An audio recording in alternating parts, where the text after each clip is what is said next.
New Yellow Flash. Chapter 1. A/N.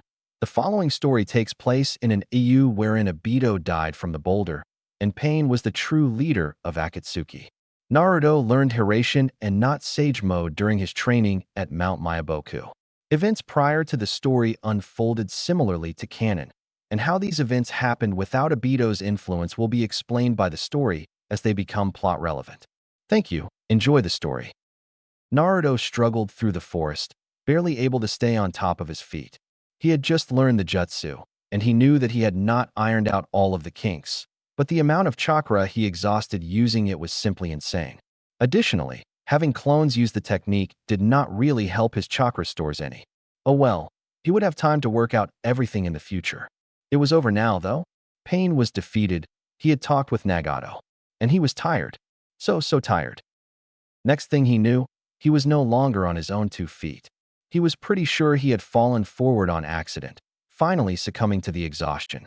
He really was not sure if he had ever been this tired without passing out before, though was certain he would remember it if he had been. Looking at whomever he had fallen upon, he saw wild silver hair. "Kakashi-sensei," he asked, his voice sounding weak. "Yo, Naruto, you did it."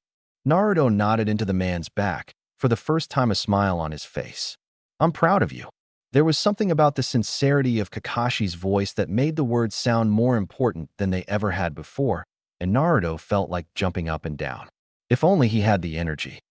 "Thank you, sensei." "Tell me, Naruto, I was incapacitated during the fight. You know, lost on the road of life." Naruto did not need to be told what that meant. He had noticed Kakashi's absence during the intense showdown in the crater, and he felt certain that the man had died because it seemed impossible he would have missed the fight for any other reason. But there simply had not been time to think about it. He had to win the fight, had to confront Nagato. There was no other option. In his mind, he was certain of only one thing during the encounter. Either Pain was defeated or he would die. He would not let himself be captured. "How did you defeat him?" "I did it, sensei. I learned it. The only thing I have connecting me to my father. The Hiraishin.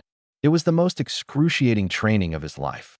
He had not known it then, but throughout his training trip Jiraiya was teaching him Fuinjutsu that would help him to understand and control the Hiraishin. It had seemed so stupid at the time, but if Jiraiya were still alive, Naruto was sure that he would never doubt the Toad Sage again.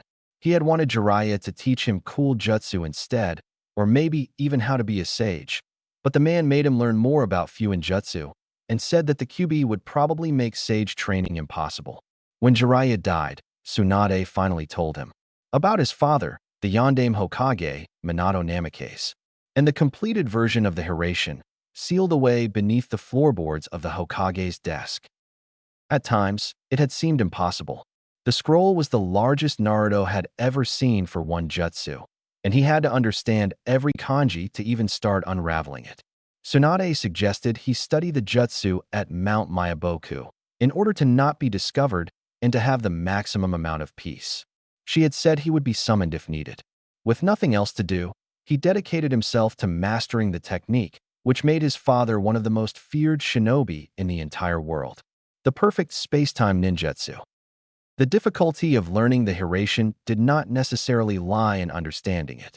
Sure, there was a lot to it. The kanji weaving a tale of a jutsu that bordered the edge of possible and impossible. The amount of chakra theory that was poured into creating the jutsu was astounding to Naruto. He had never really, though the second Hokage was all that cool back in the academy, but his mind changed a bit on that now. The basic concept of the Hiraishin, however, was simple enough. Using Fuinjutsu to create a temporary tear in between space and time, and forcing your chakra through the tear resulting in the user being carried through it, giving the effect of teleportation in an instant. This required a bit of energy at both ends, and while it should be nearly zero if done perfectly, he was still forcing the connection with his own chakra and burning through reserves. The true difficulty of the Hiraishin was in recreation.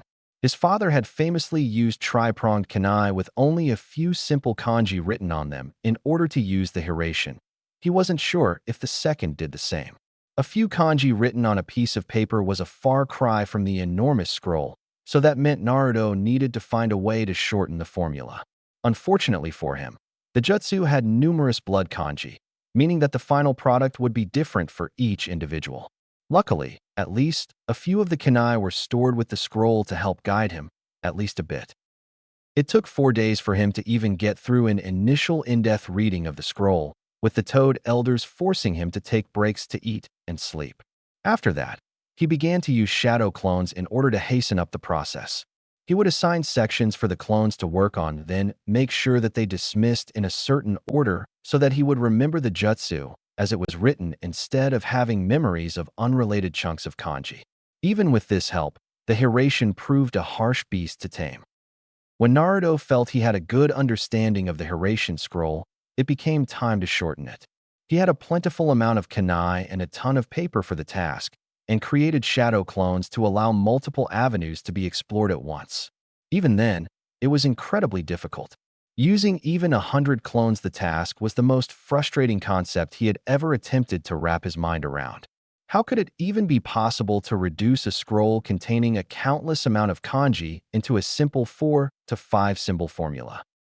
It took 2 weeks and an immeasurable amount of work when considering the number of clones, before Naruto produced a formula that he could be only about 25% confident would work. It was the best he could do, however, so he left only a few clones to further ponder the jutsu and the shortened formula while he went to a secluded area.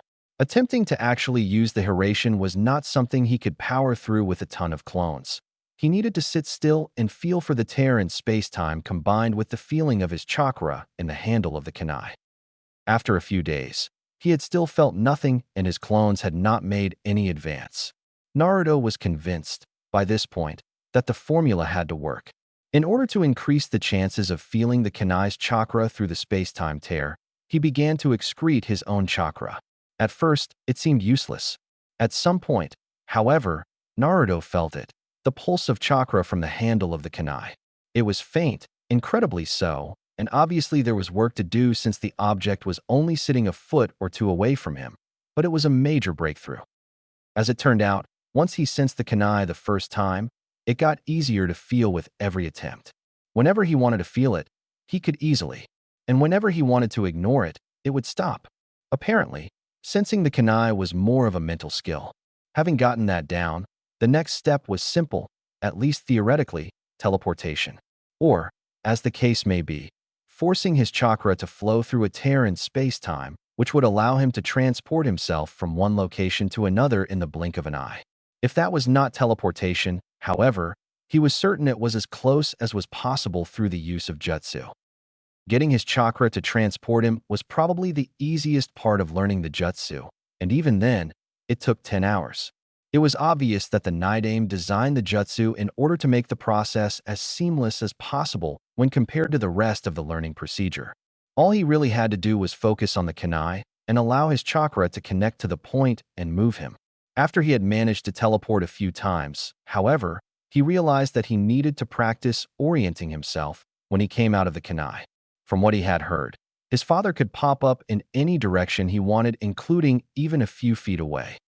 He spent a few more days like this, allowing himself to practice the technique and learn some of its nuances before committing to advancing much further.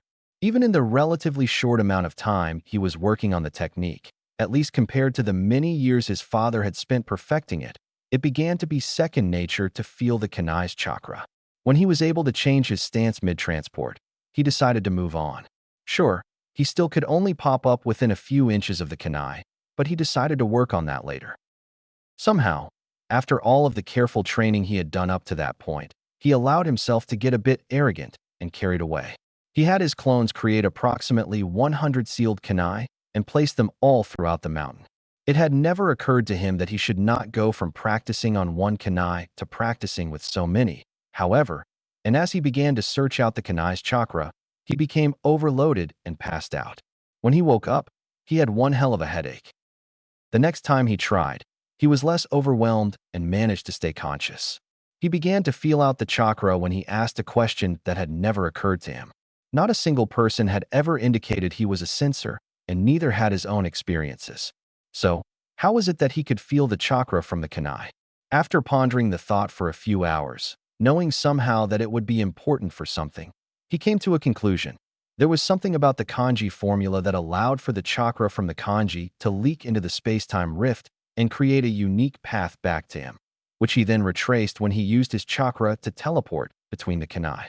It was at this point that Naruto realized, truly, that the second Hokage and his father were both geniuses of chakra theory. It took a few days' worth of practice, but eventually, he was able to feel all of the kanai's individual chakra and teleport quickly to them. It was then that Naruto realized yet another aspect of the jutsu. The space-time rift worked in such a way that, when he sensed the chakra from the kanai, he could feel the distance somehow. After more hours of practice, he guessed that the chakra path deteriorated on its way through the rift back to him, resulting in each individual chakra path having a different strength that correlated to distance. This meant that, theoretically, there was a distance wherein the path would not be strong enough to reach back to him. He was getting ready to test this theory when Ma told him that he needed to go back to Konoha. Dad was a real genius, wasn't he? He asked to Kakashi, who simply scoffed. Yes, he was. We could be on a mission, rain pouring down on our tent, lightning striking within a mile. And if he got the idea for a jutsu, it was obvious that he didn't notice the outside world. Naruto allowed himself a smile, thinking of the man that he had never met and never would meet. Yet somehow, with the Hiraishin, it felt like part of his father was there with him now. But don't sell yourself short, Naruto. Only 2 men have ever learned Hiraishin, and they've both become Hokage. I still don't know how Sensei ever convinced Sandaime-sama to let him learn the Hiraishin in the first place. It's the only item with a triple S ranking, so you guess they don't just hand it out freely. You'll have to show me it soon. Promise. Promise. Naruto allowed his head to rest gently on Kakashi's back as they went through the forest, a silence between the two of them. There was so much work to be done with the jutsu still, so many ways he could develop his skill further. After all, compared to the feats boasted by his father, he was merely a novice in usage. He decided, however, that maybe he'd give it a break for a day or two. Surely he had earned one. Maybe get Kakashi to tell him stories about his old man. Soon enough, they got back to the village, where Naruto was surprised to see an enormous crowd ready to greet them. Our hero has returned, came a loud shout from the crowd as numerous people began to run toward him. He got off Kakashi's back, feeling well enough to finally support his own weight. Kakashi simply took a step back, however. Before he knew it, there were children hugging him, tears in their eyes, thanking him for saving their families.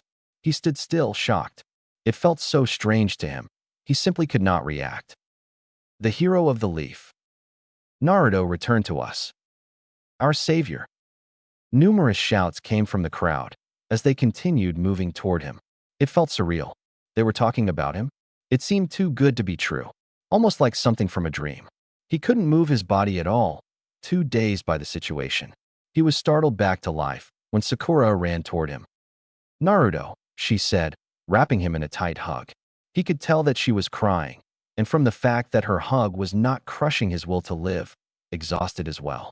He willed his body to return the gesture, patting her on the back, as the woman who was one of the strongest people he knew cried into his chest. Are you okay, Sakura-chan? He didn't know what to say. This was an entirely new experience to him. The pinkette looked up at him, eyes red. Am I okay?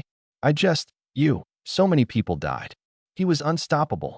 I thought we were all dead. Then, you show up. And you beat him. And you saved all those people. Sakura's explanation was somewhat hard for Naruto to understand, but he got the gist of it. Of course, the girl was a bit emotional after everything that had happened. He could not even comprehend what the fight must have been like before he got there. Chaos. No idea what was going on, people dying all around. He continued to hug her, trying to soothe the fearsome kunoichi. After a few more seconds, the girl let go of him as the crowd arrived. Naruto was greatly surprised when he found himself hoisted in the air by the massive group of people. 3 cheers for the hero of the leaf. Konoha's second yellow flash. Naruto, they cheered, throwing him into the air as they did so and getting ready to do it again as soon as he was caught. Naruto, a part of him finally accepted a simple fact. The villagers actually respected him, acknowledged him, loved him. After all the hard work, all the pain, all the fighting, they finally acknowledged him. He was smiling now, as brightly as he could ever remember. Naruto. There was still a lot of work left ahead of him. But for the moment, he was a hero. The Akatsuki were defeated. Nobody had died from the attack. He'd just enjoy himself for now. Approximately 1 week later. That Tsuchikige's office was a rather drab room, as dull as the stone that the village of Awagakure was carved from. He had a desk, a window, and 2 chairs. The man himself was an old man, veteran of multiple great shinobi wars, and master of the rare particle release. Currently in his office was one of his spies from Konoha, telling a story that sounded almost unbelievable. Hold on, before you ramble on, let me get a few things straight. Got it? The girl nodded her head, and the elder leader cleared his throat. Kanahagakure was nearly destroyed in an attack. Hi, Tsuchikage-sama. Perpetrated by a man presumed to be the leader of Akatsuki? From what I heard, hi, Tsuchikage-sama. This was a troublesome thought. IWA had often turned toward the Akatsuki mercenary group in order to cheaply complete the missions that were not quite worth sending his regular shinobi on. He had not really known they were a group of S-ranked missing mean at the time, of course, but still, there was no doubt to him that if Konoha were to find the headquarters of this leader, they could probably find some evidence linking him to the group. And this one man was enough to bring the great village of Konoha to its knees? He was being a bit sarcastic when referring to Konoha as such, though really, it was not much of an exaggeration. How could one of the 5 great ninja villages be brought down so easily? There had been no real indication that the city had softened up through the years, but now that he thought about it, maybe that Suna invasion a few years back had done a bit more than reported. Well, there were actually a few of them, I believe, but they all referred to them as one. So, I guess it was only one man. But he had the Rinnegan. For a second, he thought that maybe this particular spy had completely lost her mind when suggesting that one person had managed to leave Konoha in ruins. It seemed impossible. However, the idea that this person possessed the Rinnegan would definitely give them almost unimaginable power. Those eyes were legendary for their power, and someone who owned them would be nearly unstoppable, which raised an important question in his mind. So, how exactly was someone with the Rinnegan, clearly a competent opponent from your description, defeated? The girl in front of him began to sweat suddenly and avoided eye contact with him. This was very uncharacteristic for many of his shinobi, as most of the younger ones did not have the good sense to be afraid of him. At any other time, it would probably make him nostalgic for the days when friendly and enemy shinobi alike feared his very name. It definitely made him more curious in the whole situation. It was, you see, it's like this, it was so sad to see a trained shinobi spy behaving in such a manner. Back in his day, it never would have been tolerated and the girl would have been dismissed immediately. When had he allowed their training to slip so far? Spit it out. He needed to know at this point. If Konoha had some sort of secret, Rinnegan stopping weapon, it could disrupt the balance of power in the elemental nations. Well, she began, clearly still a bit hesitant. The village was almost defeated, clearly losing its will to fight back. Suddenly, in the middle of a giant crater, a blonde kid in his upper teens appeared on top of a giant toad. A toad summons? He said, getting a nod. This was already a bit surprising. When the rumor came around that Jiraiya had died, and with his spies seemingly confirming this rumor, he had thought that maybe the old man had taken the toad contract to the grave with him. Apparently, someone else had been allowed to sign it. Anyway, for a minute, nothing happened. Then he reached into his pouch and pulled out a kunai. I could not see anything special about it from where I watched. He threw it and made a hand signal that caused the one kunai to multiply into hundreds. At first I thought he was foolish, thinking that such a man could be defeated by such a simple technique. The enemy dodged easily, and kunai littered the battlefield. It was then that he disappeared. Anoki felt a pain in his chest and in his head, and for a moment thought that maybe he was having a heart attack combined with a stroke. A lone shinobi throwing hundreds of kunai onto the battlefield, then disappearing? Plus, hadn't the girl mentioned earlier that the kid was blonde? It reminded him of the last war, of the man whom had killed many of his best shinobi. He could still see it in his head, usually only in his nightmares. Maybe there was still a chance he was jumping to conclusions? Then reappeared in an instant. It made me think of a yellow flash. Just hearing the words flash and yellow in the same sentence again after all these years made him feel like he had spontaneously aged 15 years. If it were not for his decades of experience, he thought that maybe he would have fallen dead out of his chair. He did not, however, and began the fight to regain his composure. The fight escalated and I stood awestruck, watching the confrontation. Eventually, however, he managed to whittle down the number of enemies before using some sort of shadow clone jutsu combined with what I presumed to be Hiraishin to swarm the last guy standing. And just like that, the Rinnegan user was defeated. Having seen the end of the fight, I immediately left to inform you. Hearing the word Hiraishin made him shiver, but if the girl saw it, she was wise enough to say nothing. How could it be possible? That monster had been the only one who was ever recorded using the technique in such a way, and he had died almost 2 decades ago. He could still remember the smile on his face when he learned of it. Konoha, somehow, had taught another shinobi to use the technique. How foolish he was to have wasted all the years. If only he had done something all those years ago, maybe he could have prevented this. Suddenly, he felt a jolt of resolution through his body, and the calmness drilled into him from the time when he was himself a genin returned to him. He could no longer be the fence-sitter. Something had to be done, and that was final. The problem, however, was that even a weakened Konoha combined with Suno would likely be able to defeat IWA in a conflict. The first step to action would be to seek out a powerful ally, and Onoki knew of only one of the 5 Kage who would be willing to even talk to him about this. About the same time, the office of the Raikage was essentially a weightlifting room with a desk next to a window. An extremely muscular man sat behind the desk, the hat of his office on his head, and over 100 pounds of weights in his right arm, serving as a warm-up. Across from him sat a somewhat timid man, deemed useless in the field of traditional ninja work, but trained in appearing average. He was one of the few permanent spies he sent out, and this one had been in Konoha.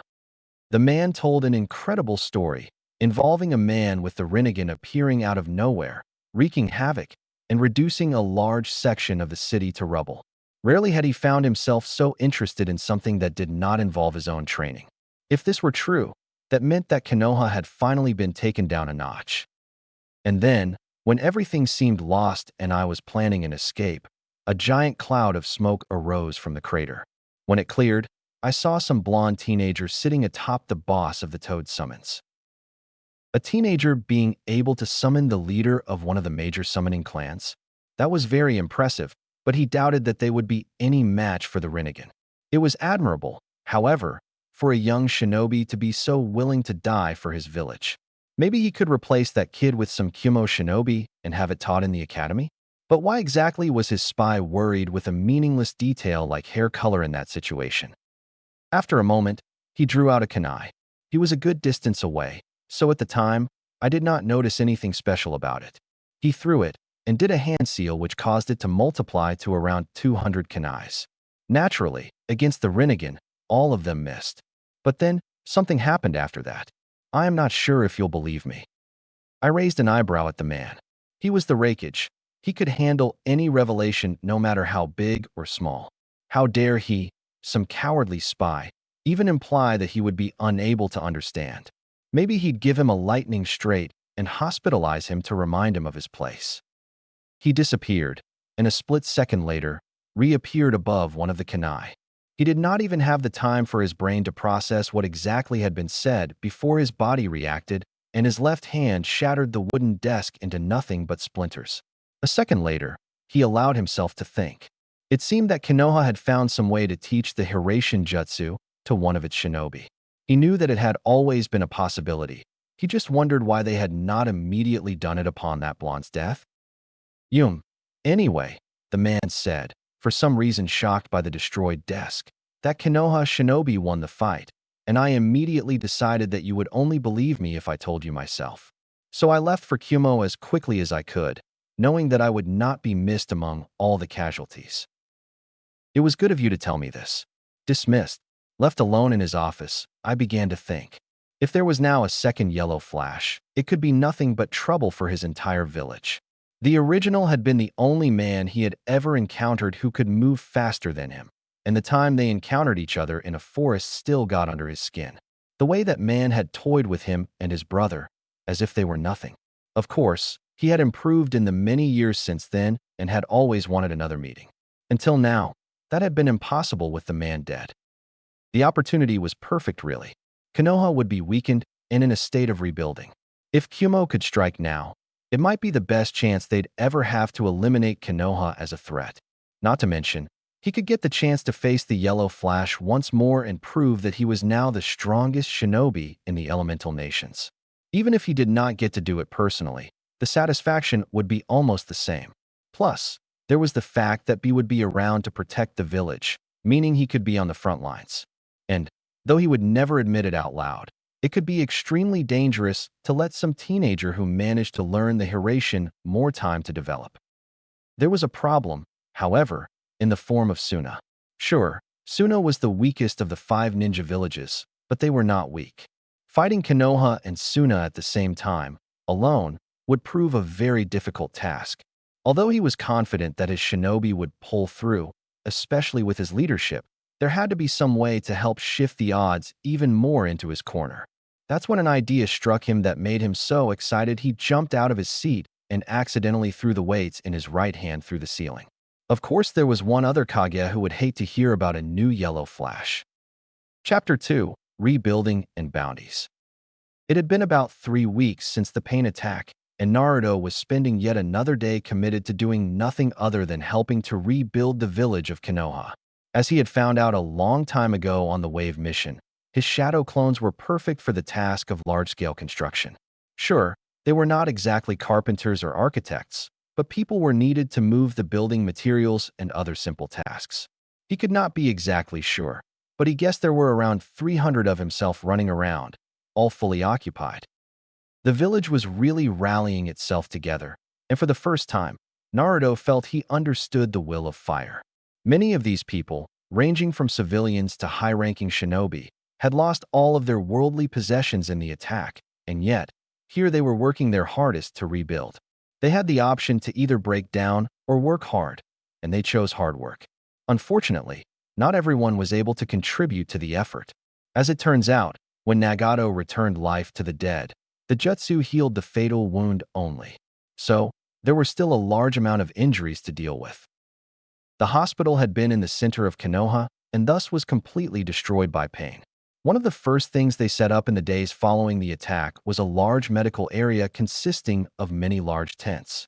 It was a crude, not entirely sanitary method of dealing with the injuries, but was the only real option they had. All shinobi who knew medical jutsu were called upon to help treat the patients. But since medical jutsu was not a widespread area of expertise, the volunteers had a difficult time. With Lady Tsunade in a coma, Sakura was doing her best to lead the effort. Naturally, with the hospital destroyed, there was a large shortage in herbs and medicine to treat infections and help deal with the pain. Messengers had been sent out to numerous surrounding villages asking for donations, but the only one that sent aid in response was Suna. It was not a lot, and Naruto could understand because he distinctly remembered them having only a small herb garden, but it was enough to help the cause. Thankfully, most of the critical cases were taken care of in the first week and many of the patients were now stabilized. Naruto still worried though. Last time he had seen Sakura, she looked like she had not slept for days. Currently, he found himself working mostly to rebuild the market district. It was important to get the economy of the village functioning again if Konoha was going to recover from the attack. At least, that is what Shikamaru's dad, advised. The man was one of the leading figures in the rebuilding and was apparently as much of a genius as Shikamaru, so Naruto did not really think himself one to argue. Naruto, he heard his name shouted, and thought the voice sounded only a little familiar. Getting the feeling that this much excitement was probably more than another academy student seeking an autograph, he looked around, planks of wood still held firmly on his shoulders. It took a second, but he eventually saw someone who looked a bit out of place. An old man with a large backpack and hand holding a toolbox with a younger kid, around 12 years old, next to him. Wow, Tazuna, Inari, how many years had it been since he'd seen them? For already? It was hard to believe how time could fly by sometimes. He quickly hauled the wood to where it needed to go and rushed to greet them. Hugging Inari tightly, he lifted the child up onto his shoulders. He was not entirely sure why he did it. It just felt right. He reached out to shake Tazuna's hand. What are you guys doing here? And how'd you find me? Are you kidding? the older man said, laughing. When I heard what happened to Konoha, I figured the least I could do was offer my service after everything you brats did for me. Of course, Inari here's been rearing to visit ever since you left, but business has picked up too much.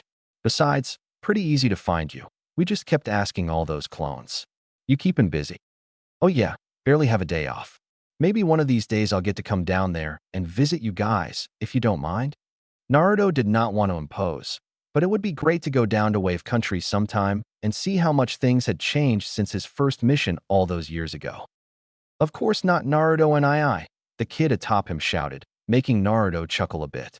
It was hard to believe that at one time he wanted to knock him on top of the head. I hear they've been calling you a hero now. You know, you were our hero first, and don't you forget it.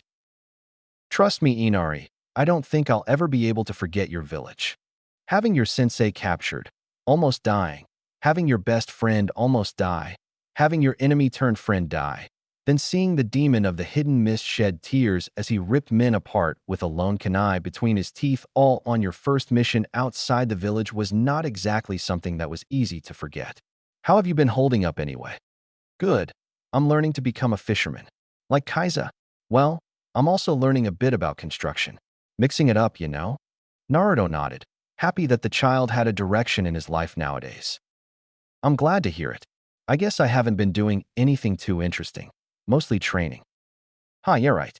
I bet you've got tons of cool ninja stories to tell. Well, maybe a few. Some involving giant toads. One involving a guy with more than one heart. But that will have to wait for some other time. Ah, why not now? You've got all these clones doing work. Can't we just hang out for a bit? The boy was obviously a bit disappointed, and, truth be told, Naruto was as well. Listen, I'm sorry that I can't visit longer, but what kind of hero would I be if the village was destroyed and I spent all my time chatting? I'll have to catch you guys later. Try to find me before you leave, alright? If we don't run into each other again. Naruto reached up to put Inari back onto the ground, who gave just the tiniest hint of a whine. Oh yes, of course. I need to go find my employer anyway. Come on, Inari. I think we've bothered the poor guy enough for today. Yeah, whatever, old man. See you around, Naruto and I. The two of them walked off, leaving Naruto with a smile. As good as it was to see Tazuna and Inari again, there was no shortage of work to be done. And yet, now that he thought about it, there was one thing in particular that he knew he needed to do above all else. He'd been avoiding it for a few days, but he didn't really know why. He might as well get it taken care of while he was already distracted. Walking through the designated medical area, he couldn't help but notice a ton of activity as Medicnine moved from tent to tent checking on their patients. It seemed like there were a lot of people still incapacitated even after all the weeks. He knew where he was going. However, he walked to a large white tent that was deemed the medical headquarters. Inside, he saw a few people working to ration the medicine among the patients and discussing various things that he could not quite hear. Walking toward the back, however, he saw a familiar head of pink hair. Look, we simply can't perform that surgery with our medical supplies. I've told you, we're sticking to performing critical operations only. If it isn't life-threatening, we just can't do it right now. Sakura, the pinkette turned away from the nurse she was talking with to look at him, and Naruto could not help but feel concerned for his teammate. Her usually well-kept hair was in total disarray, and she had bags underneath her eyes. Her whole body was slouched over ever so slightly, and her eyes were mostly unfocused. Oh, Naruto, what are you doing here? She said, barely stifling a yawn at the end. Thinking as quickly as he could, Naruto devised a quick little scheme. Hey, Sakura-chan, I wanted to check up on you and Bachan. Can you show me her tent? I think they moved her or something. Ugh, Naruto, can't you see I'm busy? She said, her voice sounding more desperate than angry. Come on, Sakura. It'll only take a second. He knew he was probably annoying her a bit, but right now, it was what she needed. She sighed a bit and looked around as if to see if anyone was looking for her before walking past him. He followed, presuming she was doing as he asked. Lady Tsunade's been in stable condition for a while now. She is perfectly healthy, but her body's not ready to wake up. Yeah, I guess it takes a while for the old hag's body to take care of itself these days, huh? Sakura chuckled, and Naruto was happy to have made her laugh even a little bit in her current overworked state. Actually, Her age probably does have something to do with it. Just don't tell her I said so, she said with a smile. Anyway, this is her tent. If you'll excuse me. Would you mind coming in with me? I just hate seeing her like this, you know? He gave her his best puppy dog look, knowing she'd be completely unable to resist in her current state. Who needed a Yamanaka mind control jutsu anyway? She just sighed again before going in through the opening, bypassing the two Yinbyu guards. Oh, hello. Are you here to see Lady Tsunade?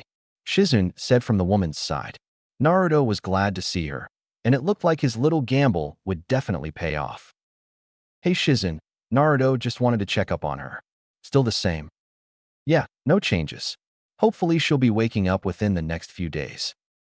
Look, Shizun, I was hoping you could fill in for Sakura for the rest of the day. I know you're qualified for the job. Sakura needs a break. Naruto sprung his trap on the unsuspecting Pinkette, who looked at him shocked. Naruto, thanks for the concern, but I'm more than capable. Her sentence was interrupted by a rather vicious yawn. Sakura, you're the best medic nin I know. In a few years you'll be better than Tsunade, but you need to rest. You know it's not possible to do your best work when you're this tired. Shizun can hold down the fort, right Shizun? He looked over to the surprised apprentice, pleading with her to say yes even if he had kind of put her on the spot. If you need a break, you can always come to me. If Lady Tsunade wakes up when I'm not here, I am sure she will understand. Sakura just looked between the two of them before she finally relaxed a bit. Okay, I guess, maybe, I may need a nap, but I'll be there in an hour or two to take over again. Okay, Shizun. The older apprentice nodded. Naruto, will you walk me back to my tent? You know, be a gentleman and all that. Sure thing. They left the tent, Shizun heading towards the medical headquarters while Naruto followed Sakura to what he presumed to be her personal quarters. Sorry to spring that up on you. I just knew that you'd never agree if I spoke to you around all those people. He tried explaining himself to his teammate. You don't need to apologize. I know better than to push myself that hard. What happens if I pass out suddenly from chakra exhaustion? There's just so much to do, so many people who need my help. I don't know how you do it, Naruto. Wanting to protect all of them, she said, practically whispering toward the end. I understand what you mean, Sakura. It's tough looking out for so many people. I guess that's why everyone thought I was an idiot for wanting to be Hokage. Well, one of the reasons. But people will look up to you for it, for volunteering for a job that everyone knows is hard. Besides, if it's something as important as this, wouldn't you rather know it was you looking out for all of them? Since somebody else could get it wrong. When did you get so smart? She said with a smirk, causing him to chuckle. I guess I get a stroke of inspiration every now and then, he said, causing her to laugh right back at him. It felt good, just talking to her for a bit. It was something he had not really been doing ever since the attack. They had just both been so busy. Maybe if I paid more attention, I would have noticed when you changed so much. Naruto was confused by her statement, not really getting it. It's obvious, you know. To anyone paying attention, it is easy to see how much you've grown. Before the attack, nobody was looking enough to see it. But now, you're a hero. Everybody will start to see it for themselves. I'm happy for you, even if it means everyone else will keep you busy. Thanks, Sakura-chan. He did not understand exactly what she was trying to say, but attributed it mostly to her state of extreme fatigue. The Pinkette rarely made so little sense to him. Well, this is my tent, Naruto. Home sweet home, I guess. Funny, I'm a medic nin, but I guess sometimes even I still need other people to watch out for me. It's okay, just makes up for the thousands of times you've had to heal or visit me in a hospital, he offered with a smile. He could already tell that just their conversation had done her some good. It was as if some of the weight on her shoulders had been physically removed, and she was walking a bit straighter. Thank you, she said, before going inside. He left, knowing the poor woman would be sound asleep within 5 minutes simply from the look on her face. It was kind of ironic, really.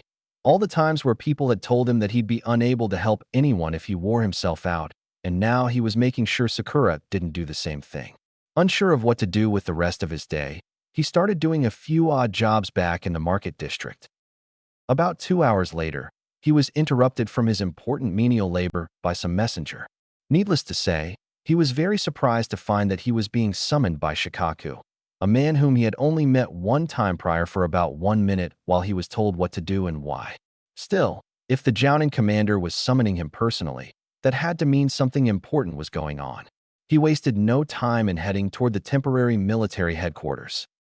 The current headquarters was the largest tent available to them, which was necessary since it was trying to replace the Hokage Tower. A lot of activity took place inside the tent, as messenger shinobi frequently went in and out to take orders to certain shinobi. Walking inside, he saw many ninja running around or discussing which kinds of missions they should be taking in their current state and who to send on them. Eventually, he found Shikaku near the back, looking like he'd rather be anywhere else on the planet. "Hey, Shikaku, you needed me for something?" To say he was curious as to why he would possibly be called for at a time like this was an understatement. "Oh, Naruto, you're here already? Good." Naruto saw him reach into a pouch on his belt and pulled out a book. After years of training with Kakashi and Jiraiya, he was somewhat surprised when it actually was not an Ika book. "Are you aware of what a bingo book is?" "Yeah, it's where all the bounties for missing mean are listed." "What's this got to do with me?" "You are only half right," the Nara stated casually. Bingo books not only contain bounties on missing mean, but can also contain bounties on shinobi still affiliated with their villages. This is usually frowned upon since it's essentially putting a hit on another country's shinobi, but exceptions are made for two reasons. 1. The shinobi is seen as a great threat to the village in the event of war, and 2. The village wants to make a statement. Now, this bingo book just so happens to be a new release from Awagakure. Typically, on-duty shinobi would be listed in a black market book and not an official release. Look through it and tell me what you see. Naruto hesitantly picked up the book and thumbed through it until he found the section on Konoha. Looking through it, he saw a bunch of ninja he had never seen before and were mostly Chunin level, or as the book stated them, B-rank danger. He was deeply surprised when he turned the page and was suddenly looking at a picture of himself. Off the top of his head, he could not even think of how IWA could have gotten a recent picture, but it looked to be within the last 6 months or so. "This is me," he said plainly, not sure what else he was supposed to say. He had never even been in IWA, and they were putting a bounty on him? That didn't make any sense. "Read the description," was the only response that he got. Doing as he was told, he was further surprised when they seemed to know his age, height, and weight. How exactly had they gotten all this info? Known nicknames: Hero of the Leaf, Second Yellow Flash. Danger level, S rank. Strengths: the Hiraishin Jutsu, Ninjutsu Specialist. Combatants below S rank encouraged to disengage until reinforced. He found himself reading it out loud, somewhat unable to process everything. It felt weird to be deemed an S-rank ninja, even if he had defeated Kakazu and Pain and knew he already had 2 S-rank jutsu to his name. Also, it seemed a bit odd that they would already know those things about him since they were so new. And the bounty. His eyes skipped back to the very top of the page, where the bounty was usually listed.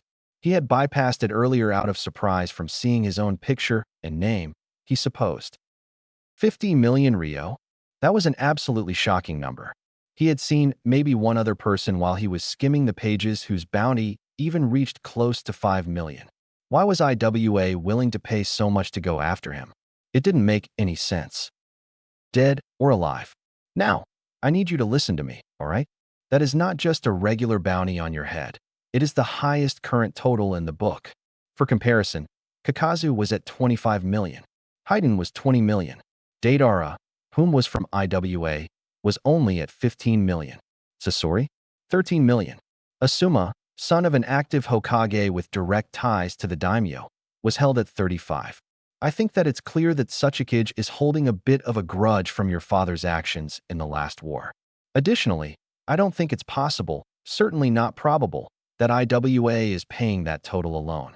There has been a lot of troublesome things happening recently. As you know, we're allied with Kusa, who serves as a buffer between the lands of Earth and Fire.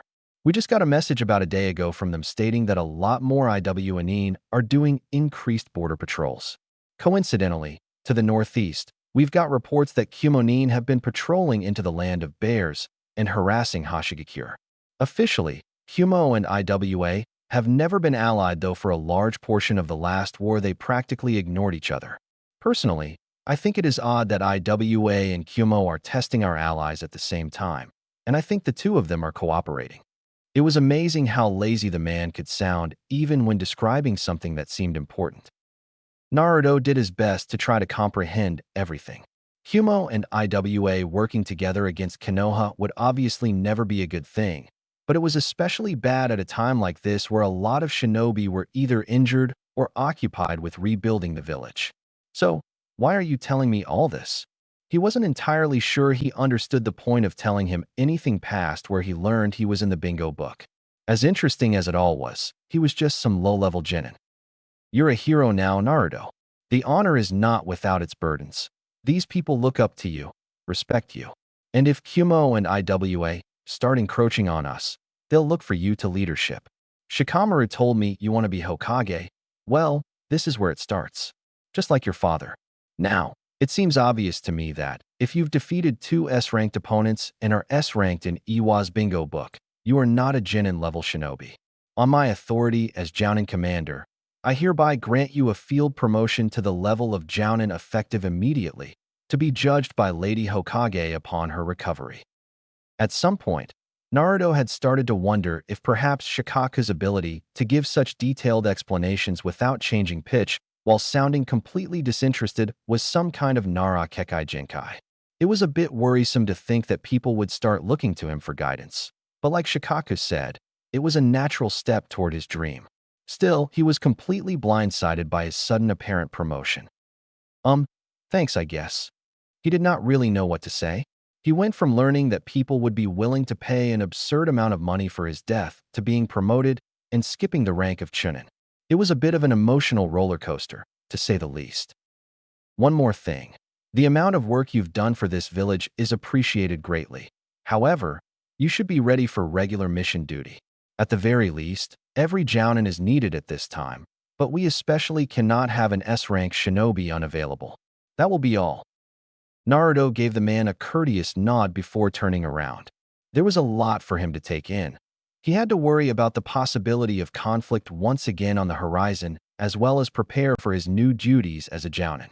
Not to mention the fact that he would have to tell all of his friends. He could already see Konohamaru's smile. Wait, Naruto. He had barely taken a step before he heard the Nara's voice call out to him. Well, if speaking slightly louder than usual counts as calling out. Yeah? What is it? For a second, he allowed himself to think that maybe he had walked away too early, but he was sure that Shikaku dismissed him. Look, I guess I feel bad that you're a teenager and have a bounty on your head or something. Not sure. You don't have to listen, but I just want to give you some advice. Your father used the Hiraishin. The jutsu did not use him. Shikaku waved his hand to dismiss him this time, and Naruto thought that maybe it was possible the man had enjoyed using him as a distraction from his duties. He was not entirely sure what exactly a Jounin commander was responsible for, but it seemed they had a lot of responsibility when the Hokage was out of action. As night began to approach, Naruto began to walk back toward his tent. At this point in the day, most of his shadow clones had finished their construction jobs and dismissed themselves, and as a result, he was feeling rather exhausted. He did not quite understand Shikaku's last words to him, but assumed that he would figure it out given a little bit of rest. It had been a long day, full of physical labor and surprises. Chapter 3. Uzumaki-san, I have called for a meeting of the Konoha Council to take place at sunrise tomorrow in the military headquarters. It is my wish that you will be able to attend as a guest of mine. This scroll will serve as your key to get into the tent, and I look forward to seeing you there. The main topic of discussion will be the seemingly impending threat of war. This event will be heavily guarded by ANBU and some of my personal bodyguard, but this scroll shall grant you access past them.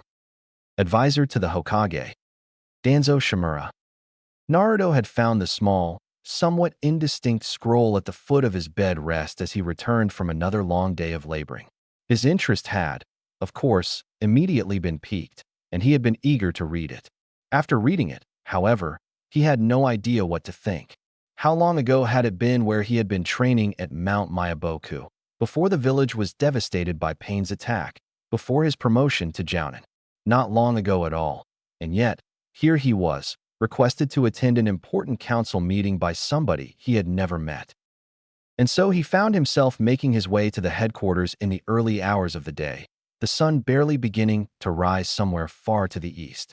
He was very nervous about the whole matter, being unsure of too many things. What would happen at the council meeting?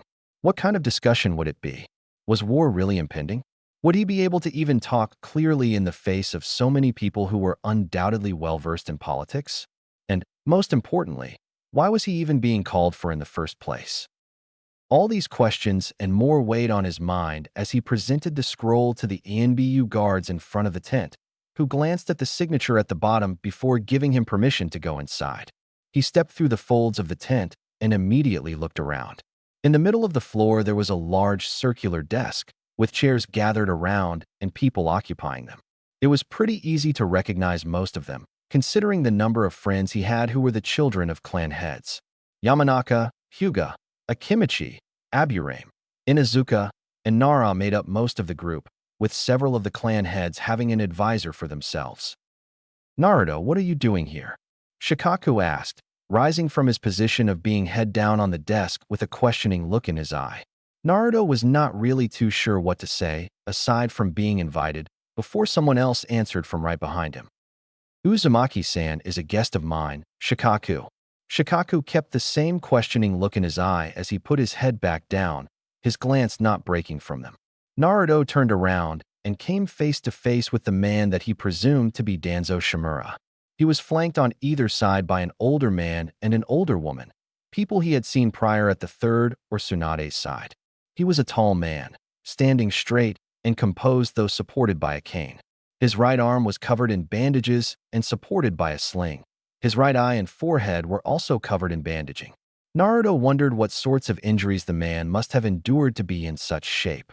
"Ah, Uzumaki-san, it is a pleasure to meet you at last. I am Danzo Shimura. Thank you for coming on such short notice."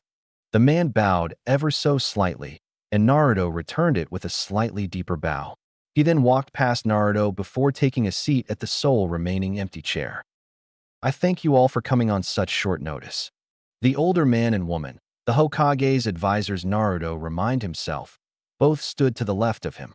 Naruto, seeing a pattern of everyone left standing in the room being next to a clan head, decided to stand to the right of Danzo. He was sure he saw the man smile ever so slightly at the action. Yeah, just tell us all why you wanted this meeting," the Inazuka said with a yawn, getting a series of nods from the other clan heads. "Very well. No time can be wasted in dire circumstances such as these, I suppose. As you are all undoubtedly aware, the allies of Konoha are currently being tested. Kusa is sending in reports of incursions by IWA, and Hoshi is reporting that several of their patrols have already been attacked by Kumo. These actions are a proven precursor of war. It cannot be known, at this point in time, whether or not war is inevitable, but I think we can all agree that it is safer to play upon the assumption that it is. We were just attacked. A large part of the village was destroyed. Don't you find it more likely that the two nations are trying to explore their boundaries a bit?" the Akimichi asked, to which Danzo shook his head. If that were true, why were similar actions not taken after the attack by Orochimaru and Suna? If anything, perhaps it would have been a more opportune time. A nation, leaderless without its Hokage, having lost one of its supposed allies, surely would have seemed a prime target. That is why I believe these recent attacks upon the villages whom aligned themselves to us to be a sign of a more sinister intent. The situations of Kumo and IW have not changed much between now and then. Neither is noticeably stronger, neither is noticeably more wealthy. "Look, Chuza," Shikaku began, seeming to regret whatever it was he was about to say. "I have to agree with Danzo here. This situation should absolutely be considered one of the last steps toward war. He makes a good point about the Suno attack, and I would say he's missing an important point, but clearly he did not if his guest of honor is any indication." The Akimichi nodded, apparently beginning to understand the seriousness of the situation. "Yes. Thank you, Shikaku," Danzo said, his voice completely even as it had been the entire time. "There is, of course, another reason I believe that war may be inevitable. This reason has to do with Uzumaki-san." "Me? What about me?" Naruto asked, a bit uncomfortable at having suddenly been in the spotlight. After all these years, a 17-year-old comes to the forefront with the ability to use the Hiraishin jutsu. Danzo exclaimed, both to the council and, Naruto felt, to him personally. the first person to use it since Minato himself, the most hated man in IWA and hero of the last great shinobi war. This teenager just so happens to bear a striking resemblance to the fourth and has the ability to summon toads, a summons associated with Jiraiya and the fourth in recent memory.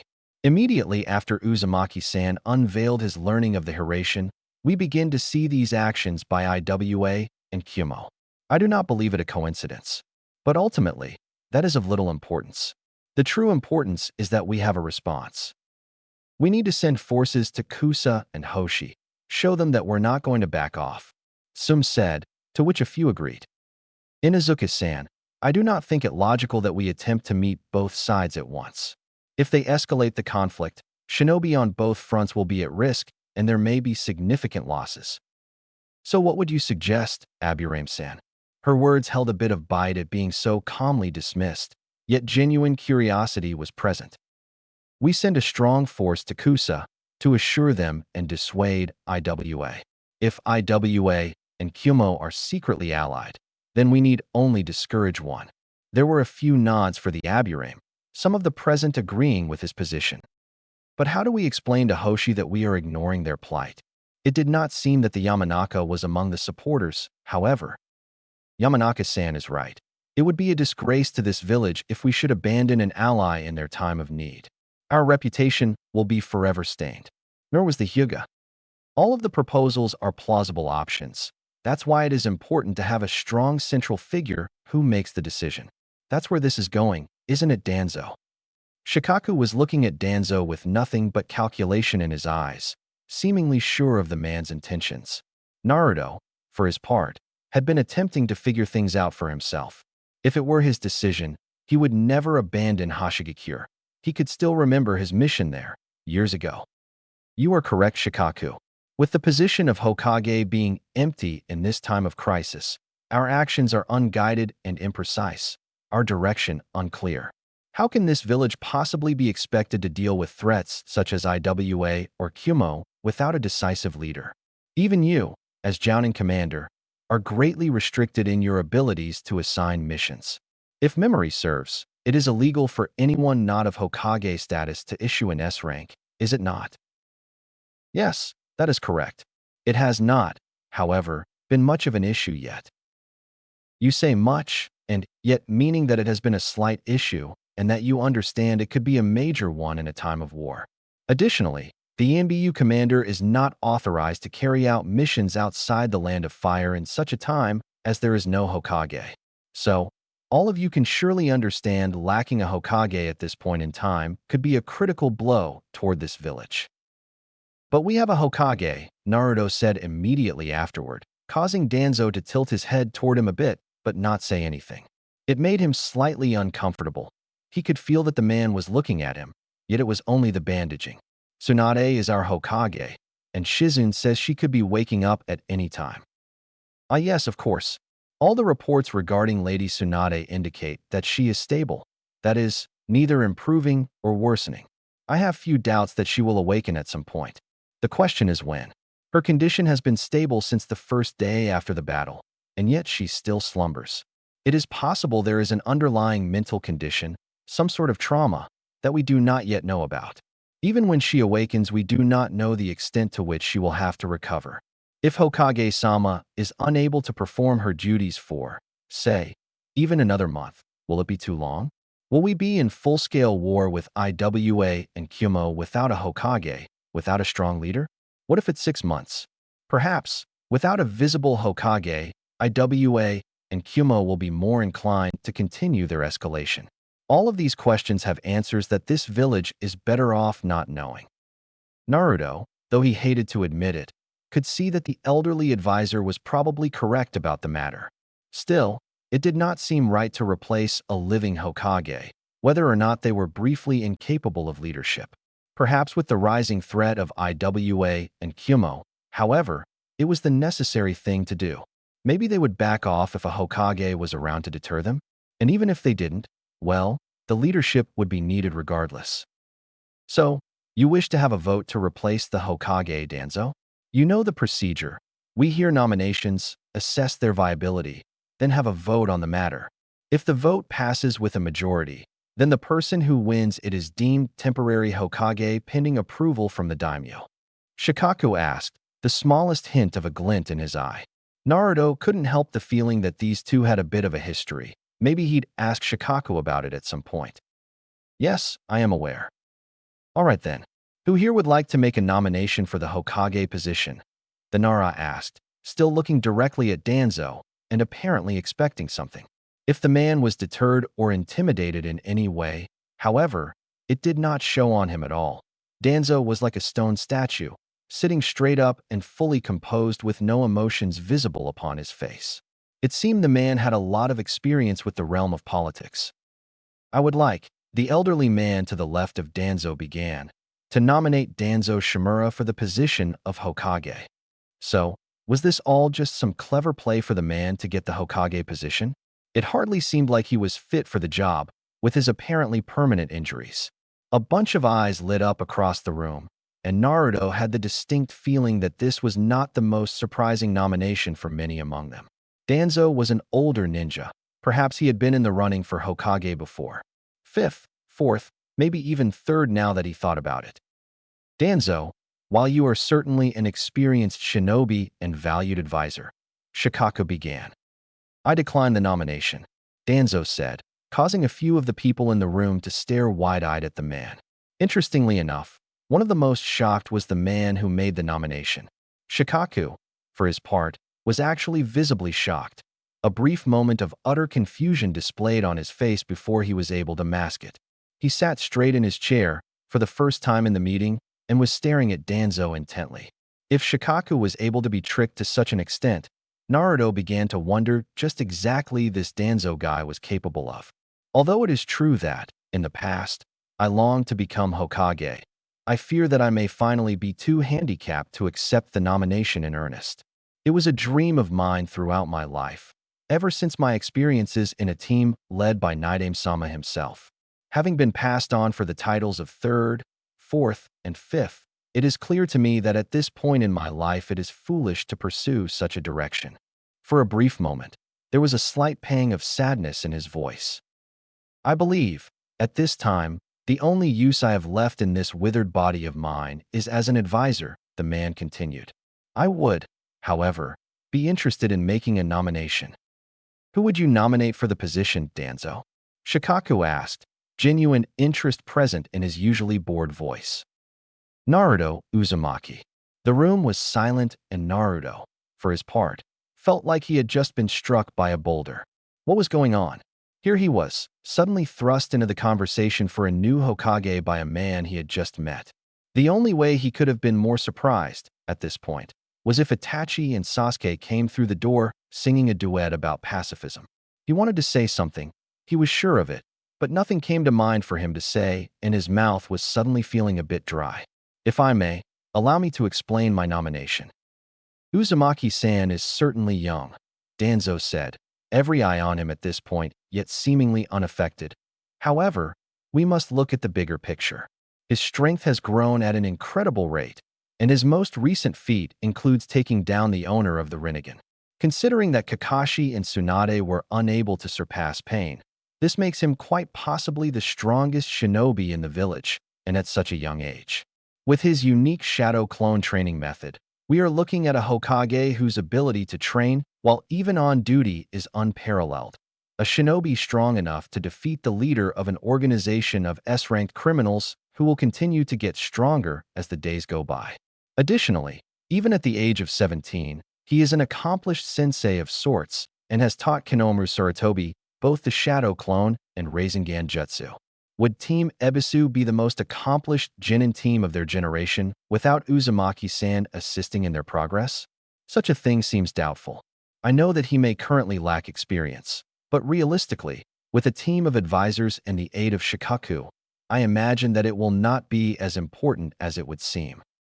With all due respect to Naruto-san, the Aburame said, I do not believe it justifiable to appoint someone so young to the position if we are indeed in a time of crisis.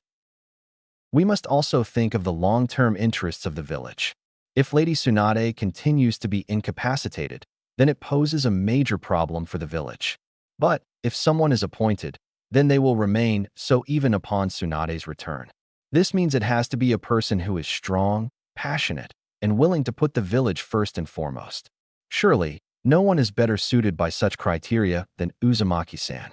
He is poised to be a Kage for the next 40 years, should he be appointed so young. A period of stability so long would benefit everyone. Naruto is currently unfit for the position of Hokage, Shikaku said, with a bit of force behind his words. He is completely inexperienced in field leadership and has no experience whatsoever in dealing with politics. I will not doubt his strength, nor the merits of his character. I simply believe it is too early. We have to consider that, perhaps, it would be wrong to place a burden so great on someone who is still developing. Additionally, I do not think it justifiable to take one of our few S-ranked shinobi out from active mission duty at a time such as this. Though a Hokage is needed, it does little good if we do not have the proper ninja to carry out their orders. For this reason, I propose that it should be better to not appoint a Hokage at this time, and that we should, instead, focus our efforts on doing what is within our power until Lady Tsunade is capable of resuming her duties. All in favor of dismissing this council gathered for the purposes of discussing a Hokage say aye.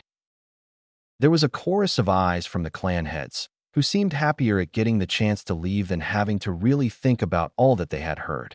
Immediately, many rose from their seats and exited the tent, surprisingly enough Shikaku leading the way. Anyone who took a close look could see that something was weighing quite heavily on the genius's mind. A lot of the people seemed to have a look of thoughtfulness upon them, though Danzo for his part kept a straight face as he rose from the seat. Naruto, meanwhile, was still stuck in some state of total lockdown. He had been so surprised by his sudden nomination that everything which followed felt surreal, as if it were part of a dream. It was so strange to hear Danzo, a man whom he had only just met, advocate so adamantly for him to get a position that, he knew, he was largely unqualified for at the moment. If somehow he had been given the chance at that moment, he would have taken it, but it seemed a better option to let it happen more naturally over time. Besides, he wanted Tsunade to give him the hat directly. Strangely enough, however, he felt a bit hurt that Shikaku had shot him down so forcefully toward the end.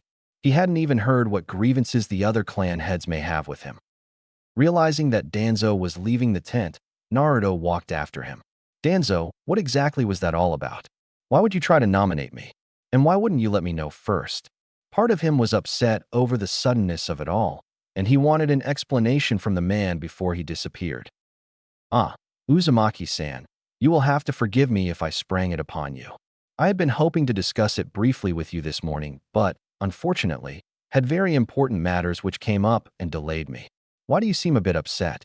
Is it not your dream, as it was mine, to become Hokage?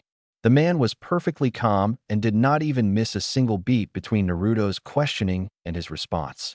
He just continued walking ever so slowly with his cane, looking directly ahead with no sign of emotion whatsoever. Well, yeah, it is. And it will happen, 100%. I was just surprised by it coming from you, is all. I'd never met you before today. So, you didn't answer my other question. Why would you try to nominate me?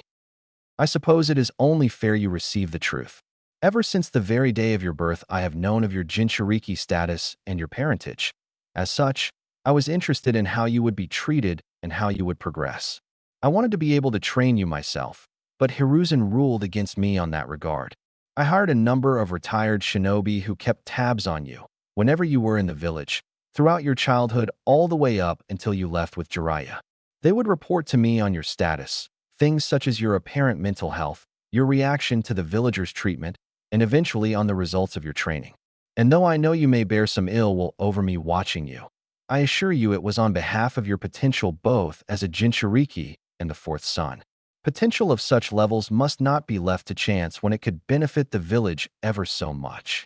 Naruto felt the slightest bit creeped out that this guy had hired people to watch over him and report on him, but decided to try not to focus on it for the moment. I know that you will prove a worthy candidate, Danzo continued, because I know that you have suffered for this village. A true Hokage understands that it is not a perfect village nor a perfect world. This village is filled with citizens who do not understand the very frailty of their existence. shinobi who are happy to accept mediocrity in favor of an easy life. Yet, it is the most important thing in the world because it is ours. The ideal Kage understands this because they have felt it, whether it be the first who had to deal with putting it all together, deal with the distrust and the estrangement of his friends, deal with all the shinobi who doubted him, or the second, who had to deal with the growing distrust of the Uchiha, as well as rising threats from the other villages and the doubt that he could ever live up to Hashirama. They had to rise up from their positions, had to overcome to gain the seat. Uncharacteristically, from what Naruto had established, Danzo's voice had raised at this point. It seemed the man was very passionate about this topic in particular. Contrast that with the most recent Kage selections. Hiruzen was long considered a genius and was well respected among the higher circles before the Second Great Shinobi War started. He had the tutorship of the second as well as the support of his clan. The toughest turmoil of his life was Orochimaru's betrayal and, through that action, his will to act crumbled. He was never the same. Minato, your father, was an orphan prodigy the likes of which the village had never seen from the moment he set foot in the academy. He may not have known it, but before he was 7 years old he had already been deemed the most promising student in years, and his schooling was monitored by every major figure, from Hiruzen to myself. In the Third War it is true that he was forced to deal with losing a student, but that is suffering only for himself and was not a good gauge. When he was nominated for the position, I was not sure how he would react should he ever lose the goodwill of the village which he had held his entire life. He died, however, before anyone could know. Tsunade, how such a woman could be Hokage is beyond me. A descendant of the first, willing to turn her back on the village because she lost a lover and one relative. So many people have lost much more. So many people did lose much more in the Third War. The Uzumaki clan was wiped out, its few survivors scattered among the nations as leaves in a hurricane. And yet she should deem her own losses to be more important than the sacrifices of everyone else. But what of you, Naruto? Yes, of course you know what it is like to suffer for this village. The villagers purposefully ignored you most of your life, some showing outright disdain, others refusing you service in stores. You took it and overcame it, and now they adore you. You've offered your life in its protection willingly, as any shinobi should, both against Gaara and recently against Pain. You turned the animosity against you into adoration, the desire to ignore you into the inability to be ignored. For these reasons I am confident you will be a good Hokage. Perhaps you are a bit too enamored with the idea of necessary peace, but I believe you shall always have the village first in mind. Certainly, of your generation, you are the only candidate worth considering. I did not expect you to actually get the position today, but the seed has been planted in their heads, and, as your deeds continue and your reputation grows, so too shall the seed. Now, if you will excuse me, I must be off. The elder man picked up his pace a bit as he walked off, leaving a slightly dumbfounded Naruto in his wake. Apparently, Danzo had quite a strong idea of what made a good Hokage. Whether or not it was the right assumptions to be made about the position, Naruto could not really be sure. Certainly, there was no easy way to determine who would be the best Hokage, aside from his personal assumption that he would be. Everybody looked for something a little different in their leader, and Danzo had formed his over years of experience and observation. If nothing else, it appeared that the man seemed to value highly the importance of putting the village before the self. Although, for some reason, there was something about that bandaged eye that bothered him a bit. Oh well, it was probably nothing. Chapter 4. As he approached the village of Kusagakure, Naruto could not help but be confused about the country. He had thought that the area surrounding Kusa would be mostly grassy plains. Instead, there was a large amount of trees, and it looked almost identical to the Land of Fire. The countryside had a plentiful number of rivers and streams flowing through it. It was hard to believe that this was his first mission as a jounin. Even if it was possible that Tsunade would revoke the promotion, at the moment, he could enjoy the rank. So, why do you think they chose us for this mission? He asked to his one companion. The mission, as it was assigned, was simply to go to the head jounin and to assist him in any means necessary, so long as it also served the good of Konoha. Basically, help Kusa unless they want them to do something that would betray their village. Naruto knew from what he had been told that IWNine were causing a few problems along the border, both in that they were increasing their numbers and occasionally actually crossing it. The man closed his book but made sure to keep a finger on the page. Well, Naruto, here's what I think. Konoha is low on manpower at the moment. Normally, for a mission like this, they would send at least 2 teams consisting of a Jounin and a few Chunin. Probably also there would be various other shinobi participating in different types of missions in the area. Now, I don't think I need to be modest here. We are 2 of the village's strongest shinobi. They expect us to be able to fill in, quality over quantity and all that. Plus, if I had to guess, I would assume that they're sending us as a show of force to IWA and a show of good faith to Kusa. Naruto nodded. He had kind of guessed that those were the approximate reasons, but wanted to have a more experienced view on it. Ever since the debacle that was the council meeting with Danzo, he had been doing his best to really think on what would be the best course of action, a skill that he would certainly need when he becomes Hokage. That makes sense, Kakashi-sensei. I guess I just don't really understand why they would send me if IWA is involved. I mean, there's a bounty on my head and they hated my father. Isn't there a chance they'll, react poorly if they see me? Yes, Naruto, that is indeed possible. However, there are 2 possibilities at the moment. IWA is probing us for weakness, or IWA is preparing for an inevitable attack. If it is the first option, then it would be a sign of weakness for Konoha to try to hide one of its most promising shinobi from duty. It also serves as a show of strength and confidence that we would be willing to send you here, even knowing of their position regarding you. And if it is the second option, they would attack anyway, so there is no point worrying about it. Kakashi smiled at him, but Naruto was not entirely sure how he felt about the whole situation. It seemed like such a short time ago when he promised Nagato that he would find some way to bring peace to the world, and yet here they were, on the verge of war. He believed every word he said to the man, but perhaps he had been speaking a bit too excitedly. As much as he hated to think about it, maybe he was too young to be promising all these things. After all, he was only 17 years old and barely understood the politics. Just when he was starting to feel a bit down about it all, he remembered Jiraiya and felt a renewed drive. If that old pervy sage had believed in him, the least he could do was believe in himself. Yeah, I guess you're probably right, Sensei, he said, after giving it a moment's more thought. Perhaps these types of things were still a bit above his pay grade, for the moment, but he would figure it out in time. They came across a sudden clearing in the forest, and seemingly out of nowhere, there was a large plain in front of them.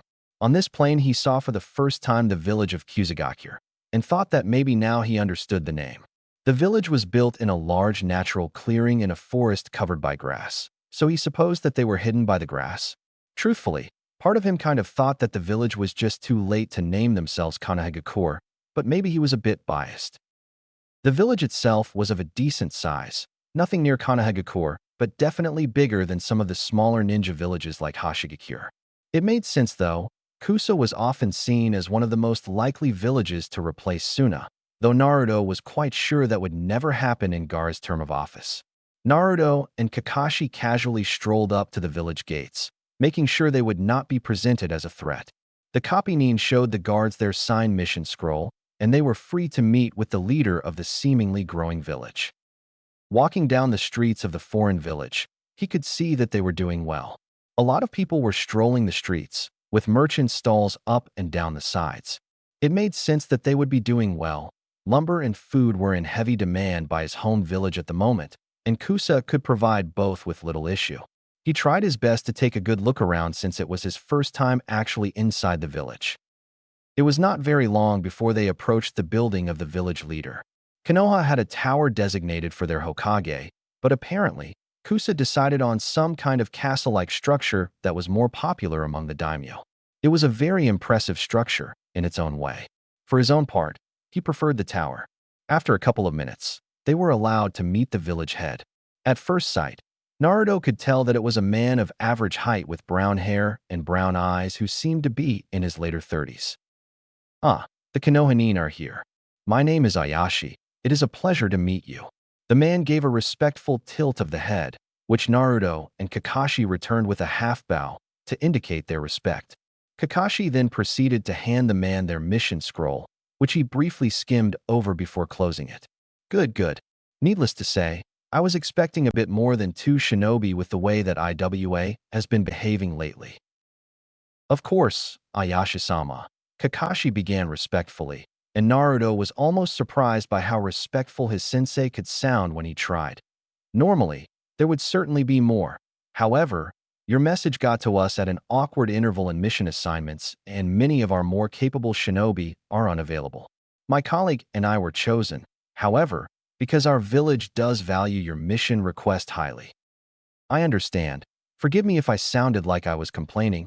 It was merely an observation. I am certain that Kakashi Hitaki of the Sharingan I and Naruto Uzumaki, the second yellow flash, will be enough to help dissuade a few wandering shinobi. Now, I'm sure you have already heard that IWA has been increasing the size and frequency of their border patrols recently. I imagine the council shall be quite grateful to hear that it is you who has been sent. You will be teaming up with two of my more experienced Genin squads and helping them to perform patrols. I will have them retrieved now. Please go get teams Daisuke and Hideo. One hidden ANBU agent left the room while Naruto and Kakashi waited for them to return. The door opened abruptly, and two teams of shinobi came in. It seemed like Kusa used the same Genin team system as Konoha, as there was one Jounin sensei per 3 Genin. Naruto did feel a bit awkward, however, because the Genin in the room were perhaps only a year or two younger than him. Practically speaking, he knew that there was nothing to be worried about since there had been far younger Jounin than him before, but something about it just seemed unusual. Additionally, it was a little weird that the head Jounin of Kusa, a man he had never met, recognized him immediately. It suddenly seemed like there were so many new things he would have to get used to. Teams Daisuke and Hideo. These are the Konoha shinobi that shall be assisting you in your mission. As you know the lay of the land, you will be in charge, but keep in mind that these men are highly respected allied Jounin and should be treated as such. Dismissed. They left the room, grouped together, but with the two Kusa Jounin leading the way forward. My name is Daisuke Kazuhara, a shorter than average but somewhat muscular man said. He was about 2 to 3 inches shorter than Naruto with unruly brown hair, kind of like Kiba's except it flowed down instead of spiking upward. And I am Hideo Takugama, the other man said with a bow. He was a tall, muscular man whose black hair was hidden away by a bandana. He was obviously a very physical fighter judging from his body type. We will be splitting up, with my team heading toward a northwestern village not far from the border and Daisuke's team heading to the mouth of the Tsui River and patrolling along its banks.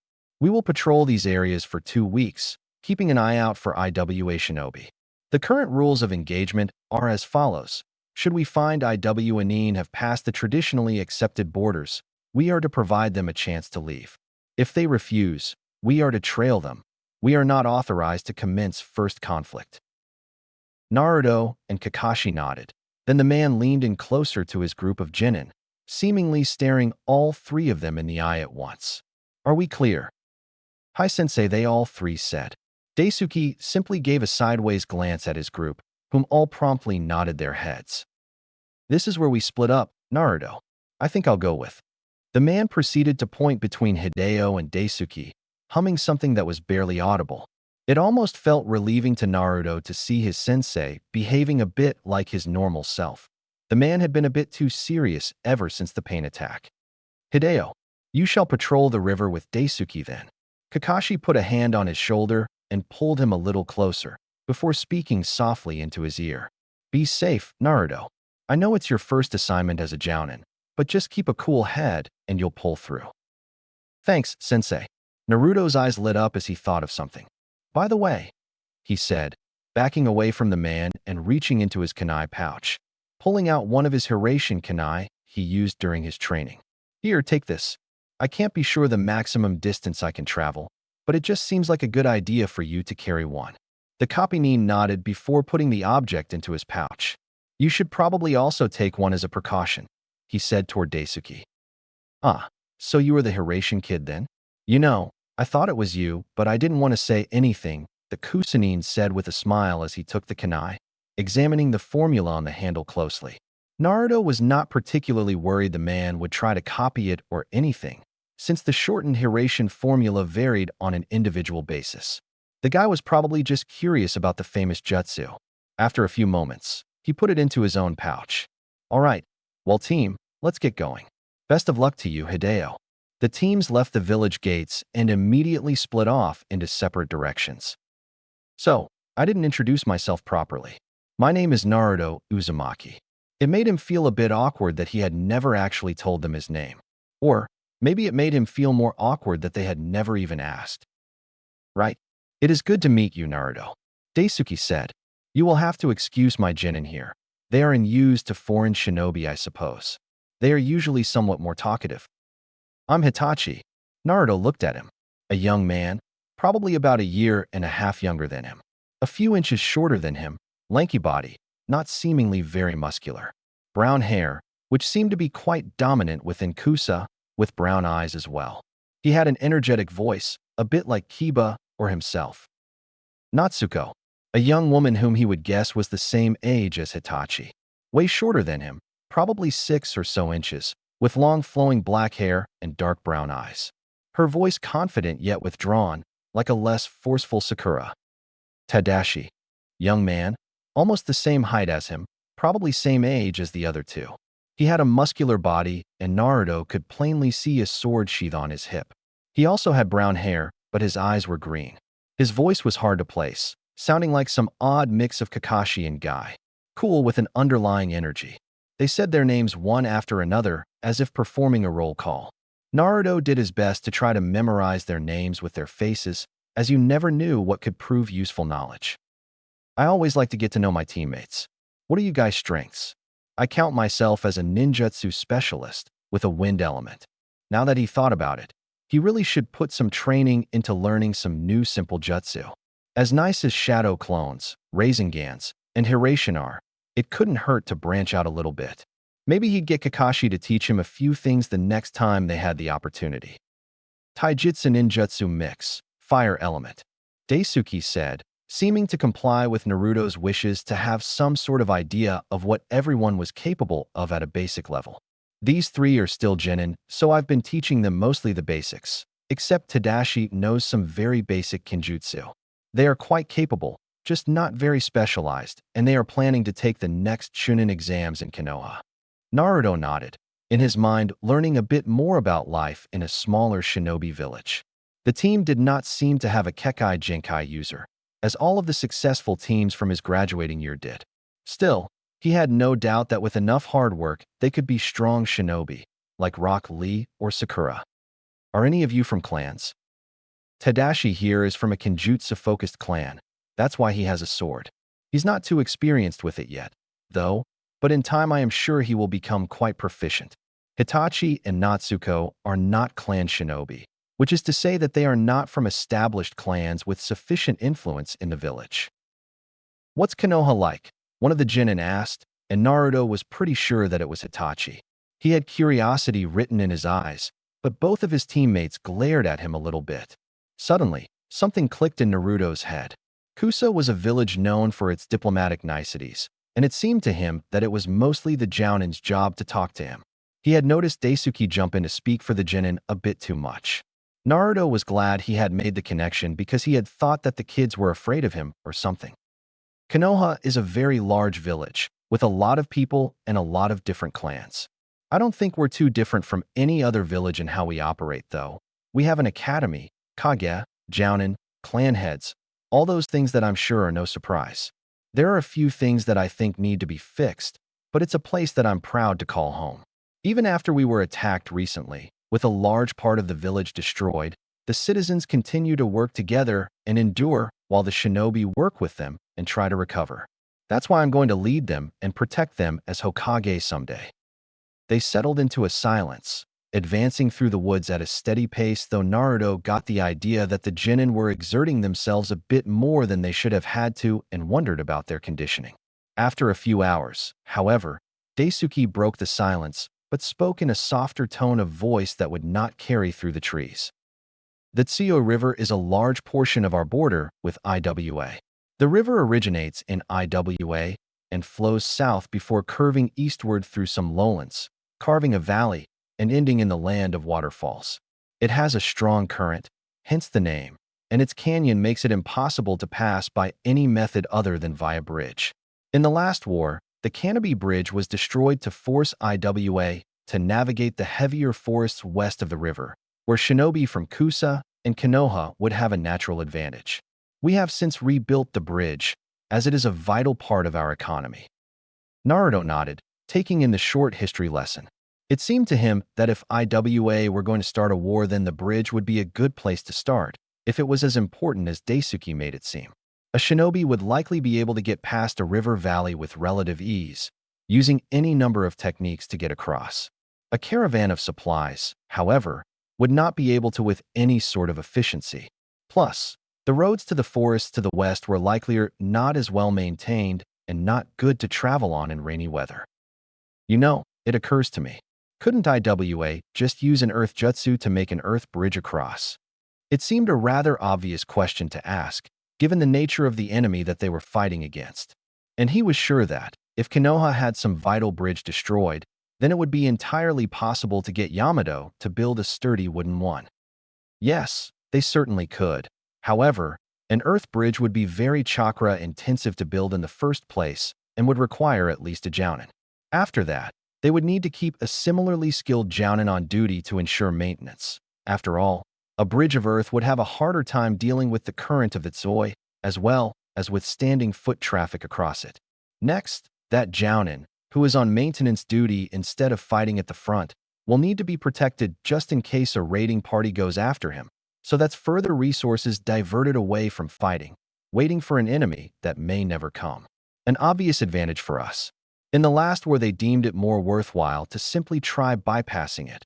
I am not sure if they would do the same this time. Naruto nodded, supposing that the explanation made sense. Apparently, the bridge was worthy of protecting after all. There was a sudden lack of trees, and he saw the river valley perhaps another 100 yards or so in front of him, with a similar distribution on the other side. He could tell from the branch he stood on that the valley was rather wide, and he could hear the flowing current of the river if he concentrated hard enough. As far as he could see, there was no alternate crossing, natural or otherwise. It was actually quite a nice view, with the sun setting in the west creating a nice array of shadows among the trees. We're at the border of Kusa, Taki, and IWA, the female Jinin, Natsuko, said, and it was the first thing besides her name that Naruto could recall her saying. If we set up camp nearby and start patrolling tomorrow, then we'll see the bridge in about 4 days if we're being thorough, Tadashi said, and Naruto was beginning to get the notion that the kids were very professional for Jinin. Probably more professional than him, come to think of it. Then again, professionalism was one of the most overrated shinobi skills, if his personal experiences and training under Jiraiya taught him anything. Of course there was a time for it, such as at council meetings or when serving as Hokage, but what difference did it really make on missions? There are other shinobi assigned just to the bridge, right? It seems too important to leave unsupervised. Of course, Ayashi-sama has made sure there will always be a team there. It's our job to back them up in an indirect way. Naruto nodded, glad to hear that they were not the sole group involved. Somehow, though he did not know them all too well, he did not think that being alone with a Jinin team at the outbreak of a war would be much fun. It was then that they came upon a slight clearing in the woods. This should make a great place to camp. Everyone, you know what to do. Tadashi, get some firewood. Natsuko, set up the Jinin tents. Hitachi, prepare to cook. Naruto and I shall patrol the surrounding area. Does everyone understand? Hi, sensei, they stated, and the man simply shook his head with a smirk on his face. Naruto, for his part, was quite sure that these Jinin were the exact opposite of his team, quiet and respectful. Then again, it could have something to do with the fact he was a foreigner, or possibly the idea of war getting to them already. Or quite possibly that his Jinin team was among the strangest in the history of the elemental nations. He would not throw that out as a possibility. Your team seems much more respectful and focused than the average Jinin team, Naruto said, as he and Daisuke began their patrol. Naruto also decided to disperse about 10 shadow clones to help ensure their safety. He did not want to make it obvious that he was somewhat discomforted by their behavior, so instead, disguised it as a compliment. Yes, they are quite the kids. It's funny, really. I've never been one for much formality or tradition, and I like to think I can be quite humorous, but I was assigned a group of kids who all value formality highly. Just the way it all works out, I guess. Hideo would love them. I'm sure of that. And his kids are a lot like me in a way. Talkative, at least. Perhaps not as good-looking. Naruto chuckled a bit. He had gotten the idea that this guy would be a bit carefree from their first impressions, and it seemed like he was right. But I guess the kids have a way of growing on you. So, they are behaving a bit differently just because I'm a foreign shinobi, aren't they? The man had pretty much said so earlier, but Naruto wanted confirmation. Definitely, especially a foreign jounin. Especially the hero of the leaf. They don't want to say anything out of line, for fear of embarrassing themselves, a clan, or the village. Personally, you don't seem like the type of guy to let a genin get to ya, but you'd be surprised. Naruto laughed at this. While he was definitely not the kind to be seriously offended by anyone, in fact he would probably be goading the poor shinobi on, he could imagine what it would be like for one of them to say the wrong thing to someone like Niji before he changed. Or, much worse, they were to talk badly about the philosophy of youth. I understand. In fact, I can already think of a few people who would act like that. Better safe than sorry, I suppose. They moved in silence as he thought about his new companions. Daisuke seemed like a decent enough guy, rather talkative with a bit of a sense of humor. He seemed to have the respect of his genin, though Naruto was not quite sure how hard that was with the way those kids behaved. In the end, he felt like there were definitely worse teams that he could have been assigned to work with for the mission. Chapter 5. They had awoken early in the morning, with Tadashi and a Naruto shadow clone having taken the last watch of the night. Naruto had gotten used to leaving at least one clone on watch during many of his missions, and he was sure that the genin did not mind having a little bit of company throughout the night. Additionally, even if he was willing to trust the Kusanine, they were still shinobi and he was still a shinobi, so having a shadow clone to watch over himself while he was sleeping was probably a good idea. When he was sleeping normally, a shadow clone being dispelled suddenly from dying would wake him up every time whenever he got the memory. After all, you could never be too careful when surrounded by ninja. For 3 days and 3 nights, the mission was entirely without intrigue. Team Daisuke, with Naruto tagging along, made a slow path up the river, patrolling back and forth in an effort to assure maximum security. Thus far, they had not seen anything of particular interest. To Naruto, it was a little bit worrying. With all the reports of IWNE being seen more frequently along the border, and even crossing it, for him to have seen nothing seemed like the calm before the storm. Thus far in the day, they had been patrolling for several hours. Did you say you were, or were not from a clan? The kids had taken to asking increasingly personal questions, especially Hitachi. Naruto did not really mind, and was glad to answer them. It meant that the genin were more comfortable around him than they initially had been. I guess technically I could be a part of the Uzumaki clan, but I don't think that really counts since they aren't an established group nowadays. I grew up as an orphan and lived by myself from the time I was 6 years old, so I'm pretty sure I do not count as a clan member of any kind. Wait, Uzumaki, but you don't have red hair like. Hitachi was quickly interrupted by Daisuke. Your hair is blonde. The Uzumaki are renowned for having red hair, is what I believe Hitachi was asking. Right, Hitachi? The boy nodded, and though Naruto picked up that something was going on in front of him, decided not to push the subject now. It interested him though. Surely, before then, the kids had already known his name was Uzumaki. Perhaps they had just thought he was given the name as opposed to being born into it? Or maybe they were trying to discuss something more about it now that they were more comfortable, but Daisuke intervened. Yeah, I get the hair from my dad. Who's the toughest enemy that you fought? Well, I guess the easy answer would be Pain. After all, he had the Rinnegan and nobody else in the village could stop him.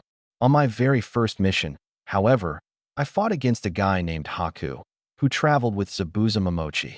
It was tough because I had met him before the fight and had come to think of him as a friend, and we had a lot in common. Not only all that stuff, though, he was strong enough to have almost killed me and a teammate. There did not seem to be any harm in answering their questions. Besides, anything that could help pass the time would be appreciated. He still had 10 days of patrol left to do before he'd go back to Kusa, and even then he did not yet have orders to leave. It was tough, not knowing whether or not Tsunade had waken up yet. Do you have a girlfriend? Hitachi asked, a mischievous glint being shot toward Natsuko all of a sudden. He wanted to laugh a bit at the genin heckling one another, though in truth, the question made him slightly uncomfortable. It was funny how the world found a way to change in the blink of an eye. 1 second, Naruto was talking with some genin and thinking about how everyone was holding up back in Konoha. Whether or not Tsunade was awake, the situation with Kyumo, if Sakura had been taking better care of herself, and what everyone else was doing. Were they doing missions, or were they rebuilding the village? The next second, the five of them stumble upon obvious signs of combat. Kunai on the ground, craters in the ground likely from explosions, scratch marks on the trees, broken limbs, blood spatters everywhere. Signs of a brief yet intense engagement among shinobi. All right, team, we need to stay calm. There is a high likelihood that IWA teams engaged friendly shinobi in combat, but we must not jump to conclusions. We need to be cautious moving forward. Even though Daisuke was putting on a more stoic front, Naruto could tell from the look on his face and the slight shakiness of his voice that the Kusa Jounin was rattled. It was hard to blame the man, since the scene they were looking at could indeed be the start of the next great shinobi war. Naruto himself was unsure how to feel about the sudden revelation, so simply resolved to continue forward. They followed the signs of battle and the blood trails, eventually coming to a small clearing. There, they saw 3 dead shinobi and, from the headbands, it was obvious that they were Kusanine. Looking around, there were signs of a very brief engagement. If it were a head-on shinobi brawl, then there would almost certainly be more damage caused to the surrounding area. Somehow, it was less damage than the area they had stumbled upon minutes earlier. This indicated that it was likely a second team of IWA that was waiting for them. Walking up to one of the bodies, he looked for the fatal injury. He had cuts and bruises on his arms, but nothing too severe. On his back, however, there was a piercing blow of some kind through his torso. If I had to guess, I would say that IWA engaged these Kusanine in the nearby forests. These shinobi attempted to make a fighting retreat, likely in order to inform someone of higher rank. Unfortunately for them, it appears that a different team of IWA then laid an ambush at this location, and the Kusanine were caught from 2 sides and quickly eliminated. What a shame it was. These shinobi cut down in their prime. They had not even gotten to go down fighting, instead being ambushed on 2 occasions. So, they herded them and slaughtered them. Nobody bothered trying to correct Hitachi because they could tell that he was correct. Naruto knew it was an effective way of fighting, and it was probably well planned by the IWA, but something about it still gave him a disgusted feeling. There was no doubt in his mind about it. This was an act of war. And if IWA was willing to go to war with Kusa, then they were also going to war with Konoha. If they were willing to attack Kusa in Kusa territory already, then it meant they were probably confident. Well, I told you that there would be more of them. A voice rung out from the tree line, and suddenly, 3 IWA appeared on a tree branch seemingly out of nowhere. Apparently, they had been expecting them to follow the signs of combat into this area. Naruto mentally cursed at himself because he should have known. Why else would they have left the bodies lying around? If they wanted the attack kept a secret, they could have moved the corpses and covered up most of the collateral damage. It was very fortunate that they were confident enough to reveal themselves before attacking.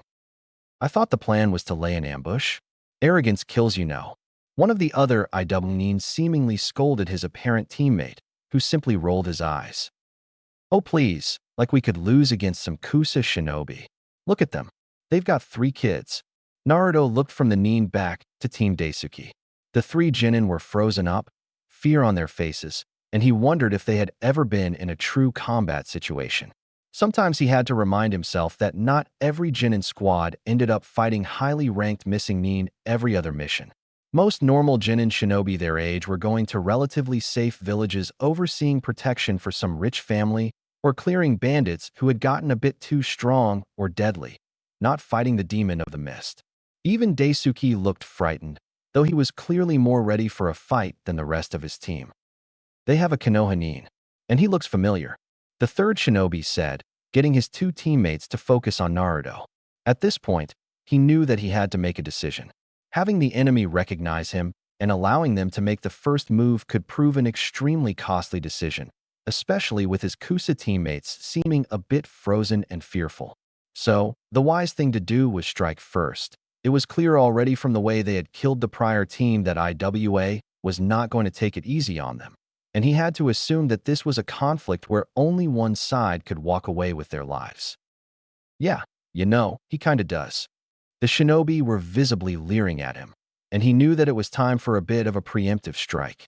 The fact that they had not yet recognized him gave him a huge advantage in any fight with them, and it would be foolish to not seek to use such an advantage. Without a second more warning, Naruto jumped toward the three Idainin, whose eyes went wide with surprise for a second at the unexpected action. Rasengan, he shouted, the blue orb spinning rapidly in his hand. The enemy shinobi were wise enough to evade the attack, and, seconds later, his hand hit the branch they were previously standing on and shattered it into countless tiny pieces.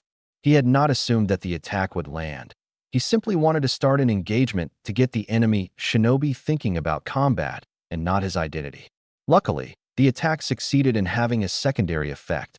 The enemy were separated, at least momentarily. It seemed that two of the shinobi had jumped backwards while the other jumped to the left. Daisuke, I need you and your team to handle him, he said, pointing to the lone shinobi. I can handle these two. There was a part of him, somewhere in the back of his mind, that knew Daisuke was technically in charge of the mission. However, he ignored it completely in favor of trusting his instincts. They had always gotten him through in tough situations, and it would be silly not to trust them here. He saw the man nod. Shadow Clone Jutsu. 10 clones appeared beside him, facing toward the lone shinobi and enforcing the idea that the three of them would not be reuniting anytime soon, while the original glared at the duo of enemies in front of him. The lone enemy seemed to take a second to process everything before making a hasty retreat backwards. Team Daisuke pursued and the shadow clones dismissed, leaving Naruto alone with the two Idainin. Well, that was unexpected. Maybe even clever. Still, a Jounin of IWA is more than a match for some Kusa Genin team, and 2 Jounin of IWA can handle any Konohanin. So, should I take this to mean that IWA is declaring war? He wanted to remove all doubt from the fight and from his mind.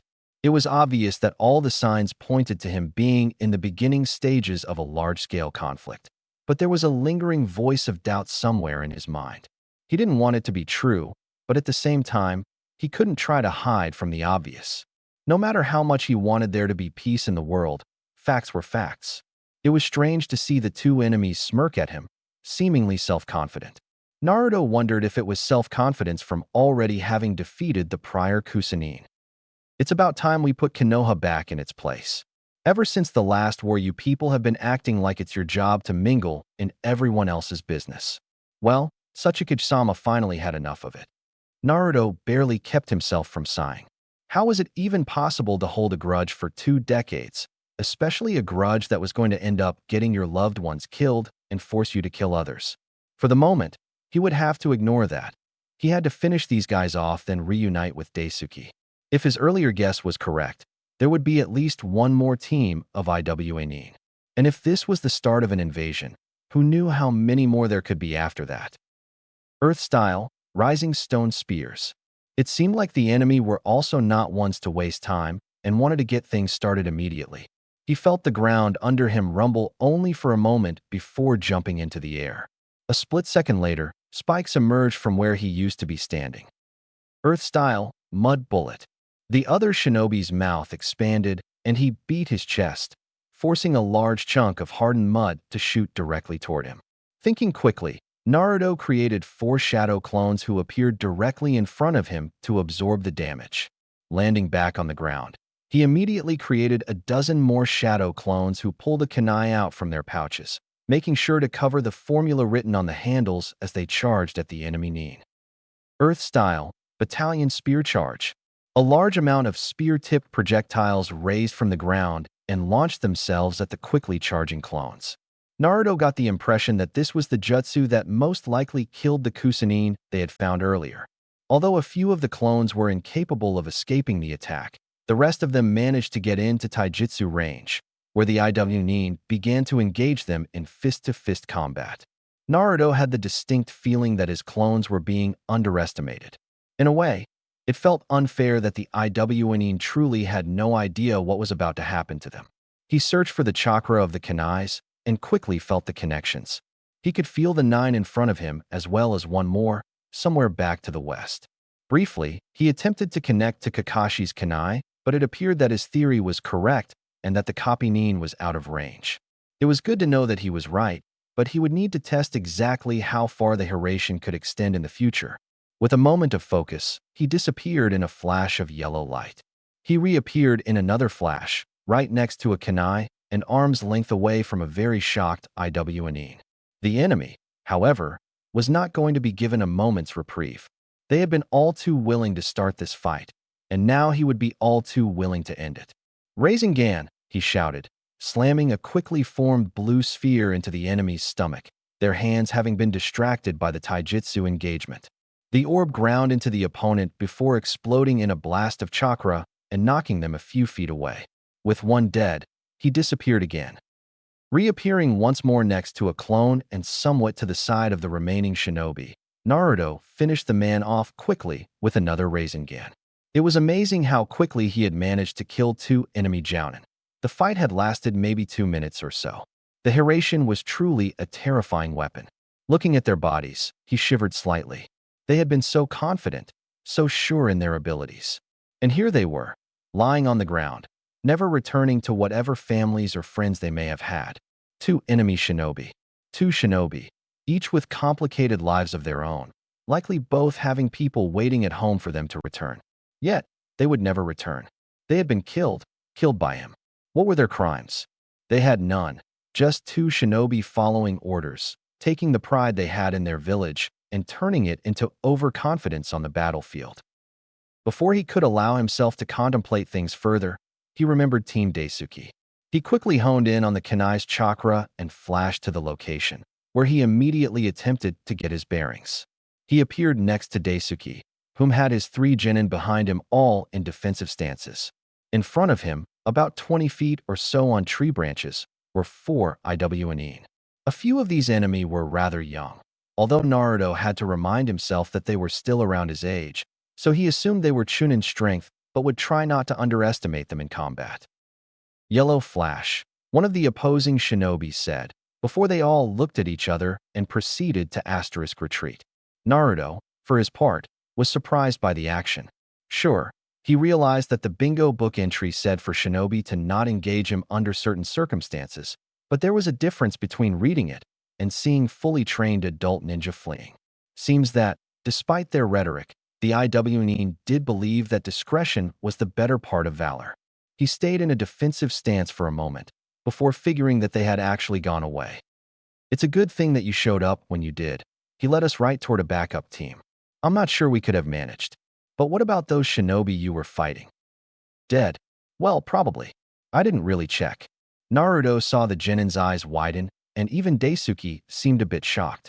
He did not understand why. Sure, he had not really wanted to kill them, but he had to win the fight while he had the advantage of surprising them with the Hiraishin.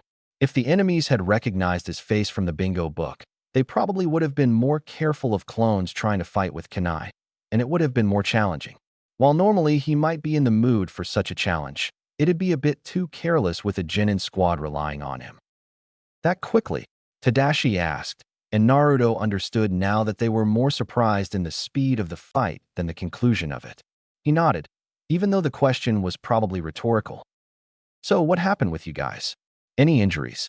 It didn't look like anyone had been injured, and not much time had passed since they had separated, but he felt a bit protective over the genin since they were really in an unfair situation for them. "No, there was barely any fighting at all. Just a few defensive jutsu before you arrived." Naruto nodded, glad to hear it. "I can't believe it. IWNine are invading again. Konoha didn't even have the manpower to send a real shinobi team. What are we going to do?" There was a panic in the nin's eyes, and Naruto could tell the poor genin was beginning to panic as the adrenaline of opponents to face wore out. "Calm down, Hitachi. At a time like this, all we can do is our job. As your sensei, I need you to trust me when I tell you this. No matter how much is lost, you've never been beaten until you surrender." The boy nodded, seeming to have calmed down at his sensei's words. Naruto thought that they sounded like something the old man might have said at some point. "What do we do now, sensei?" "Well, I believe that we should continue in our mission. We have an elite foreign jounin with us, and a messenger bird can carry the news back to Kusa. The greatest service we can do for our village is to do as we were assigned. Does that sound reasonable to everyone? All the Genin responded in the affirmative, but Naruto did not. Do you think that maybe you guys should go deliver the news directly to Ayashi-sama while I head to Kanabi in order to see the situation? I mean, this could be a full-scale war that we're in the middle of. This mission was assigned as a patrol, but a patrol cannot stop an invasion. Plus, I'm not sure how experienced you guys are as a squad, you know? IWA could be sending elite units here. With all respect, Naruto, surely you cannot expect us to abandon a mission simply because the parameters have changed? Our village needs us, out here, to help figure out and stop whatever exactly is going on. We cannot be sure of Iwa's true intent just yet. Naruto sighed, figuring that Daisuke had made a good point. If it were Konoha in immediate danger, would he flee the front line? No, not unless given very specific and convincing orders on why he should do so. That was part of the reason why it never crossed his mind that he should be the one to leave. Kusa was an ally and, as such, in need of protection just as much as Konoha. Yes, he would fight for Kusa as if it were Konoha itself, for the two's fates were now aligned. Thus, he could understand the stance that the man had taken. Right, of course. Guess I was just worried about you guys, is all. Of course I could not expect you to want to do anything besides trying to do the most for your village. I'm the same way, I suppose, he offered, with a slight smile. You're a lot different than the other Uzumaki, Hitachi said, before his eyes widened as if realizing what he had said. Daisuke looked at the young man with an underlying scowl, but tried to keep a straight face. What other Uzumaki? He asked, curious as to both what family he could have possibly had in the village and why it seemed like it was being kept a secret from him. This was the second time now that the Uzumaki name had been brought up, with strange reactions from all of those around him. Okay guys, seriously, before we're forced to fight more IWN and our lives are put in danger again, I want to know what Uzumaki you're talking about and why you're keeping it from me. Daisuke coughed into his fist, undoubtedly a sign ordering his genin to let him answer. Well, you see, when Yuzushikikyure was destroyed at the start of the Third Great Shinobi War, the surviving members of the clan spread throughout the continent in various ways. One of the members came to Kusa, asking for refuge for herself and her daughter. Our leader at the time accepted under one condition: the woman become a medic nin who put the village before herself. This was due to the fact that the woman had a strange Kekai Jinkai, the ability to heal almost any injury with a single bite to her skin. She accepted the condition, though after a surprise attack rendered many injuries to both the shinobi and citizenry of Kusa, she worked herself literally to death and left her daughter an orphan. This made her a bit of a hero to the village, a foreign woman who gave her own life in aid to others. Anyway, her daughter was born with the same ability and thus was also trained to be a shinobi. She proved to be a promising young genin, whom not only possessed her mother's healing abilities, but also displayed a keen ability to sense chakra. One day, however, she abandoned her oath to the village, and Karen Uzumaki has been a missing nin ever since. A part of him had known, of course, that the Uzumaki remnants had spread throughout the elemental nations, with none going to Konoha due to feeling betrayed. The thought that he could actually meet one of them, however, was something that he always wanted to push back as far as possible. There was some part of him that thought if he had gone this far in his life without meeting any of his clan relatives, then he would be just as happy to go the rest of his life without meeting them. A part of that changed when he began to believe, for a moment, that he was so close to meeting one of them here in Kusagakure. Someday, he resolved, he would do his best to meet one of them, be it Karen or somebody else. All right, thanks. Nothing too complicated there, really. Had a clan member here who betrayed the village and became a missing nin. Not sure why you bothered to try to keep that a secret. We just didn't want to bother you with such information. After all, who wants to hear all about a village's missing nin? And the last thing we'd ever want is to relate you to a traitorous missing nin. Now, Ayashi-sama is relying on us to get our mission done, so I suggest we get a move on. Kanabi Bridge is not that far away. Chapter 6. He prepared himself mentally for the task ahead, smiling at the challenge presented before him. It was not every day that someone like him got the opportunity to do something that was truly important. Most of the time, they were simply used as cannon fodder in the heat of battle. Though he knew his time on the planet was quite limited, there was a certain degree of freedom in accepting that simple truth. In his short time in existence, he had decided upon one thing. He would be as useful as possible. Right now, he had been entrusted with a singular goal and was ready to execute it. He felt the kunai spinning in his hand, feeling the chakra from it. He reached into the pouch, grabbing 5 more, holding all 6 in total between his fingers. He threw it toward the top of the bridge, with a smile. In a flash of yellow, he appeared slightly above the bridge and could feel the heads of the IWNE turning towards him. Good. He could make out already hand signs being made, so knew he had not even 1 second to hesitate. The reaction speed of these enemies seemed to be rather good, definitely not Genin-level reaction time. He reached out and grabbed the kunai he had thrown, immediately throwing it to the ground and appearing in front of an IWNE who looked afraid. Before the Nin could react, he was hit with a strong uppercut. Immediately afterwards, he jumped to the left, dodging earth projectiles of some kind. Taking a quick glance around, he could see that there had to be about 30 or so people just on the bridge. He threw 2 of the remaining kunai down the south end of the bridge, with 2 more going towards the north. They were not intended to strike, but rather to spread out. With a speed that most shinobi would never imagine having to go up against, he flashed between the various kunai, dodging a series strikes and jutsu while delivering mild attacks against the IWNE.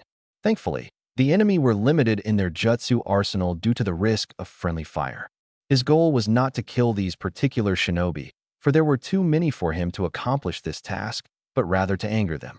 An angry enemy was not a rational one, and it would not take long for his use of the Hiraishin combined with being unscratched to cause some frustration. And so he went back and forth, briefly engaging enemy shinobi, focusing most of his efforts on not getting hit. After a couple of minutes of this, he moved on to the next stage of the plan. Throwing a kunai into the air, he felt out the chakra signature and in another moment was himself up into the air, grabbing the kunai immediately and slinging it off of the bridge into IWA territory on clear grounds. An instant later, and he went from being high in the air above the bridge to being on the ground some hundreds of meters away. The IWNE, of course, had been watching and did not relent in attempting to attack him. There were more now, coming from the forest not too far away as well as the bridge. Never before had he seen so many hostile shinobi in one place. In a way, it was terrifying, yet at the same time, it was exhilarating. Now it was time to do something different. Once again, he threw a kunai high into the air and appeared next to it. Instead of disappearing somewhere else, however, he pulled 5 more kunai out of his pocket and threw them in a wide spread toward the ground. Tajuu Kage Shuriken Jutsu, he yelled, as the 5 kunai multiplied into hundreds and peppered the ground in kunai.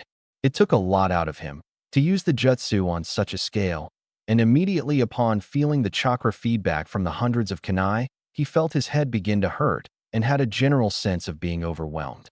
If there were any chance he could continue to excel at his mission, he was going to need get past it.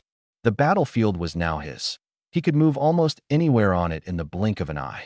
And so he did, flashing between kunai nearly instantaneously and landing repeated taijutsu and kunai strikes on the IWNE spread throughout the battlegrounds. He was feeling tired already, a feeling he had not even been sure he was capable of feeling. "What are you idiots doing?" an authoritative female voice yelled out. "None of you are qualified to fight a Hiraishin user, especially not once he's created a field of kunai. Retreat." The IWNE began to flee backwards in the woods quickly, though Naruto attempted to strike as many of them as he could in the time it would take them to follow through with the seeming order. The bridge had been mostly cleared of IWNE, except for those who had most likely been explicitly told not to leave it. That's when a girl exited the forest, looking right at him. She had short black hair, a confidence in her walk that made him know from instinct alone that she was strong, and, quite oddly, pink-colored eyes. She was smirking at him. "Oh, happy to see me," he taunted a bit, catching his breath. Having exhausted himself already from the rather extensive and unusual battle that had taken place, he was not feeling entirely too confident in dealing with an IWNE who clearly wanted the chance to take on the Hiraishin. You have no idea. I cannot believe I have the luck of running into you so early on in this endeavor. All my life, I've heard about the deadliness of the Hiraishin and seen my grandfather curse the jutsu into the dirt. Well, now I get to see what it's all about. She maintained a casual stance as Naruto continued to eye her closely. Without warning, she took a deep breath. Lava release. Lave flow, she said, lava bursting from her lips and spewing in a stream onto the battlefield. Encountering a lava user had definitely not been something on his agenda. The attack decimated the ground, and the substance itself was hot enough to disperse his kunai when it came into contact. Next thing he knew, the woman charged straight across the lava toward him, casually running on its surface as though it had been nothing. He could see that the lava was slowing but not stopping and would continue to destroy the jutsu-created kunai. Normally, shadow kunai were strong enough to withstand glancing blows and contact with the enemy, but they were definitely not made to deal with a lava-style technique. She took the offensive, attempting to use taijutsu and doton jutsu to land a hit on him. Instead of engaging with her, however, he continued to use the Hiraishin to avoid her pursuit. For 5 minutes the fight went on this way, him avoiding her with relative ease even as she attempted to engage in some sort of straightforward fight. He could tell that she was not necessarily putting all of her effort into the assault, but was holding something back likely in case he managed to use Hiraishin to get behind her or to do something else unpredictable. She was holding back, waiting for him to make a move while he was simply avoiding her. Briefly, he wondered how boring the fight between the two of them was. Despite all the confidence she had seemed to have heading into the battle, it was clear that she was attempting to feel him out and build a familiarity with his combat behaviors before committing more to attacking. Even though it was not the most intensive fight of his career, using the Hiraishin constantly while dodging attacks was taking a toll on his already tired state, and he was exhausted by this point. He created a lot of distance, then fell down on one knee, panting. She approached him with a smirk on her face, but did not get too close. You know, really, I expected more from you. To wear yourself out so quickly without even landing a punch is pathetic. He smiled at her. You didn't land a punch either, you know. True enough, does not seem like it hurt me this time. He knew that he had managed to get under her skin a bit with his remark because the smirk on her face had died out. Suddenly, from near the bridge behind him, he heard an incredibly loud sound, as if a raging wind, and could practically feel powerful chakra emanating from the location. He smiled brightly. Then, knowing that his task had been done and that his existence had not been for nothing. The boss will be proud of me. Huh? What are you? Naruto vanished in a puff of smoke. Raisin Shuriken, Naruto yelled, the most powerful jutsu in his entire arsenal wielded in his right hand. Although he had promised Tsunade not to use the technique on account of how dangerous it was, he knew there was some way to truly master the attack. Unfortunately, he had not had much time to give it any additional work on account of learning the Hiraishin, and even mid-air he could feel the intense pain spreading through his arm due to the uncontrolled wind chakra. For the present, it was the only way to ensure that the bridge would be destroyed. Based on what Daisuke had told him about the Kanabi Bridge, it was built sturdily and he could not risk losing his one opportunity of surprise. He had sent a clone to clear out most of the shinobi on the bridge, not by engagement, but by distraction, using Iwa's fear and hatred of the Hiraishin to his advantage in order to divert them from the main strike. Meanwhile, he had advanced through the Kusa side of the forests at a slow pace, trying to prevent any unnecessary engagements with Iwanin in order to get close enough to ensure he would not lose control of the jutsu before making contact. As he did that, Team Daisuke would be establishing a safe perimeter a good distance away where they would then meet up and head back to Kusa following the bridge's destruction. They were not entirely happy with their role in the bridge assault, wanting instead to play a more direct part, but he had managed to assure them that it would be easier and safer if they ensured a safe escape. A part of him was made extremely nervous by all of this since it was his plan and anything negative that happened as a result of it was his responsibility. The S-rank jutsu made clean contact with the side of the bridge, digging into it as Naruto released it from his grasp. He fell backwards toward the ground as the attack dug its way deep into the reinforced concrete of the structure. He could hear the concrete and other materials being ground away by the intense wind jutsu. landing on the ground. He looked at his arm to see a series of cuts and bruises all down it. It was not as bad as it had been following the Kakazu fight, thankfully, due to the fact that he had only used one of the attack here compared to several in that encounter.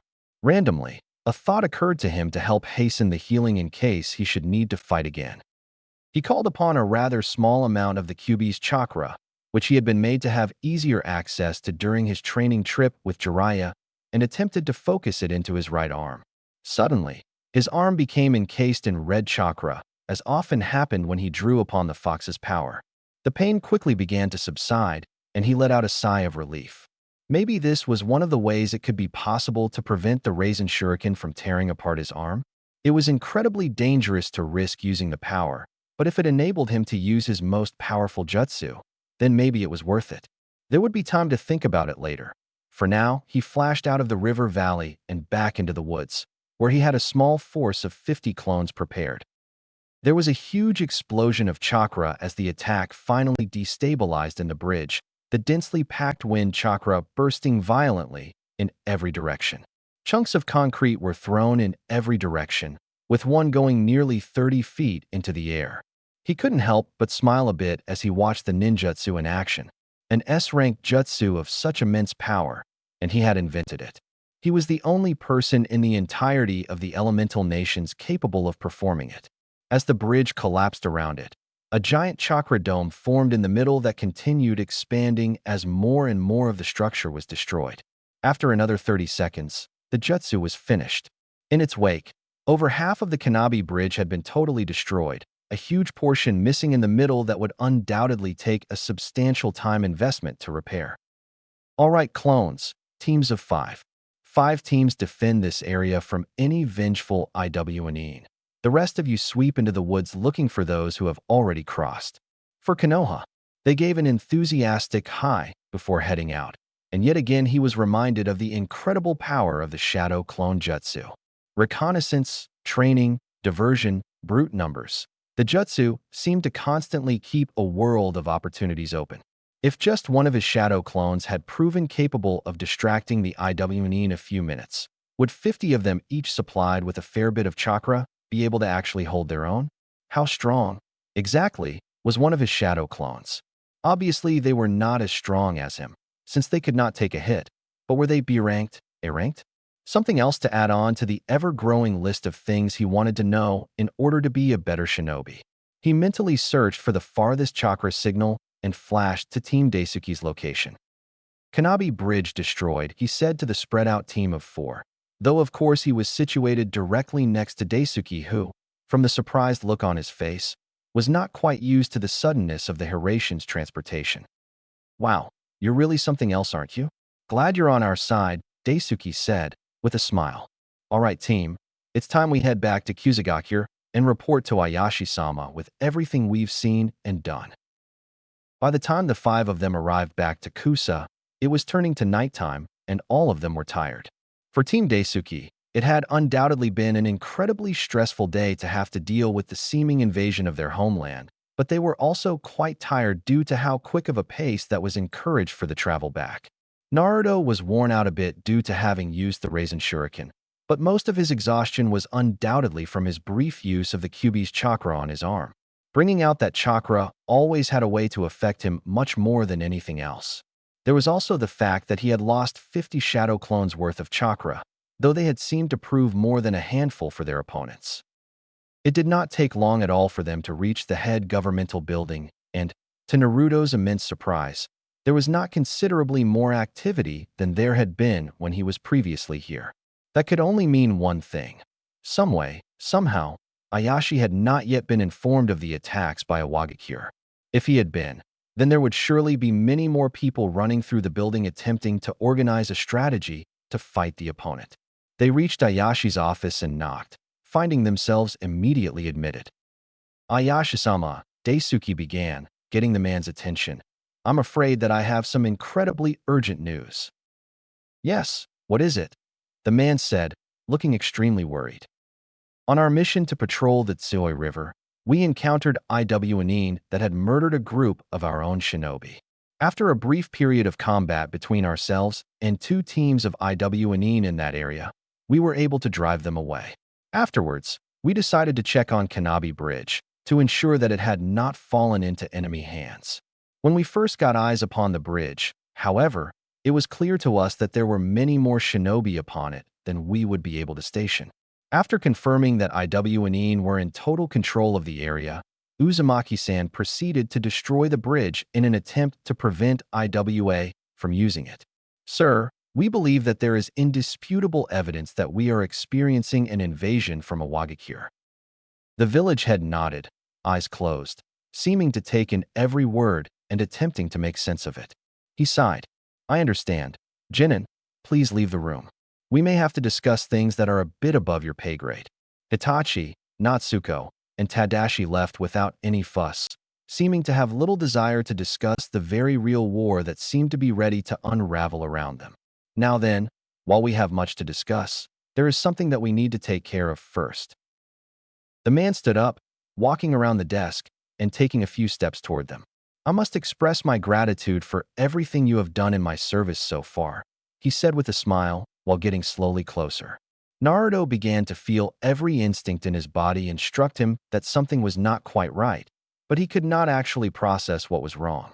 It was then that he saw Daisuke briefly look past them to his bodyguards at the back of the room, then back to them.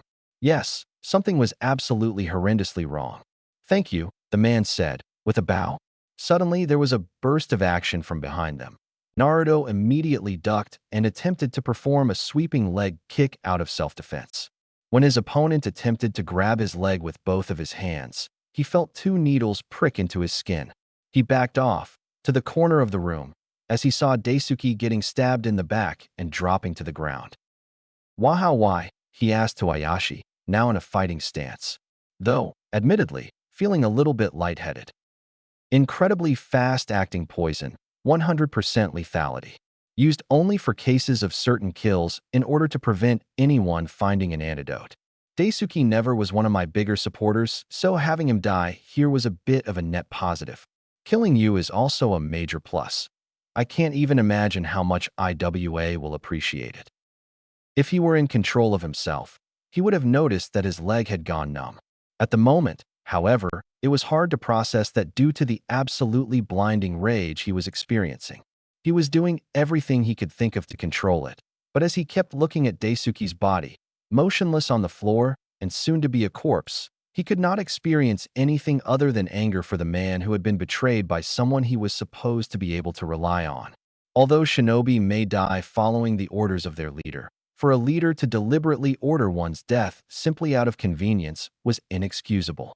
He felt himself grating his teeth together. You're the leader of Kusagakure, an ally of the Leaf. Why would you do this? He spat out, furiously wanting an answer. There was an attempt to calm himself, but then he remembered that Hitachi, Tadashi, and Natsuko would never see their sensei again. The Leaf's not the right side to be on right now. Weakened from an attack with the world ready to take advantage. Losing diplomatic influence, not able to support its allies, struggling to rebuild its own hidden village. It is clear, to me, that Konoha is the wrong alliance. Being an opportunist, I saw the chance to take my village straight into the top 5. So I set up this little invasion ploy with IWA, to draw in a few Konohanin and to dispose of a few people who may not approve of my actions. With Konoha and Suna out of the picture, or at least crippled, then not only would we immediately become one of the 5 great ninja villages, but the missions that we could begin to take over from them would allow us to comfortably stay in the position for the foreseeable future. And for my wise leadership in a time of turmoil, I would become the show dame Kusakage. Now, do us all a favor and drop dead already. This man, in front of him, one of the Kage, a man willing to murder his own loyal shinobi, a man to whom an alliance meant nothing but convenience and was meant to be broken at any time. The entire idea was disgraceful to the extreme, and Naruto found himself seeing red in a way that he had not in a while. He had come here with the mission of aiding Kusa in any way possible, and what had happened? He had been betrayed. Daisuke had been betrayed. Konoha had been betrayed. And all because of the man in front of him, so confident that a poison would kill him that he'd talk about it all. It was now that he felt the fox's chakra beginning to envelop him, subconsciously being called upon by him, but this time he would not fight it. Instead, he immediately embraced it and called for more. Moments later, Naruto went from trembling with anger, which Ayashi had assumed was the poison working its way from the leg, to being encased in glowing red chakra with two tails swishing behind him. Never in his entire life had he been in such complete agreement with the Kyuubi. The three others in the room with him were going to die. There was nothing more to it. With white-hot anger, he struck out at the two guards whom had attacked him and Daisuke. With such speed that the two surely did not comprehend what happened, he was behind them with a chakra tail enveloping each of their heads. With a quick twist, they were dead and their bodies were thrown forcefully into the walls, staining it with blood. Jajin Shuriki, this is unexpected. The man stumbled in fear, seeming only now to understand that he had misbehaved in some way since it was clear he was going to die. He took a few steps backward, as if attempting to put some space between them, but there was nowhere left to go after 3 steps, and the beast stood before him snarling in a way that was menacing beyond any human ability. "You dare to make a mockery of the Kage," were the last words Ayashi ever heard before claws dug their way into his chest and slammed him against the wall, going deeper and deeper into him before his lungs were pierced entirely. He couldn't even scream as his life was drained by the oxygen deprivation and blood loss. In a few minutes, he had gone from ready to gloat about his grand scheme to finally break Kusugakure into the top 5 to being a corpse lying on the ground.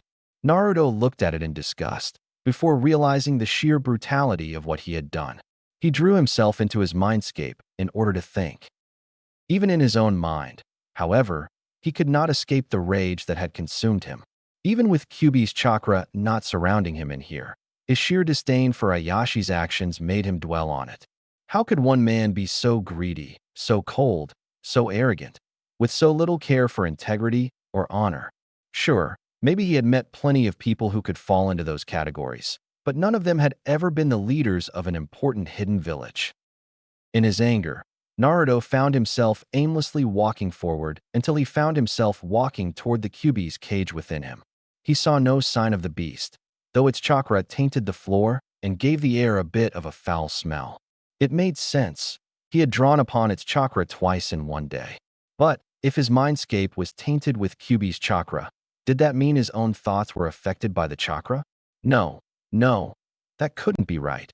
He was quite certain that he wanted to kill Ayashi of his own accord. Not everybody was meant to be saved. Not everyone had some sort of light in them like Nagato that led to misguided actions.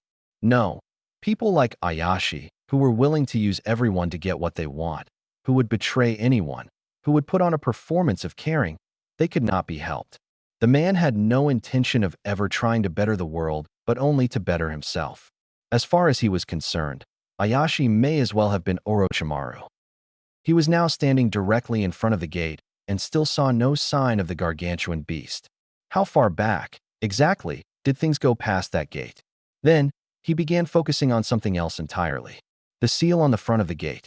It was right in front of him, the seal that could free the Kyuubi from its confinement. What would happen if the Kyuubi were to be let free? It would probably go on some sort of rampage, destroying Kusa entirely before finding some other people to menace. So what, exactly, was the difference between a tailed beast and the rest of the world then? Why didn't they take people like the Tsuchikage and have them sealed away to never kill again? He reached out a hand and touched the seal, tracing along the edge.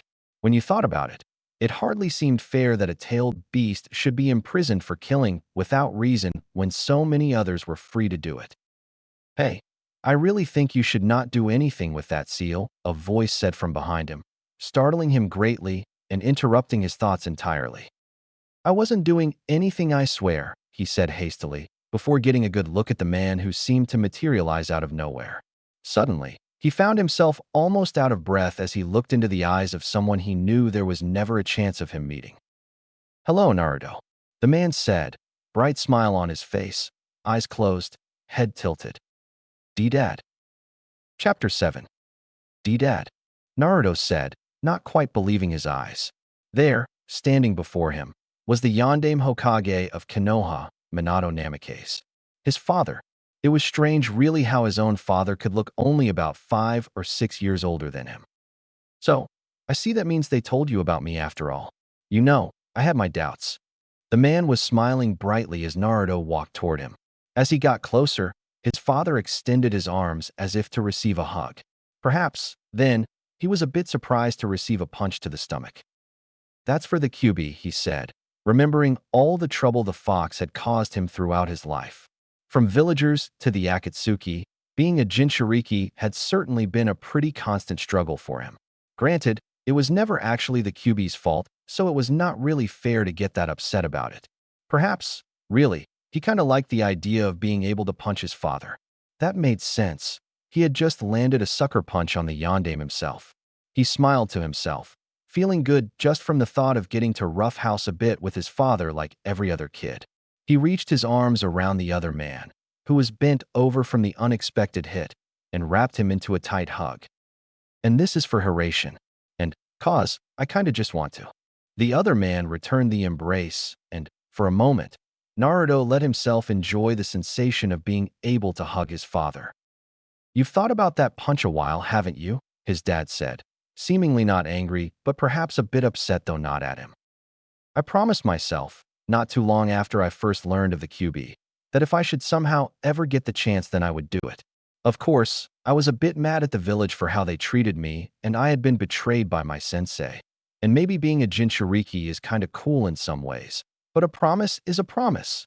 He was smiling now, as his father extended their arms and held him at arm's length.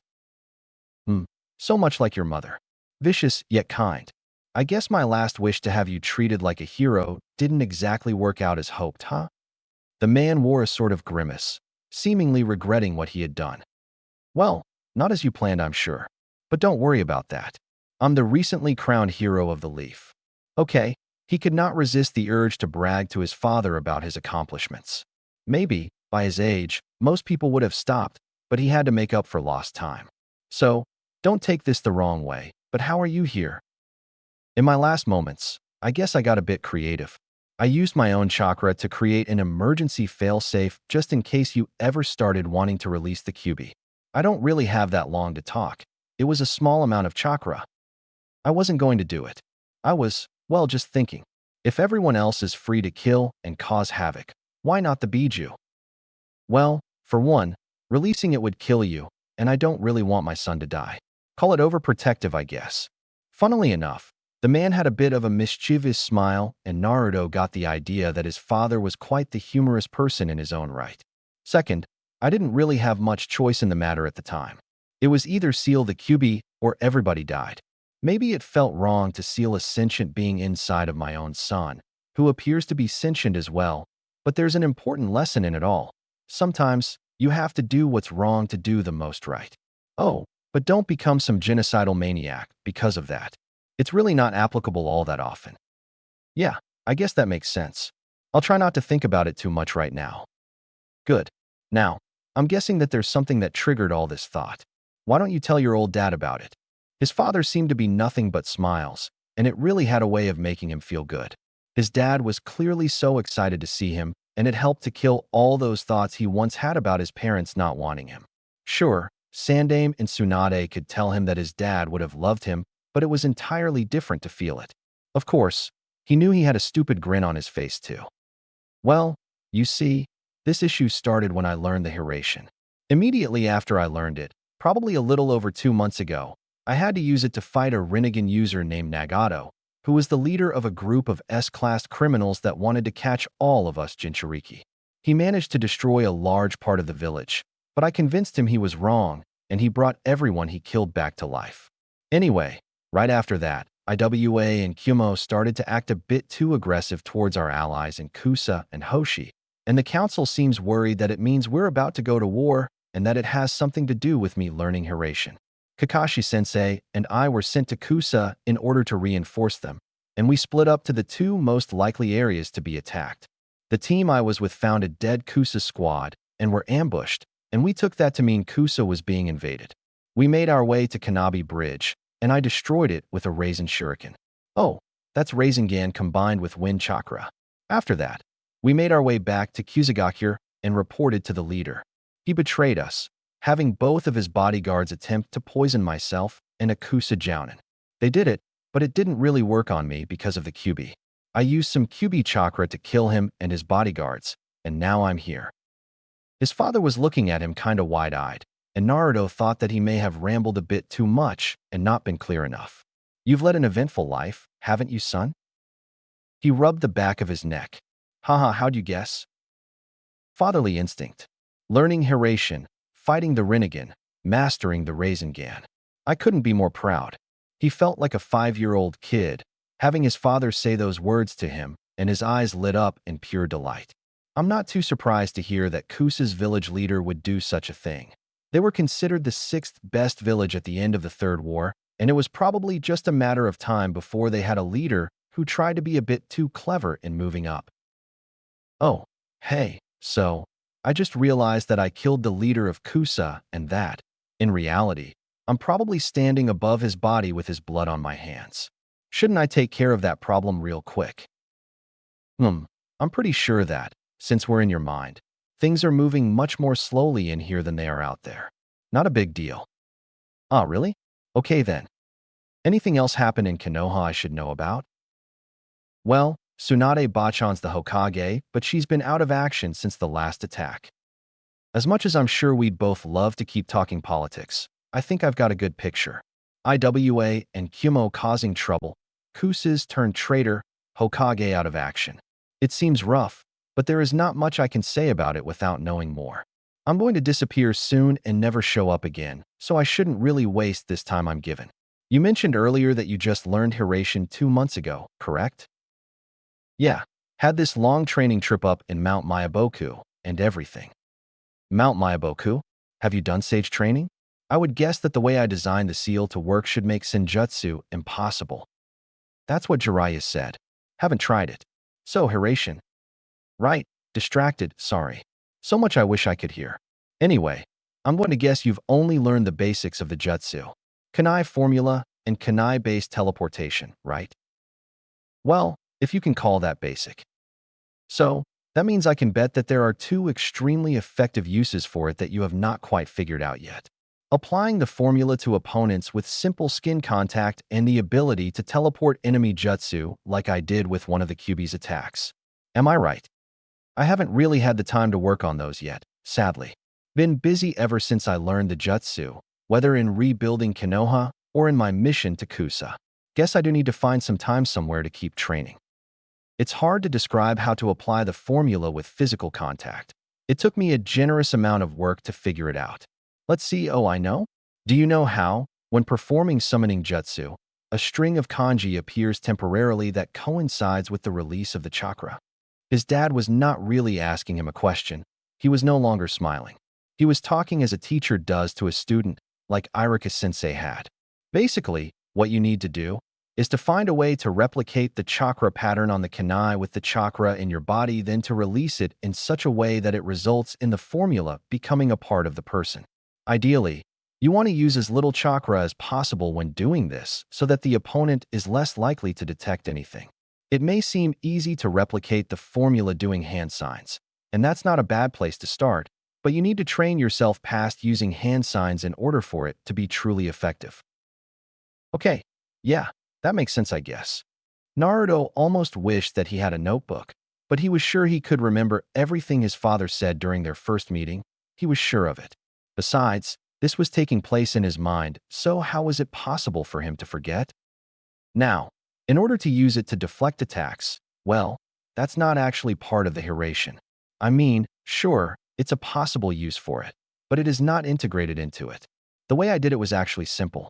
I concentrated chakra into my hands and extended a wave of chakra forward, expelling small amounts while keeping it connected to my hands. Do you know a Hyuga? I recommend a Hyuga for learning this. Anyway, when you feel confident that the attack has made contact with your chakra, you disconnect the chakra flow from one hand, Hiraishin away, and in the split second you're using the Hiraishin, you move your other hand in the direction you want to divert the attack. If an attack is particularly deadly or fast, you want to extend your chakra as far out as possible in order to, not die horribly. Naruto's face was pale, and he knew it. It seemed like a tall task to be able to learn to use the Hiraishin in such a way, but he knew that it had to be worth it. His father managed to deflect a direct attack from a tailed beast using the technique, which was surely enough of a testament to its effectiveness. It was going to be an extreme test of his chakra control in order to pull it off. His father smiled at him again, probably to try to relieve his fears. Don't worry about it too much. Just think about it this way. It will be great to hone your reflexes even further, and that is helpful in a wide variety of ways. Also, you're going to want to start small, probably with a blunted kunai or something. Oh, and before I forget, I've been thinking a little bit about your Senjutsu dilemma, and a thought occurred to me. If you were to challenge the QB for its chakra, then manage to successfully secure a portion of it, it may be possible to then divert the chakra that your body naturally absorbs from the seal into that reservoir, making your chakra able to support the sage chakra. I can't be certain, since your seal is one of a kind, but that might work. You are really into chakra theory, Haddad? He'd always heard that the Yondaime was a genius, that the man had an understanding of chakra that was far beyond most shinobi. Meeting him for the first time, he could now confirm it for himself. It was the love of my life. Besides your mother, of course. Chakra makes the impossible possible, and I wanted to understand it better than anyone ever had. That was what I always had in the back of my mind driving me, even as I became a Jounin, Sensei, Hokage. So, son, what drives you? What's your dream? I'm going to be the strongest Hokage, he said, without taking even a moment to consider that he was talking directly to the man who would probably have been the strongest Hokage had he lived a longer life. Even with a shortened life, some people still made the argument. And I'm going to find some way to bring about peace, just like I promised Jiraiya and Nagato. Bring about peace, huh? A dream as old as the shinobi lifestyle. Just remember, in times of war people crave peace. In times of peace people crave war. It's a strange world you live in, Naruto. There's going to be a lot of work to get that done. But it's your dream, so I'll believe in you just as Jiraiya-sensei once believed in me. Things sound kinda tough out there right now, but maybe somehow this situation with IWA and Kumo will work toward your goal. But how am I supposed to change things and create a permanent peace? Even after a war, there's as much hatred as there was during, no matter who wins or loses. Why are you asking me? I never managed it. Nobody has. It's up to you to figure that out, and it definitely won't be easy. I'll just have to make it work. Is that so? Well then, I worry for IWA and Kumo. Now, about that other dream. Consider this a bit of a challenge. If you've not surpassed me by the time you're 22, then it won't count. Think of it as leveling the field on my behalf. You know, since I'm dead and all that. You mentioned Kakashi, right? He can be the judge. Deal. You don't stand a chance, old man. He resolved now to train himself even harder than ever before. There was no way he could possibly fail the only challenge his father issued him. You're so much like your mother, it's silly. Oh hey, that reminds me. There is actually a way you'll get to meet her, just like you met me. When I was designing your seal, low on time as I was, I imagined a day where you'd attempt to challenge it for chakra and wanted you to have a bit of help. I don't know if you know this or not, but your mother was the previous Kyuubi Jinchuriki. Unlike your status, I assure you, hers was an absolute secret that almost no one knew of in Konoha. I'm afraid we have to wrap this up, Naruto. I can feel my chakra depleting. Naruto's eyes went wide. Here he was, having just met his father and not really having time to goof around with him due to the events of the world, and it was almost over. There was one more thing, however, that he knew he could not leave without the answer to. Dad, what happened on that night, when I was born? The young Kage sighed. Well, you see, childbirth is naturally the most dangerous time for a female Jinchuriki, due to the seal being weakened by the development of another chakra system within the body. Meanwhile, the host's body is also weakened naturally by the process. With a seal not functioning properly and a host that is not capable of resisting fully, it is possible for the Biju to break free by flooding as much chakra as possible at the seal. I cannot be sure exactly what went wrong on that night, because the Uzumaki were secretive to the point of paranoia and designed the seal to never be visible past the night it was created. If I had to guess, I would think the original seal creator perhaps wrote one kanji slightly wrong, or he just did not have enough chakra to put into the seal. Don't worry, though. With your seal you're free to have as many kids as you want, he said, with a wink and a laugh. Not funny, Dad. My bad. Look, sometimes the worst possible thing happens, and it's all we can do to adjust as best as possible without letting it get out of hand. I knew I was going to die, your mother knew it too, but we made sure that you survived. I promise you, for us, that was enough. Naruto felt tears in his eyes as he wrapped up his father in another hug. The surreal experience would be ending soon, as much as he never wanted it to. I love you, son. I know you'll do great things. Say hi to your mother and Kakashi for me. I will. I love you too, Dad. They stayed like that for a few more seconds, a silent acknowledgement that the meeting was over, before his father's chakra finally ran out and the man disappeared in front of him.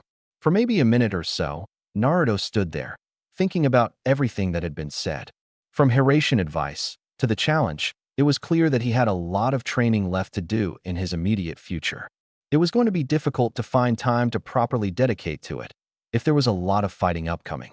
War had seemed inevitable, and maybe it still was considering that he had already killed Iwnin. They would probably not be very happy about that.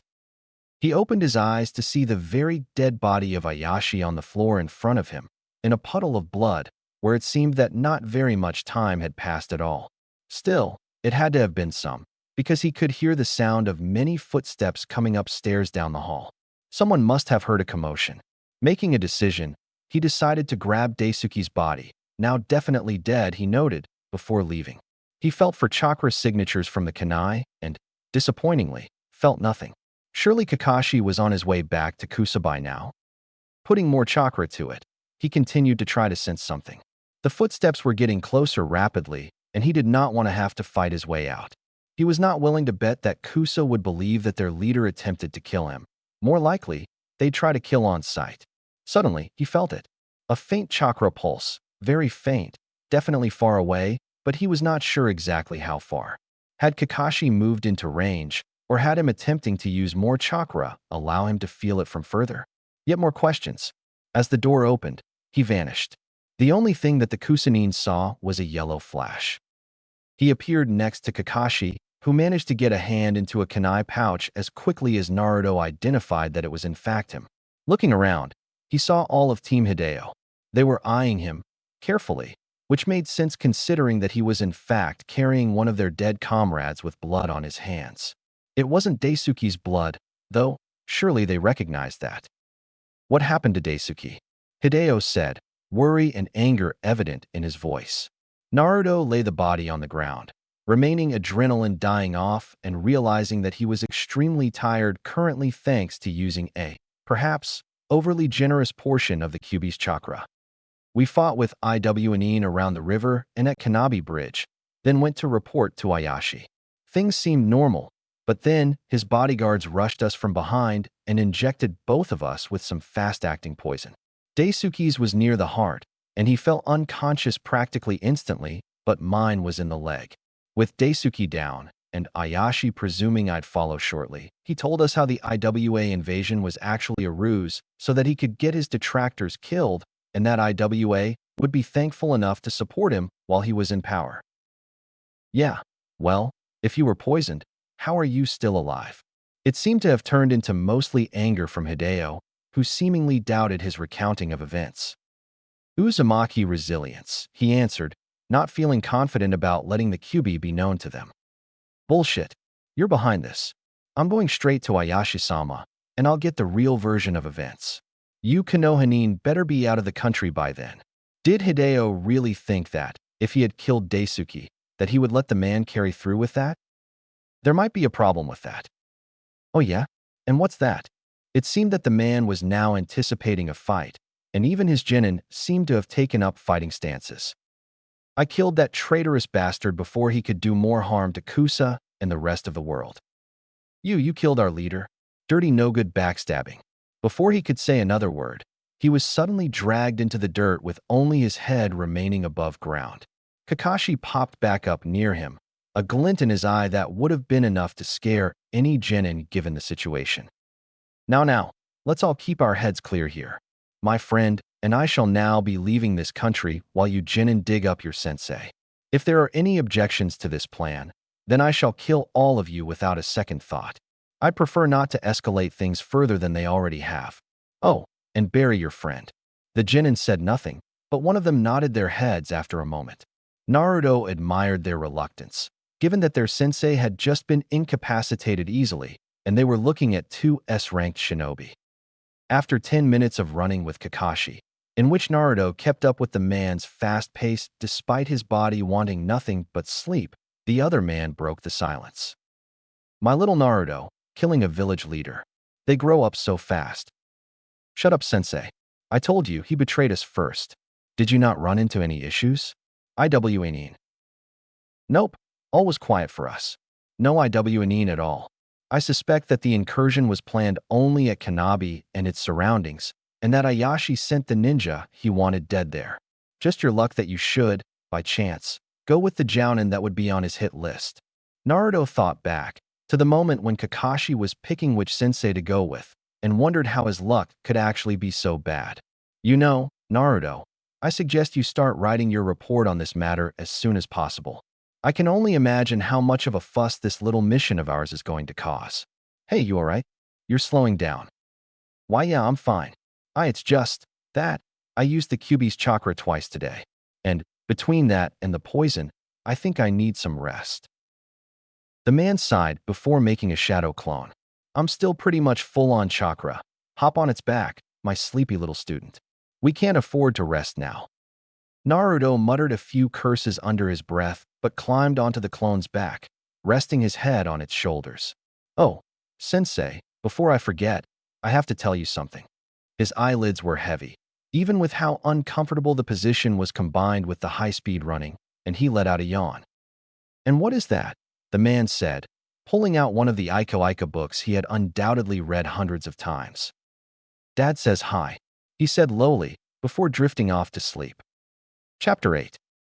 The rebuilding of Konoha seemed to have progressed minimally in his absence, although perhaps that was to be expected after being away for only about 3 weeks. He and Kakashi had traveled nearly full speed in order to ensure that no news about their mission would reach Konoha before they did. It was always better to not allow rumors to spread when it comes to matters of such importance. After waking up following a full 7 hours of sleep on the back of his sensei, the man had asked him about his final statement the night before. Naruto had no qualms in explaining everything that had happened to Kakashi and could remember vividly the man's response to Minato's challenge to surpass him by his 22nd birthday. Seems like Sensei finally got in over his head.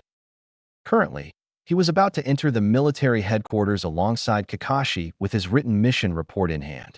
This was clearly a matter of extreme importance, involving Konoha's relations with one of their most important allies in addition to Iwa's relations with that ally. As he entered the tent, however, it was clear that something was different. There was more order, whereas before it had been chaotic. He was looking around for whomever was in charge, expecting for Shikaku to be sulking in the back, in order to explain the happenings of his mission, when he saw a sight that he had not really been expecting. "Bachan," he said, loudly, without any hesitation. She was sitting near the back on the desk that had once been in use by Shikaku, and her head raised from the paperwork she was doing when she heard his voice. To some extent, he was surprised to not see any indication of anger from his nickname, as was her usual reaction.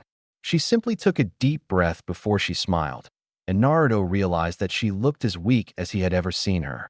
Well, at least while conscious. He walked speedily to where she sat, smiling all the way, seeing her return to her duties, making him forget momentarily about the troubles and difficulties that undoubtedly lie ahead. "Hey, brat," she said, voice slightly softer than usual. "It's good to see you again. I've been worried sick." "Oh, come on, Bachan. You know you don't have to worry about me. You're the one who was out cold all this time." "Oh yes, the numerous occasions where you have almost killed yourself fill me with confidence. Besides, a little bit of rest never hurt anyone. So, how did your first mission as a jounin go?" she said, with a raised eyebrow. It felt like he was suddenly put on the spot, and she seemed to be expecting for him to say something had gone horribly wrong. Well, the funny thing about that is, he didn't really want to give Tsunade the news when she seemed already to be stressed and tired. Her eyes drooped down as her suspicions were proven correct, and Naruto cursed his luck that his first mission as a jounin would be such a disaster. Oh kid, you age me 10 years every time I see you. How bad is it? Naruto killed the village leader of Kusagakure, his sensei said, causing Naruto to fill with an intense desire to be anywhere else than where he was. Besides Kusa, of course. Can't say I was expecting that, Tsunade said with a sigh, seeming more nonchalant than angry, much to his surprise. I'm going to assume that there was a good reason? Yeah. He thought he'd get yelled at, then have to explain himself out of the situation. He had two of his bodyguards ambush me and a Kusanine, poison us, then admitted that he was working with IWA to have some of his detractors killed and that he thought Konoha was the wrong side to be on. Wanted Kusa to be a top 5 shinobi village and to become a Kage. Hand me your mission report, she said, a defeated look in her eyes. Naruto hesitated for a moment before complying with her. Are you okay, Bachan? I'm fine, just a bit tired from all this makeup work I have to do. Not really fully recovered yet from my nap either. Tsunade barely knew how to respond. From the first moment she woke up, about 5 days ago, her days had been filled with nothing but briefings, council meetings, and mission assignments, as well as trying to arrange a diplomatic solution to the rising tensions. Her village, such a strange thought to her to think of it as such, needed to be prepared for war, but right now it was little more than several tons of scaffolding in a crater surrounded by slums of tents. Many clan shinobi were too busy trying to rebuild their compounds to be on active mission duty, and she had to constantly weigh her need for another clan member on a team with the possible political problems that could arise if any of the clans thought that she was slowing them down. In addition to all that, she had to reassure the citizens to have faith in the village's ability to protect them. Actually, you know what? Let's take a bit of a walk. Kakashi dismissed. I am sure you'll have a new mission shortly. She walked up, putting on her Hokage robes and hat, which he was not actually accustomed to seeing her wear. He knew, however, that she was most likely just trying to promote a sense of pride and to make a statement that the Hokage was no longer inactive to all shinobi and citizens. One day, when he became Hokage, he was going to wear them all the time, just as Gigi did. No way he was going to work that hard to get the robes and not have them on. They left the tent side by side, and she took a breath of fresh air. I really needed an excuse for a short break. Thanks for that, kid. There's something I need to talk to you about. Consider it political training, all right? Sure thing, Bachan. What's on your mind? He finally succeeded in getting an angry eyebrow from the woman for his nickname and smiled, though she seemed to do nothing else in response. Look, I need to be honest with you, Naruto. She used his name. That was probably not good. In the last war, there was not a single village participating that did not suffer greatly. At that time, Konoha stood up and fought against Kumo, IWA, and to some extent Kiri. We were able to hold our own, but it was at incredible costs. Not only did some clans lose over half of their members, the village's alliances were weakened after the prior loss of Yuzushiogakure. We were stretched thin on every front, relying on sheer shinobi willpower to survive, but that can only go so far. If it were not for your father, I have no doubts that we would not have been able to stop IWA. You know, I can still remember it. The constant death, the never-ending missions, coming home after a mission accomplished only to learn that it had not gone so well for your friends or your friend's friend. Instead of mourning, you prepared for the next fight anyway. The only reason that peace was achieved was from pure exhaustion, with every village having been pushed to their limits. Since then, however, IWA and Kumo have had the ability to rebuild themselves mostly uninterrupted. I guess what I'm trying to say is that we're in the worst situation we've ever faced. I think I get what you mean. IWA and Kumo have been relatively quiet since the war, whereas we've had to deal with the Kyuubi attack, Uchiha massacre, Suna/Oto invasion, and Pain attack. Suna's had to deal with the aftermath of that invasion too, which I guess was pretty bad for them since Orochimaru probably made sure that they overcommitted to it. Does that sound about right? Yep. And, from the sounds of it, I would guess that we're about to lose Kusa as an ally too. There's an important lesson for you in this, kid, one that you need to learn. I know you think that things will be different, but for now, you should assume every alliance to be one of convenience. From first reports on Hashigakure, Kumo is using every excuse in the book to avoid an official declaration of war. Disputing borders, claiming Hoshinin commenced the attacks, claiming Hoshinin have been interrupting trade routes. And they have conveniently faked evidence for all of it. On the bright side, Ayashi probably did not have many people informed about his plans, and their new leader will likely not side with IWA either. Additionally, while I'm not sure which side they'd take, Kiri is still fresh out of a brutal civil war, so are hopefully a non-factor. We're still trying to figure out where the rest of the minor villages stand. He did not like the sound of things. Tsunade talked as if war was right around the corner, and it looked like Konoha couldn't be in a worse position. The way that things were shaping up, it seemed like it could be Konoha, Suna, AIM, and Taki fighting against Kumo and IWA and any of their possible allies. At this point, it felt like unrealistic optimism to expect anything other than fighting in the future, and it looked like it'd be an uphill battle at that. I'll do anything I can to make sure the village gets through this. And I know so many other people will too. That's the power of the will of fire, right? The way we band together in times of hardship to do things like rebuild and defend our home. She smiled, her burdened spirit lifted slightly from his words. You know, I'm half tempted to just pass the hat on to you now. The smile faded, and a renewed look of seriousness defined her features. From what I hear, Danzo feels the same way. Oh, you heard about that, huh? I'm not sure what happened. That was the first time I ever met him. He was feeling a little embarrassed, having to talk with Tsunade about an attempt to replace her with him, even if he had not been the one trying. There was just something so very awkward about it. Look, Naruto, she said, being serious and looking him in the eye. I would not put much trust in Danzo. For as long as I've been in office, he has done nothing but deride my decision-making and attempt to use whatever backchannels he could think of to undermine my authority. From what I've heard, it was the same with Hiraishin.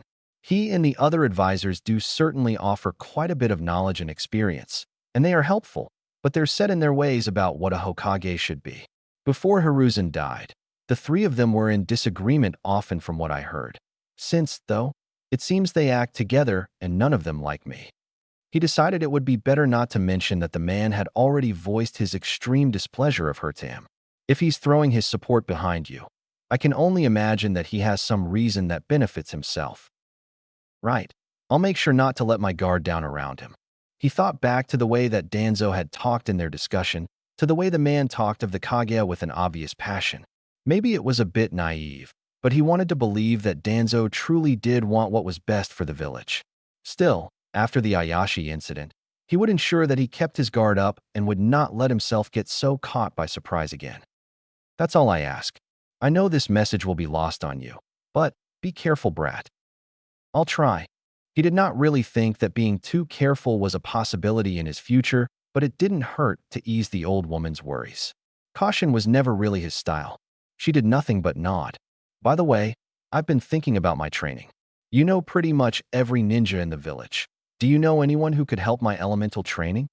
He knew that there had to be a reason the Raisin Shuriken injured him and was not perfectly complete, but asking anyone like Kakashi about it was pointless. Kakashi, though he knew wind jutsu, was far from an expert on that particular element. He also did not want Tsunade to know he'd be working on it since she seemed to believe it was an issue without a solution. Wind users are exceedingly rare here in Konoha, as I'm sure you know. Before Asuma died, he was counted as one of them. Off the top of my head, I can think of only one man with skill enough in the futon element to train you to a skill level appropriate of a Kaga-level shinobi. And here I thought we had just finished talking about him, she said with a slight chuckle. Does that mean? Yes, Danzo Shimura is probably the most capable futon user in the village. And, though I loathe to admit it, he was once quite the skilled shinobi. Of course, what else should be expected from a student of the Night Aim? I have no doubt that he will take a special pleasure in training you, and he will probably try to convert you more closely to his way of thinking. I do not trust him, have not ever trusted him, will never trust him, but if you are trying to learn your element, then he's the best available. The mysteries of Danzo continued to increase.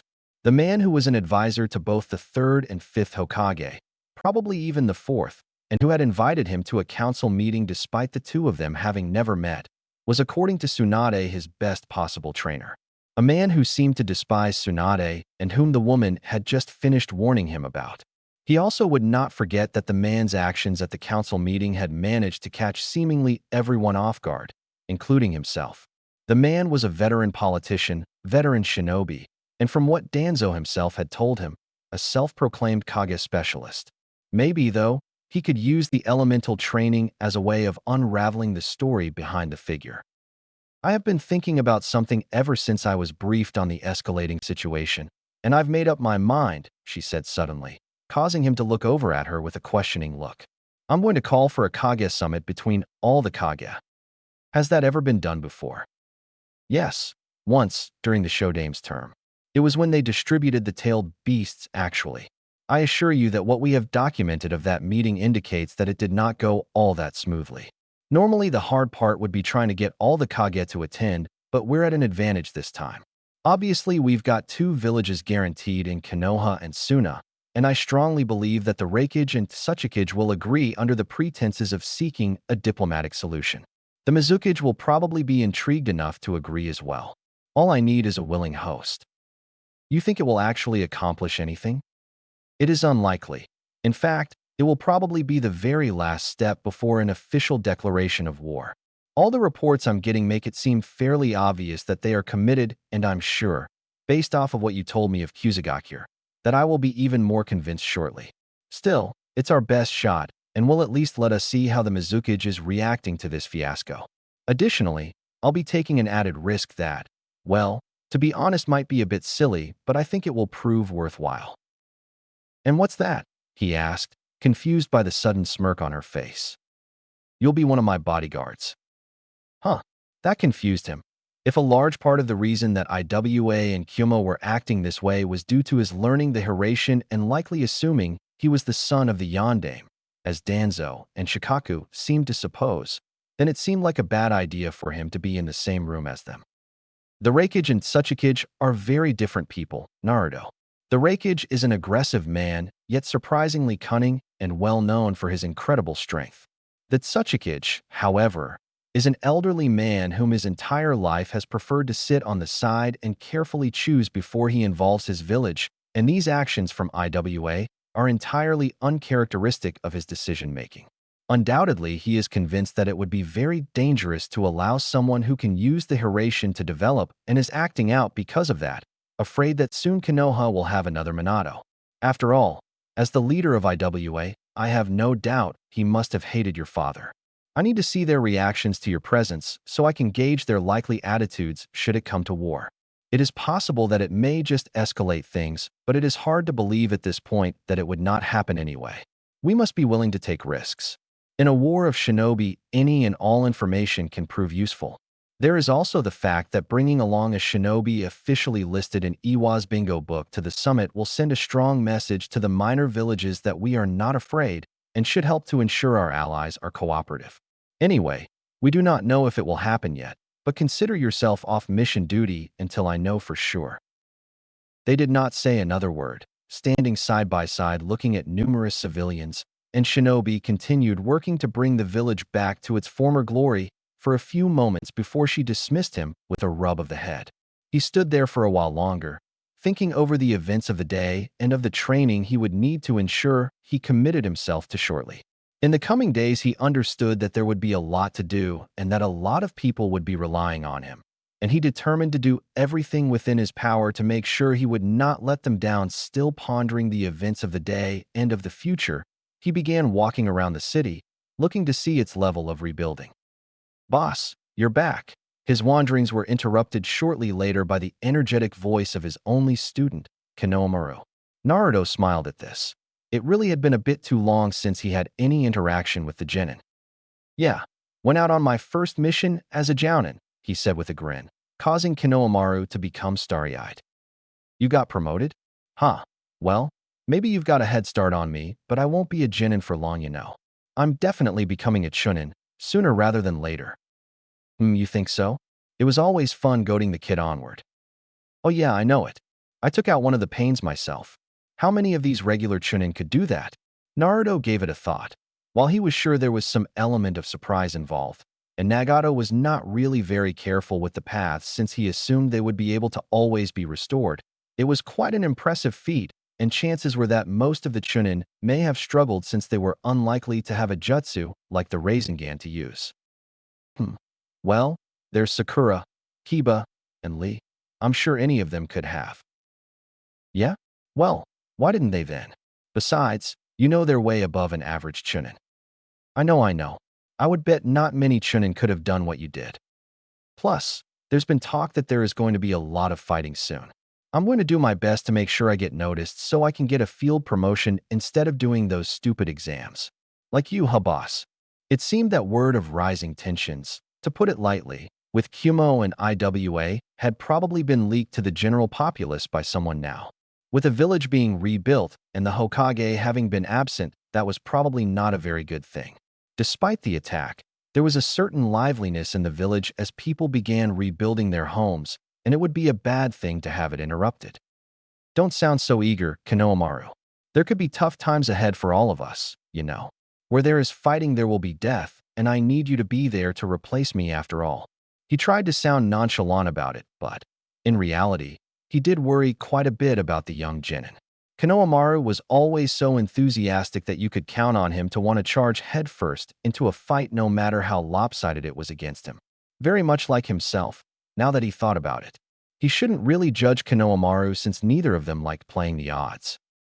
I know it's dangerous, but, well, you didn't get to see yourself fight against pain, boss.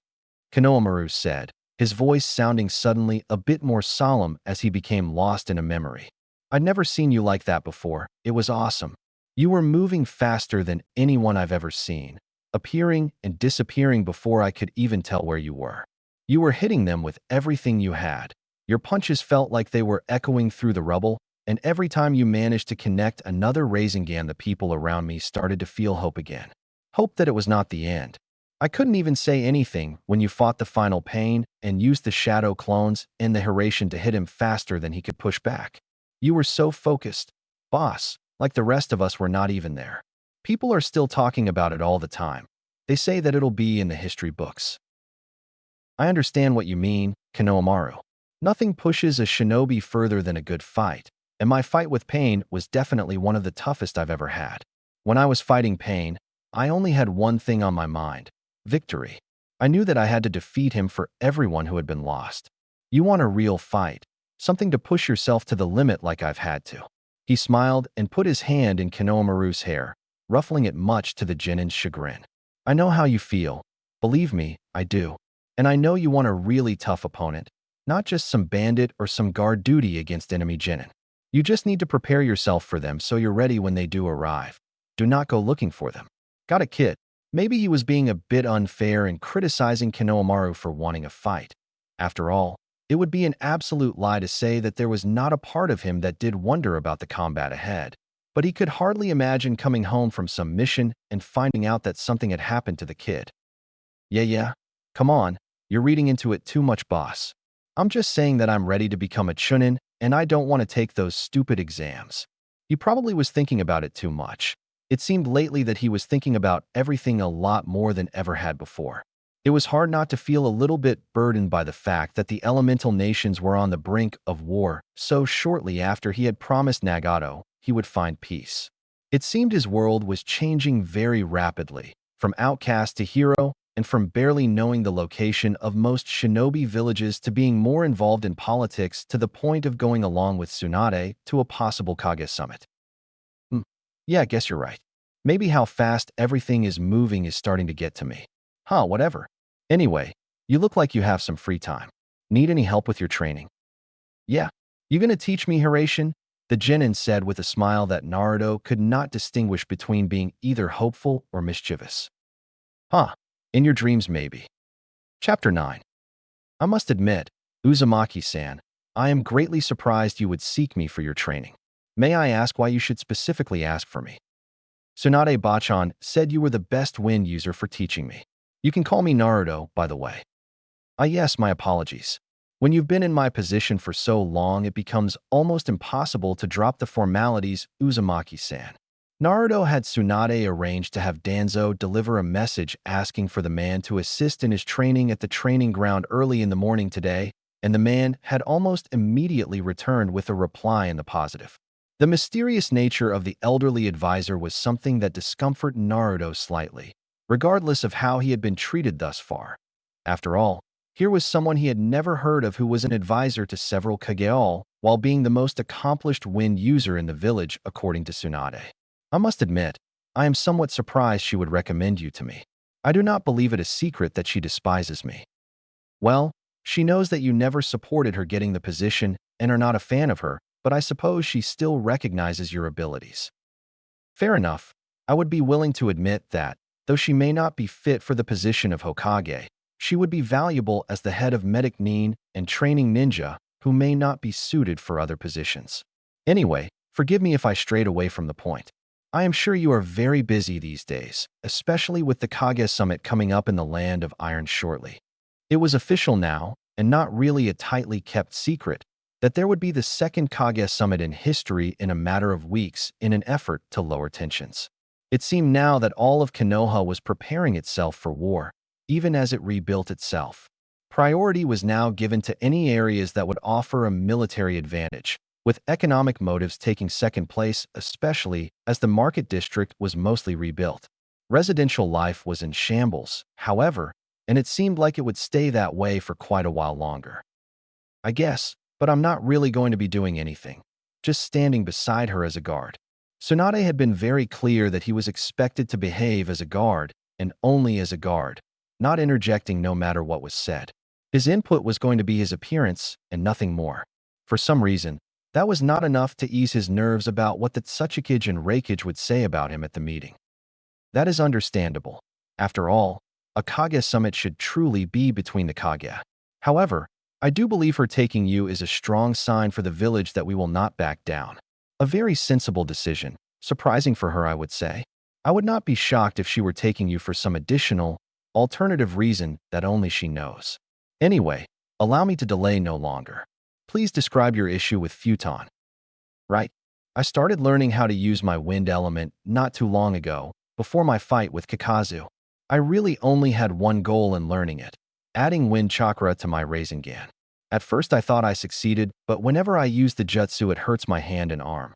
Tsunade told me not to worry about attempting the jutsu any longer because it could cause permanent damage to my ability to mold chakra. However, I know that there has to be a reason that it is not working. Something that Tsunade and Kakashi missed. So, I would guess then that Tsunade would not know the exact reason you sought my aid? The man developed a very slight smirk on his face that vanished almost as quickly as it developed. Naruto guessed that the man was somewhat happy to know that there was some dissension between him and the Hokage that the elder did not support. She does not know it's about the Raisin Shuriken, he said, somewhat embarrassed that he was keeping it a secret from her, but he knew she would worry about it too much if she knew. He would tell her after he had perfected it, assuming that it was possible. He also suspected that maybe, just maybe, Tsunade did know he was working on it, but based on her prior diagnosis, he would have expected her to protest more. Very well. Now then, perform the jutsu as much as you are willing. A small part of him was feeling kind of nervous about performing the jutsu due to Tsunade's warning. Sure, it was easy to use it when it felt like a necessity to get something done like destroying the Kanabi Bridge, but this was different. Naruto created a shadow clone who stood beside him as Danzo kept a watchful eye over both of them.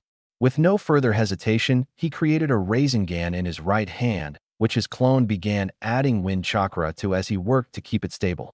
The power began to build quickly as a roaring sound filled the air. A familiar burning sensation began to stir in his hand, causing him to wince ever so slightly. I believe I have seen enough, the man said, causing Naruto to allow the jutsu to dissipate and for his clone to dispel. You see, there is actually a very simple explanation as to why performing this jutsu would currently be harmful for you. I must admit, I am surprised that neither Kakashi nor Tsunade realized it. Perhaps the unusual nature of shadow clones or their unfamiliarity with wind chakra misguided them. Tell me, what would happen if one of your clones were to use a jutsu against you, or if you were to substitute in front of one of your own jutsu? Would you be physically harmed by the attack? He had never really thought about it before, but supposed that there was no particular reason the answer should be no. Yeah, I guess so. Correct. You see, once chakra has left the body, it is unfair really to label it as that person's chakra. It knows no loyalty and can harm anyone, be it the jutsu user or their opponent. It is easy to understand the theory behind what you are attempting. Your real body creates the Rasengan and maintains stability as the shadow clone adds wind chakra to the jutsu. By doing this, you are dividing the responsibilities between two selves and making the jutsu much easier to perform. This is misguided due to overlooking the ability of your own chakra to harm yourself. When the clone adds wind chakra, most of it is undoubtedly going into the jutsu, however there is a residual amount draining into the open tenketsu of your hand. This is what is causing you to feel pain from its use. Of course, there is a chance that this interpretation is incorrect, but I believe it perfectly fits the uniqueness of the situation as well as the pain you are feeling. That makes a lot of sense, Naruto said. Usually not delving too much into chakra theory, but understanding the way Danzo described it and believing it to be a plausible description. Do you think there's a way to fix it? It should be simple enough. The issue arises from the fact that you are attempting to use a shadow clone to add chakra into the jutsu. Therefore, you need to eliminate the clone from the process. I would guess that you need to use the shadow clone due to not being proficient enough in wind jutsu at this stage. Tell me the extent of your wind training. Kakashi had me split a leaf and then had me work to keep a waterfall split. Then I worked on the jutsu. Interesting. That does build your ability to utilize wind chakra. I wager that you should simply become more accustomed to using wind chakra in jutsu in order to develop a more natural feeling for your affinity. It is a bit overambitious to make your first jutsu in learning your affinity an S-ranked one that even your father had not managed to perfect in his lifetime. Your training has taught you some measure of control and exertion, though has not prepared you properly for routine usage. If you would allow, I will teach you a basic wind jutsu that should prove quite useful. Really?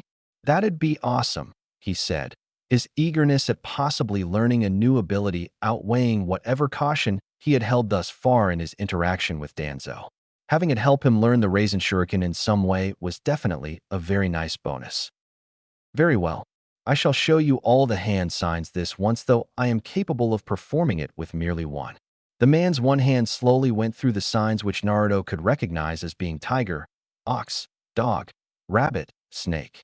Wind style, great breakthrough, he said calmly, moving his one hand ever so slightly and sending an extremely powerful gust of wind toward the nearby trees, leaving deep cuts in their trunks and causing a few to bend in the direction of the attack. This is a very simplistic wind jutsu, but it is capable of dealing quite the blow when infused with enough wind chakra that is sufficiently controlled. I am not sure if this shall be enough to correct your problem of using wind chakra, but it certainly will help. Right, Naruto said, with a nod of his head and a renewed feeling of determination now that he had a very clear goal directly in front of him and a desire to master the new challenge put forth. He created 50 shadow clones who were prepared to begin attempting to learn the jutsu as quickly as possible. Thanks a lot, Danzo-sama, he said, thankful to the man for his help thus far. No problem. You would not mind too much if I watched the training for a while. I am quite curious about this training method. That was interesting. Could there be any harm to it? Essentially, he was agreeing to allow Danzo to spy on him, but it's not like the man could learn anything useful from it. After all, the shadow clone training method was exactly as described, using shadow clones to train. There were no additional hidden nuances that would be learned from observation. So, there was no real harm in assenting. Sure, gotta warn you that it might be pretty boring, he said, rubbing his neck as he witnessed all his clones around him being unable to create more than a slight gust of harmless wind. Definitely a big letdown to go from Danzo bending trees to barely being able to create a gale, but oh well, such was the process of learning a new jutsu. Out of nowhere, he saw a man of some sort appear next to Danzo and hand the man what appeared to be tea. The man then disappeared and Danzo sat cross-legged on the ground, sipping the supposed tea. Trying to not let that distract him, he joined his clones in learning the new jutsu, determined to get it mastered within a day. 3 hours, and several hundred shadow clones later, he lay on the ground panting and covered in sweat.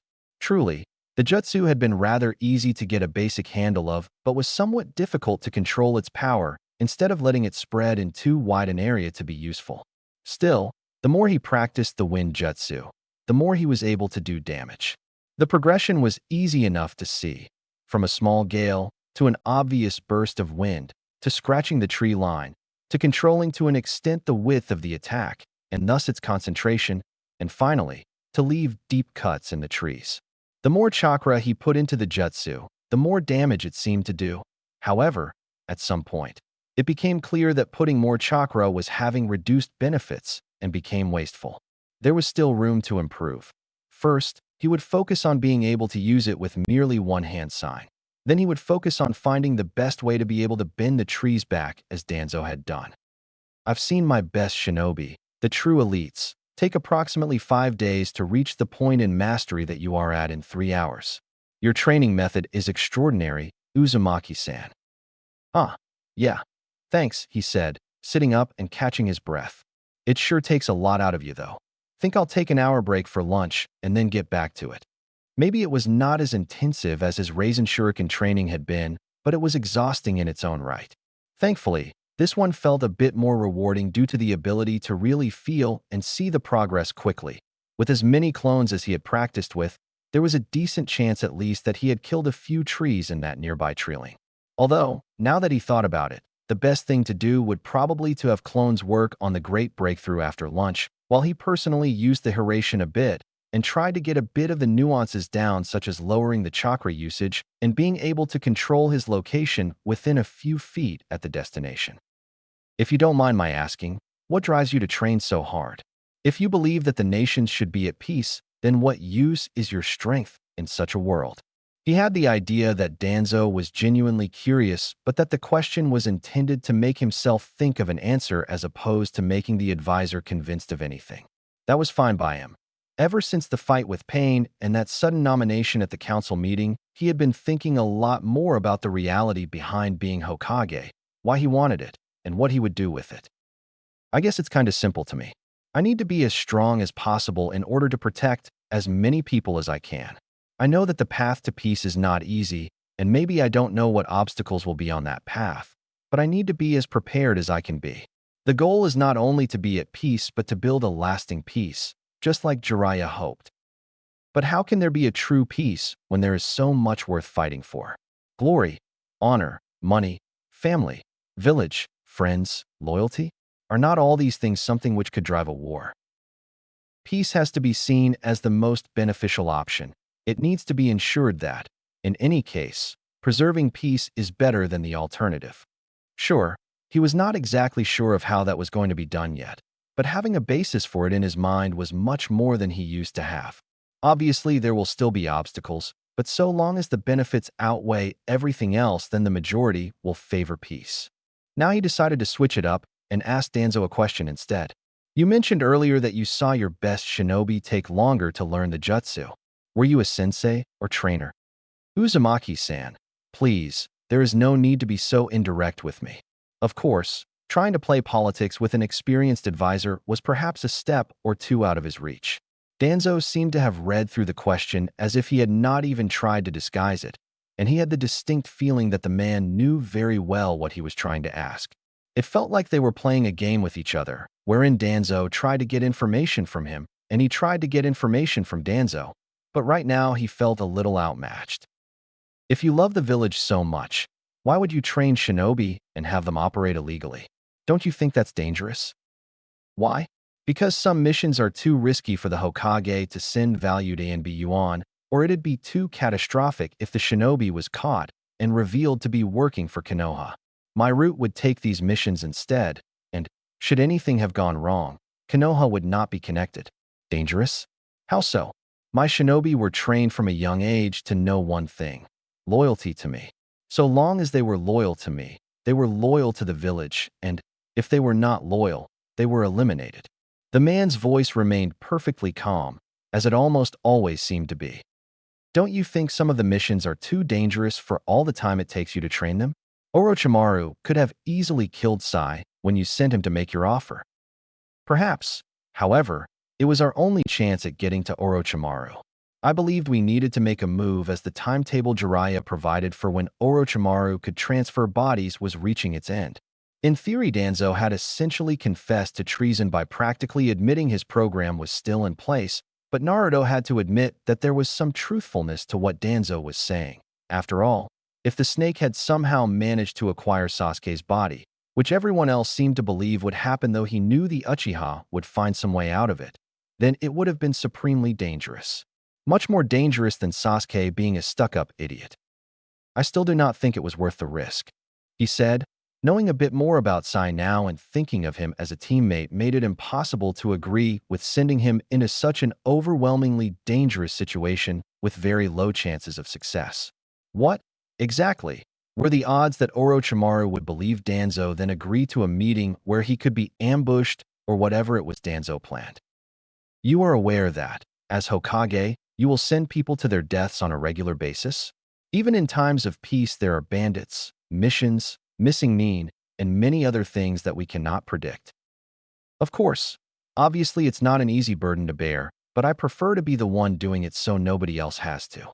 And if I'm the one wearing that hat, then I can be assured that every shinobi that dies on these missions was as prepared as they could have been, that proper precaution was taken, that the right shinobi was assigned to the job, all that stuff. I'll have the responsibility, and I'll take it seriously. Death was a hazard of the shinobi lifestyle. If it wasn't that serious, then they would not have mentioned it going as far back as the academy. For as long as someone knows of shinobi's existence, they will know of the dangers of their career. All that said, when he was Hokage, he was going to do his best to minimize as many needless deaths on missions as possible. Tell me, Uzumaki-san, are you acquainted with the Hyuga affair? Danzo was rather talented at bouncing from one topic of conversation to another that did not necessarily seem related, but that Naruto knew was in some way. Yeah, Neji told me about it. His father was killed and sent to Kumo because they were mad that Hiraishin killed their diplomat when he tried to kidnap Hinata.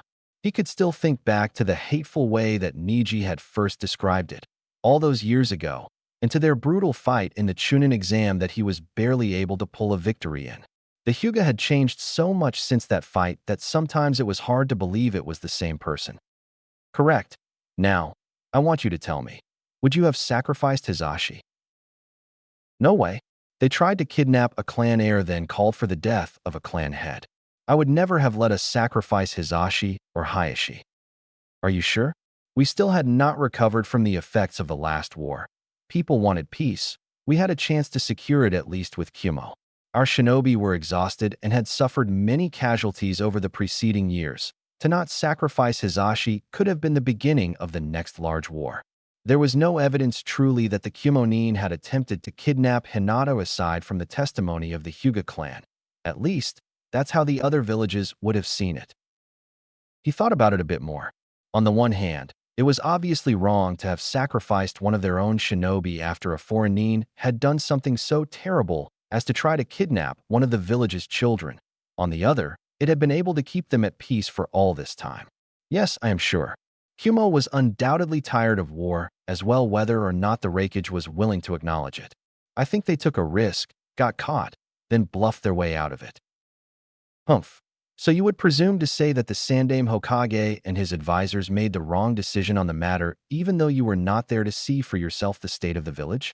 Ravaged by the Kyuubi, lost without its hero the Yondaime. The man seemed to be the slightest bit annoyed at this point, but Naruto had made up his mind.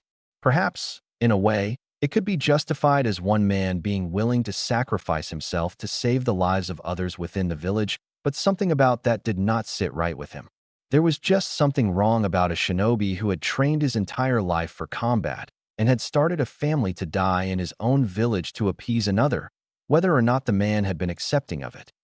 I can't support allowing a shinobi of this village with a family to sacrifice himself because another village asked. Whatever would have come of it is acceptable. I would have taken responsibility because that's what a Hokage should do.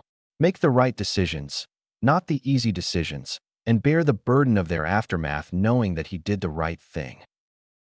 I wonder what Hiruzen would have said, hearing you say such a thing. He would have understood, I think. Maybe, somehow, he could have convinced me otherwise, but I don't think so. Really, it did not seem like something Gigi would have even considered, but he supposed that it was soon after the Kyuubi attack, and maybe that had more to do with it than he would have thought. You do continue to impress me, Uzumaki-san, the advisor said with a slight expression on his face that he could somewhat interpret as what would be a smile for Danzo. Needless to say, he was surprised by the man's reaction. He had been under the impression that he was taking a position opposite to the advisors, and that he had genuinely annoyed the man with his stance. Your eagerness to hold on to your morals is interesting. Normally, I would even consider it naive. And yet, there is a certain practicality in your understanding of the position of Hokage that makes it not be such. I do think I am beginning to understand why my root program never turned up a viable candidate. Huh? What do you mean? Naruto had imagined that Danzo wanted his root shinobi to be the perfect subordinates and to support the Shimura to the position of Hokage, not that Danzo could have ever intended them to possibly have the position. Forgive my wandering mind. I must have misspoken in my old age. Naruto did not believe that for a second, though. He got the strong impression that Danzo did not actually expect him to. I must be returning to my duties now, Uzumaki-san. Perhaps it would be agreeable to hold another training session at the same time in a week? I expect by then you will have already grown bored of the futon jutsu you learned today. Yeah, that sounds good. Thanks for the help. The man nodded before turning around and walking away. It had been a productive training session, though not entirely for its original purpose of helping him to correct the Raisin Shuriken, which was not to say that Naruto was not grateful for the man, giving him a new hope that he could master it someday. Yes, he was definitely thankful for a new jutsu and for having an idea about what he had been doing wrong, but there was far more to the training than that. He had learned a fair bit more about Danzo and his thought processes, though it felt like nothing more than the advisor wanted him to know. Additionally, it made him think more about the position of Hokage and the kinds of things he would do once he got that hat. It definitely seemed like any future training sessions with the Shimura were going to be very interesting and probably involve a bit more than elemental training. Chapter 10. The Land of Iron was not the most pleasant place Naruto had ever seen. That much could be assured. It was highly mountainous, and even in this time of year, when it should be mid-spring, there was a rather large amount of snow and ice blanketing the ground. He understood now why Tsunade made sure to leave with plenty of time to arrive at the meeting place. Not only was it rough terrain, but she was insistent that running when in view of others could be seen as panic, so walked as casually as possible whenever appropriate. That was definitely not something he would have thought about. Their quarters for staying were rather big, surprising considering they were with each village having their own section of rooms far away from any others so as to prevent any conflict. The meeting room that they were now in seemed to be located approximately in the middle, if he had to guess based off of where they were staying. They were given 3 rooms, though Tsunade suggested that he and the Umbu share one for safety reasons. Truth be told, he minded a little bit sharing a room with someone he barely knew and had hardly interacted with at all on the journey there. But Tsunade was in the type of mood that told him not to bother arguing it. Besides, she said that Swan was one of her most reliable agents, and the guy had been perfectly accepting of letting him have the bed, so that made him decent enough. Standing at Tsunade's side in the meeting room, it would have been an understatement to say that he did not feel welcome. A short old man sat in one seat, the hat of the Tsuchikage in front of him, and he had a look that refused to hide even a tiny bit of disdain for him. The guy's eyes had not even left him for the minute or two they had been in the room, and to try to entertain himself, Naruto set about deciding whether the look was a scowl or a leer. Beside the man, on his left, was the girl his clone had fought briefly at Kanabi Bridge back on the Iwakusa border. She was looking at him with a look in her eyes that clearly conveyed she wanted both to fight and kill him, probably upset that she had allowed a shadow clone to delay her so long due to playing it safe. Meanwhile, the Raikage was very clearly sizing him up and seemed to be about one step away from challenging him to some kind of duel. The Mizukage was also looking at him, though not at all like the other two. She was looking at him in a way that he could not determine any particular meaning from. Old man Tsuchikage looked like he wanted him to die. The extremely muscular Raikage looked like he wanted a fight, and he could not quite discern the Mizukage look, though he felt as if he was being thoroughly examined. At least Gaara had just given him a head nod as a hello. That had been nice. Briefly, the thought crossed his mind that the Tsuchikage and Raikage were almost too willing to make their intentions understandable to the room. Wouldn't it have been better if they had hidden their expressions? They were the leaders of 2 of the most powerful shinobi villages. There was no way they weren't more capable of maintaining a neutral appearance. Another interesting thing he noticed was that the Mizukage only had one guard, a stern-looking man with bandages covering his eye. Everyone else had too. The door to the room opened and, as the samurai's leader Mifune walked in, everyone in the room had gone to looking straight forward with no interest visible in their eyes, as if they did not have a single care in the world and had been sitting as such for hours. While in some respect it was a great honor to have the eyes of nearly all the Kage on him, he had to admit that it felt rather nice when they were finally taken off. There was something about having to just stand there and endure it, rather than being able to talk it off, that made him much more uncomfortable. I apologize for the delay. There were security matters that needed my attending. Allow me to preface the beginning of this meeting by saying that having everyone here is, in and of itself, a major accomplishment. I am honored that my small home should be the meeting place of the 5 Kage. I assure all of you that my purpose here is only as a neutral, third-party observer. I wish merely to facilitate discussion rather than make it myself. Is this clear and agreed upon by all? All the Kage nodded their heads. Very well. Seeing as Hokage-sama called for this meeting, I find it only reasonable that she be allowed to speak first. Hokage-sama, if you please. Thank you very much for so graciously hosting this meeting, Mifune-san. Tsunade began, speaking loudly, clearly, and quite diplomatically in Naruto's opinion. It was always a bit strange seeing her so serious in the role. Usually she was much less formal. Perhaps calling for such a gathering was a bit of an overreaction on my part, but there has been quite a high amount of tension, strange occurrences, and border skirmishes between shinobi of Konoha and those of Iwa and Kyumo. I thought it would be best if we could all meet formally to discuss matters and to perhaps put an end to these recent silly disputes. Naruto was trying to get into the mindset of a Hokage for this meeting, thinking how he would deal with things and wanting to understand Tsunade's thoughts as well.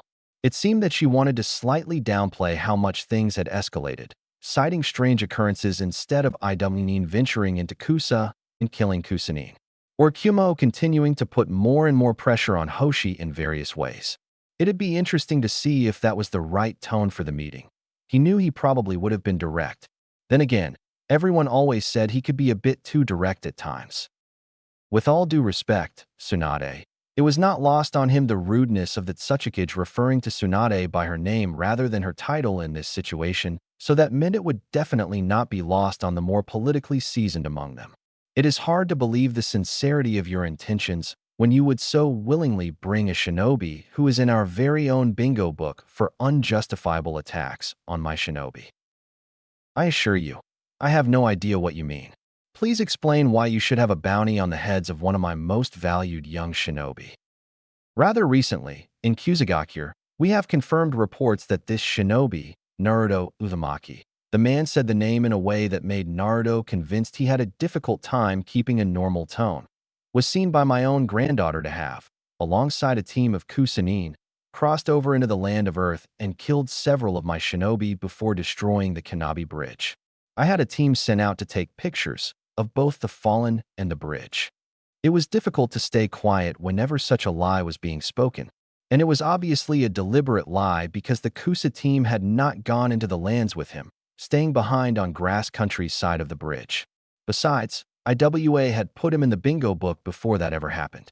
Tsunade shot him a sideways glance, essentially telling him to keep his mouth shut, so he managed to resist. It is interesting you should say that, actually, because I have been informed that Naruto was first listed in the bingo book before this mission that you decided to bring up. Additionally, Naruto himself has informed me that he first found dead Kusanin in the land of grass and was attacked by Iwanin within said country. Under these circumstances, I have found his response and all actions taken to be reasonable and justified. Although, while we are on the subject, I definitely want to know exactly what Iwanin were doing in grass country. He should have more faith in Tsunade to handle these types of things, he realized. She knew all the details just as he did, because he had told her everything either via report or personally. So he should be happy to learn from the way she used such information for her purposes in talking with the other Kage. You have no evidence that Iwanin were in grass country. Even if they were, they undoubtedly pursued your shinobi there in order to avenge their comrades. Obviously, while such actions are discouraged, they are within the realm of duty for any shinobi. Meanwhile, I can provide photo evidence of dead Iwanin, the destroyed Kanabi Bridge, And it is no secret that Kusa has recently turned its shoulder to Konoha, most likely due to this blatant act of aggression. Photographs are capable of being staged, though I have no doubt Kanabi Bridge is destroyed.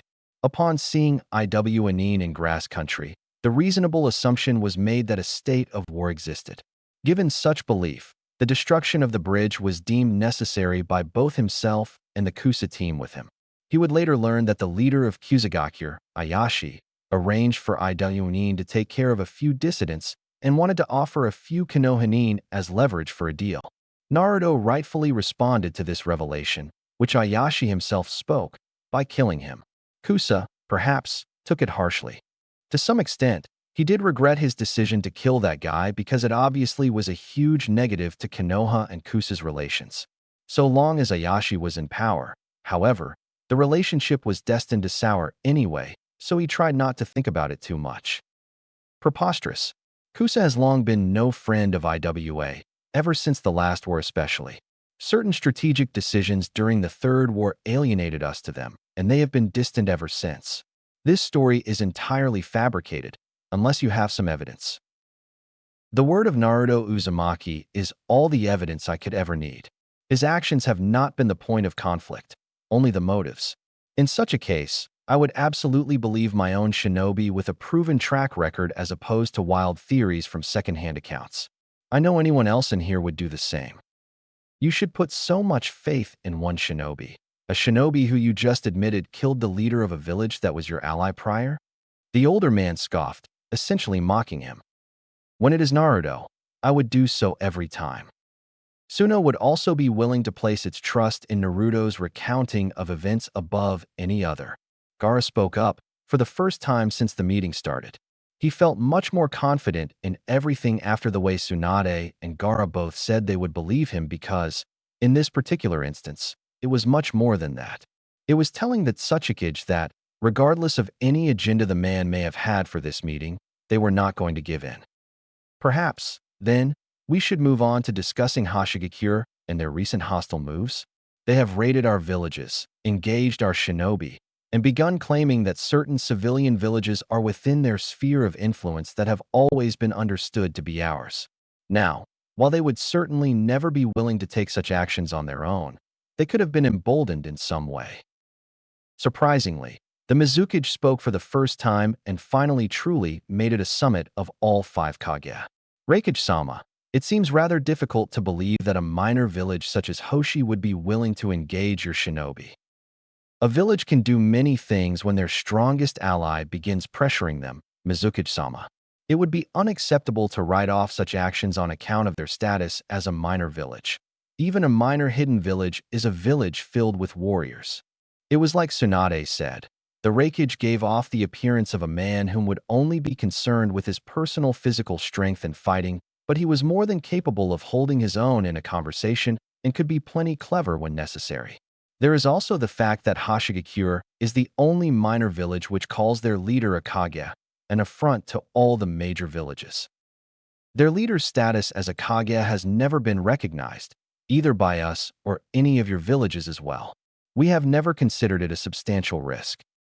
I do not believe it is about the risk so much as it is about the principle that only the major villages may have a Kage, the Mizukage said, which made him somewhat worried because, if the Tsuchikage and Reikage were going to continue to be so confrontational, then it would obviously be nice to have the Mizukage backing them a bit in the talks.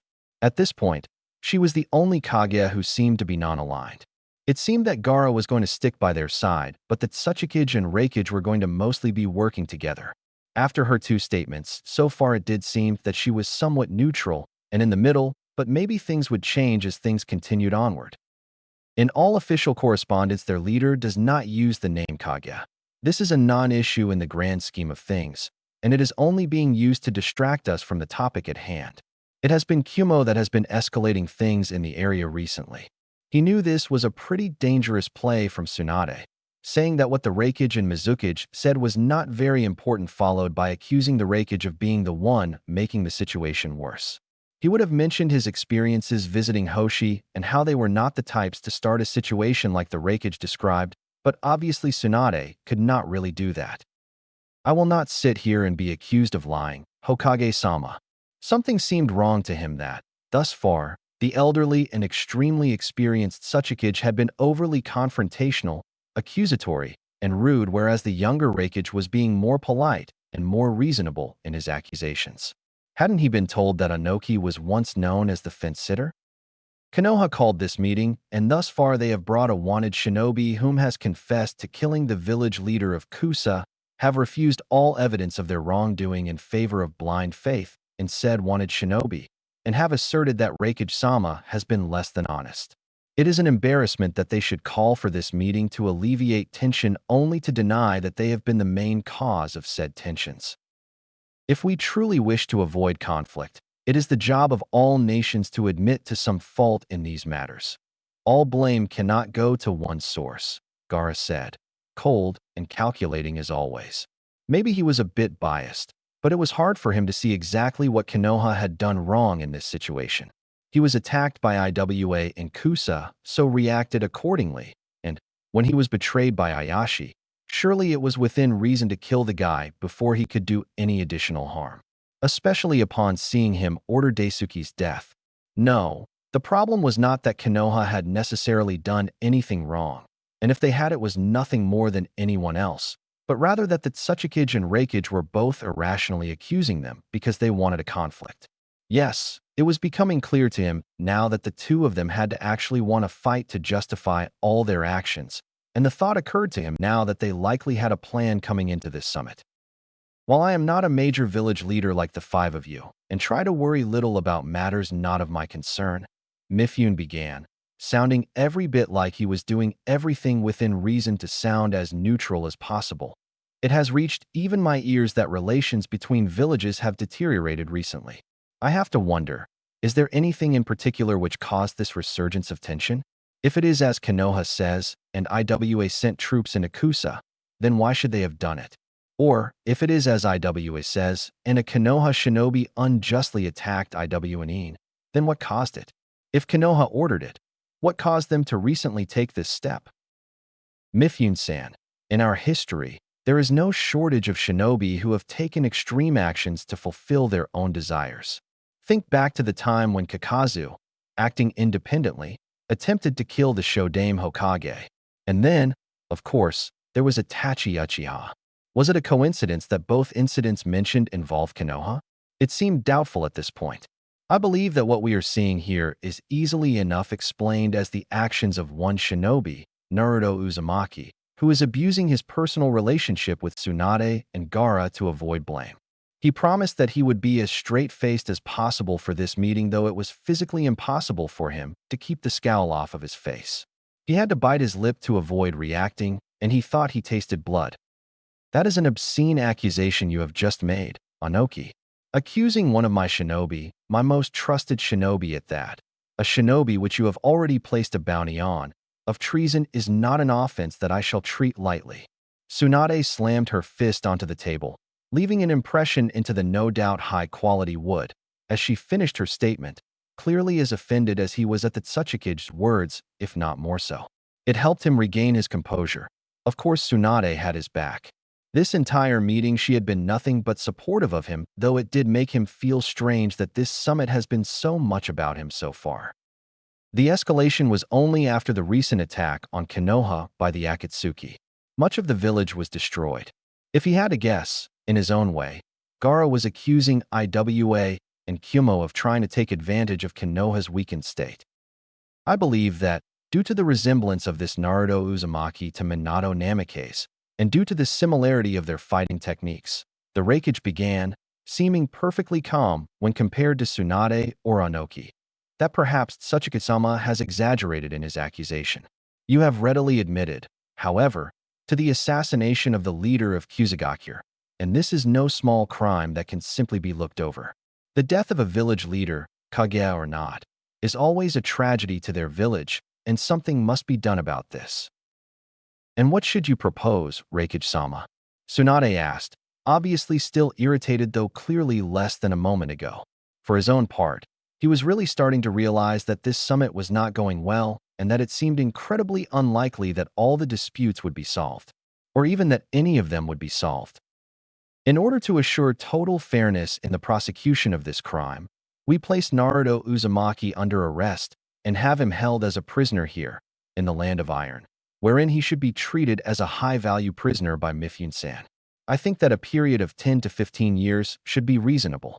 On the one hand, he knew he should be accepting of having to sacrifice himself for peace for his village. On the other, even if they didn't treat him terribly, sitting in a cell for 10 years was a torture all its own. That was really a long time. 10 years ago, he'd been the no-good prankster orphan kid that everyone hated, and now they called him the hero of the Leaf. How much could things change, then, in the next 10 years? I am not willing to imprison one of my shinobi for performing his duties. I'd go down in history as the most weak-willed of all the Kage. Currently, he felt rather confused about the entire state of affairs. He understood perfectly that, in order to have peace, compromise would be needed on a lot of issues. What he couldn't decide, however, was if giving in to this particular deal would help anything at all, given that the Tsuchikage and Reikage seemed to simply want to fight. That made him remember the way the Reikage looked at him earlier, and suddenly, he realized that the man did not expect Tsunade to take the offer, but was likely just giving it so he could give the appearance of fairness when compared to the Tsuchikage. They'd probably met before the summit and worked out how they wanted to behave. You'd be known as a peacemaker, Hokage-sama. Now, maybe he was looking into it too much, but the fact that the Reikage implied that imprisoning him would result in peace made it seem like the current status was practically being at war. He almost missed the days when an implication like that would have simply flown over his head and landed somewhere he didn't have to worry about. I'd be known as a coward, and you know what? I'd have earned it. So far, this was the first time he could remember thinking that Tsunade was willing to lead the village in a war. Hard to believe the woman was once afraid of blood. Given all that has been said and the inherent tension present in a meeting of such powerful leaders, I think it would be best to call for a brief recess in order to have a less pressure-filled setting to mull over further discussion. Can we all at least reach an agreement on that much? It sounded like Mifune was also a little frustrated with the progress of the meeting and wanted to call for a break now that things seemed to have gotten a little out of hand. There was a nod of heads from all the Kage, and he suspected Tsunade's was out of sheer frustration from speaking to Anoki and I. If I may make a request, the Mizukage said, it seems this meeting has been rather heavily focused on one shinobi in particular, namely Naruto Uzumaki. And so, I must confess, I have felt a little excluded due to having not met him prior as Kazukage-sama seems to have, or to be so familiar with his work as Tsuchikage-sama. For this reason, I wish to request a personal meeting with Uzumaki-san, and that the recess last a total of, say, 30 minutes, so that I may properly get to know him and I may more properly participate in future discussion. Is that acceptable for you, Hokage-sama? Mifune said.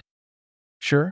I mean, yes it is. It sounded like Tsunade was as surprised as he was at the sudden request of the Mizukage. Additionally, there was something about the way she had worded it and the way she was looking at him that left him feeling a bit odd. Are there any objections from the other Kage? If Mizukage-sama can feel safe around such an assassin, then so be it, the older man said, to which Naruto found himself rolling his eyes. At this point, it was becoming hard to respect the man because he seemed so petty and hypocritical. Who could even say how many people Anoki had directly ordered to be killed, not to mention how many the man had killed on his own, on top of the fact that he had led IWA through massive wars where an entire generation of shinobi could be lost. To act morally righteous because he had killed the leader of a village, whom he had seen order the death of a loyal shinobi, was completely ridiculous. In fact, he started to assume that, based off of how the Tsuchikage and Reikage had treated him and spoken about him so far, they must have wanted to try to get him to make some kind of outburst that would make him look bad. Well, maybe before the pain attack it would have worked, but he knew he could resist it now. He wasn't quite certain why he felt so sure about that, though. He simply did.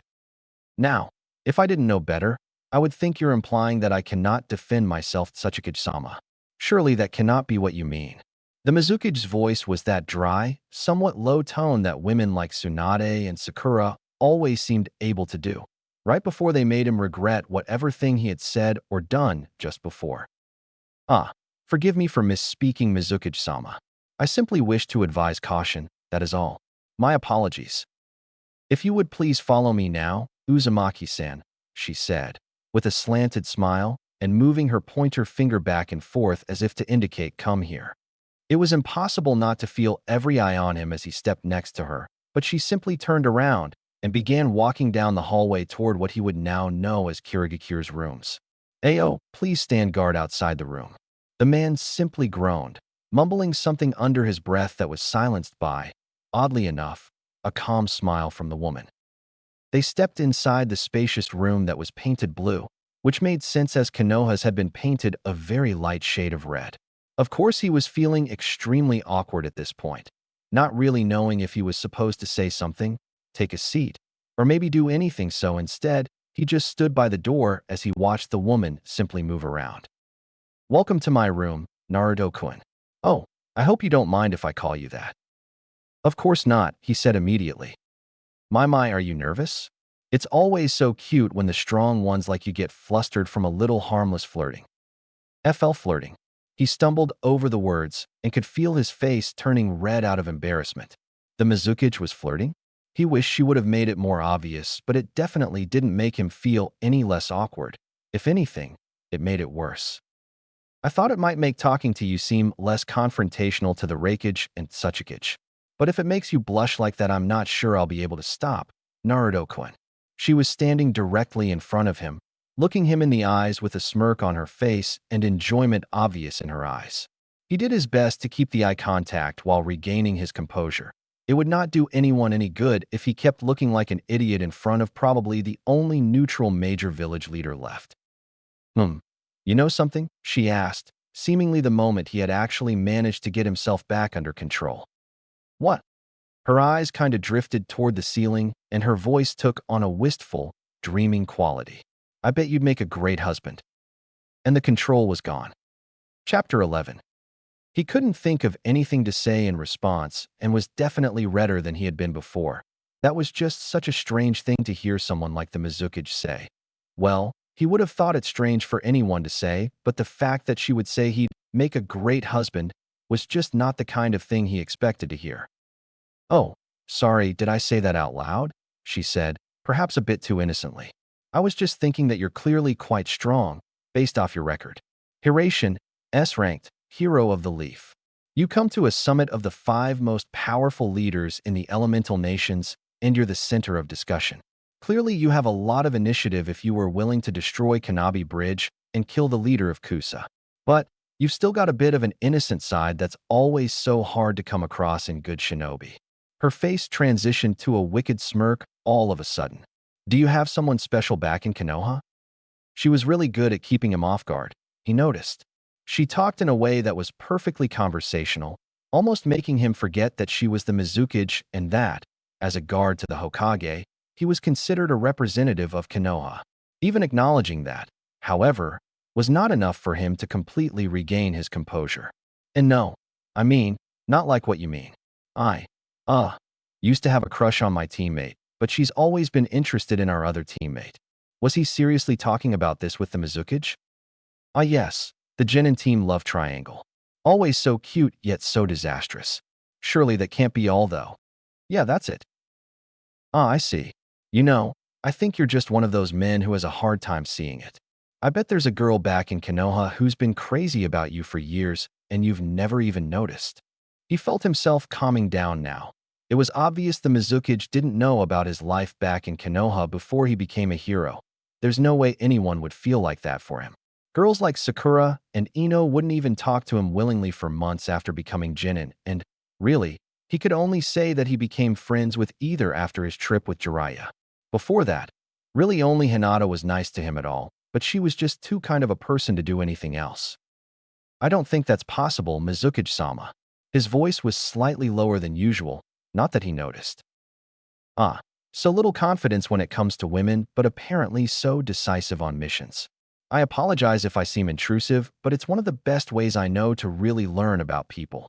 He was curious what, exactly, the redhead had been able to learn from his reactions and statements aside from the obvious, because he doubted that she truly cared much about the things they were actually talking about. What had Kakashi once said? Underneath the underneath? Yeah, He had a strong feeling that is what the Mizukage was doing, but there was no real harm in him being honest if he wanted the Mizukage to at least not align with the Reikage and Tsuchikage. It's fine. Obviously I shouldn't, fall apart so easily. After all that time with Jiraiya, he should have gotten used to talking about these kinds of things. Kami knows the pervert would talk about far, far worse on a regular basis. However, the pervy sage always made talking about women so strange and awkward that he just chose to avoid the topic when at all possible during the training trip. Indeed, could be dangerous if an enemy used it to get to you. But anyway, I suppose that's enough of that. Don't want you flustered for all of our time together, Naruto-kun. If I'm being honest, I found it quite humorous the effect you've had on the Tsuchikage. When I was preparing to take up my title and was studying all the foreign leaders, everything on him called him the fence-sitter and referred to how much he liked reacting to situations instead of acting. That's why, I presumed, he's decided to hold on to his job for so long. But, a little Hiraishin, and you've got the old man up in arms. Yeah, I thought he was acting a bit differently than he should have been. Too aggressive and too rude for a summit. In fact, I was thinking that it seemed like he and the Reikage might have met before now, so they could work out how to behave. How intuitive. I wasn't ready to claim that much because I have never personally met either of them, but it is certainly a possibility. She had a point. It was a bit presumptuous for him to think something like that considering he had never seen the leaders before. Then again, he trusted his instincts when it came to reading people. They would make sure it was not obvious, so that is why they have not necessarily been supporting each other directly, but they have both made moves against you, and therefore Konoha. I do wonder, though, what makes you so special to the two of them? Well, I can use Hiraishin, and I just so happen to look like Yondaime-sama. He was formal in using his father's title because it was never made official that he was the Yondaime's son. Few people talked about it in Konoha, whether because they just accepted it or they had not made the connection he didn't know. And it really was not that big of a deal to him to be officially recognized since he had managed to live his whole life as Naruto Uzumaki, hated orphan turned into hero of the leaf. So, he did not want to accidentally reveal any classified information to the Mizukage even though, with blonde hair, blue eyes, and Hiraishin, at 17 years old when his dad died 17 years ago, they probably just assumed who he was accurately enough. Minato Namikaze.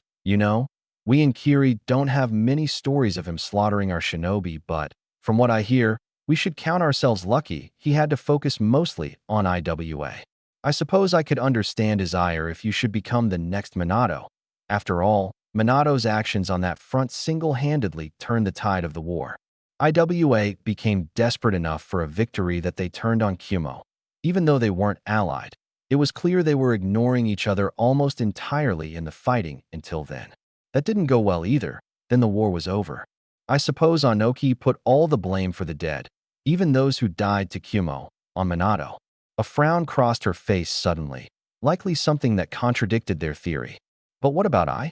I can't think of why he should be involved in this. From the way he was looking at me earlier, I think he wants a fight. Simple, but not impossible. Would likely know about Minato's greatness and would see fighting you as the chance to surpass it. She was mumbling to herself, though loud enough for him to hear. All right, I'll buy it until we know more. But you should keep in mind that Konoha's just been attacked, and he could simply be trying to take advantage. The Mizukage seemed to have been lost in thought before her eyes lit up, and that smirk he was quickly becoming familiar with came back to her face. My, look at me, talking politics with someone who's supposed to just be a guard. You seem to be quite clever for someone your age, Naruto-kun. She was standing closer to him now, looking softly into his eyes with that expression still on her face. Knowing fully well the antics of the woman at this point, he only blushed slightly. Well, my dream's always been to become the strongest Hokage, to protect the people of Konoha as much as possible. So, I've been making sure to talk about these things with Hokage-sama when I can. He chose not to make it obvious that he was close to Tsunade, just to be on the safe side.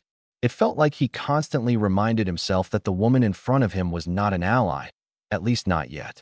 Thus far, he felt he had done a good job of managing his words. You seem to be well on your way. He couldn't help it.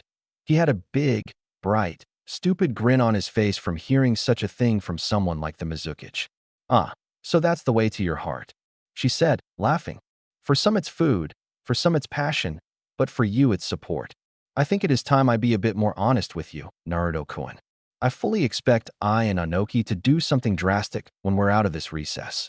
Reikage-sama sent a messenger to me approximately 1 month ago, and, of course, he was smart enough to have nothing too obvious, but he asked me if I supported the attack on Yuzugakure. Huh? What's that village have to do with what's happening now? He did not really know much about the destruction of his clan's ancestral home.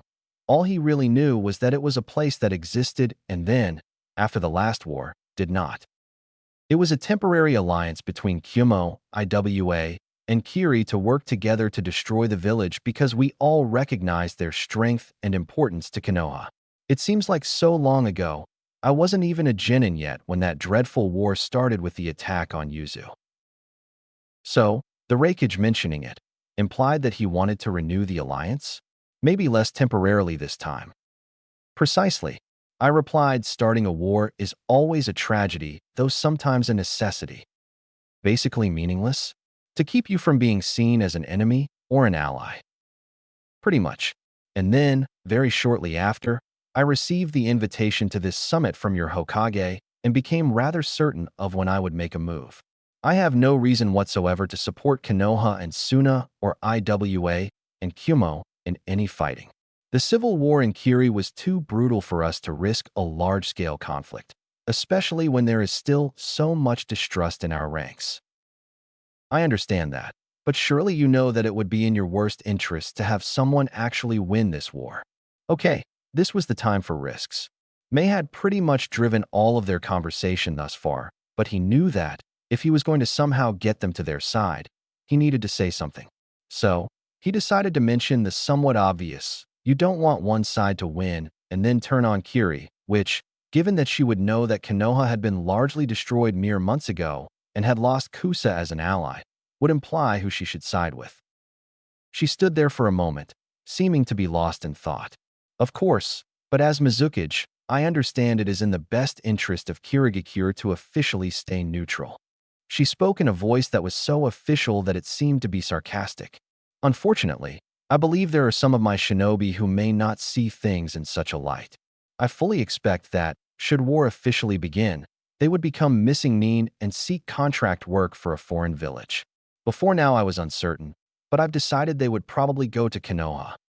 His eyes went wide at the woman's implications. Officially speaking, Kiri would offer no aid whatsoever to any village though. Unofficially, several shinobi from Kiri would be sent to the village of the Mizukage's choice as a token of goodwill. Undoubtedly, so they were in their good graces after the fighting. Or, if that village lost, they'd be condemned to be missing nin forever and the woman could deny everything. For that reason, they were likely going to be volunteers.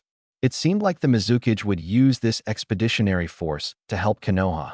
Of course, Kumo and Iwa were probably going to assume that it was not actually a group of missing nin, but it wouldn't be enough for them to want to fight another hidden village. It's a shame that they would desert Kiri. He was trying to play along with the woman's act, on the off chance that she would be mad if he didn't. And the worst thing is that one of my most promising shinobi will likely be one of them. Someone I trusted enough to be my personal guard. Ochojuro, how could he do this to me? I was so heartbroken that I had this scroll made with pictures of all the likely defectors, so you'd be able to identify them easily.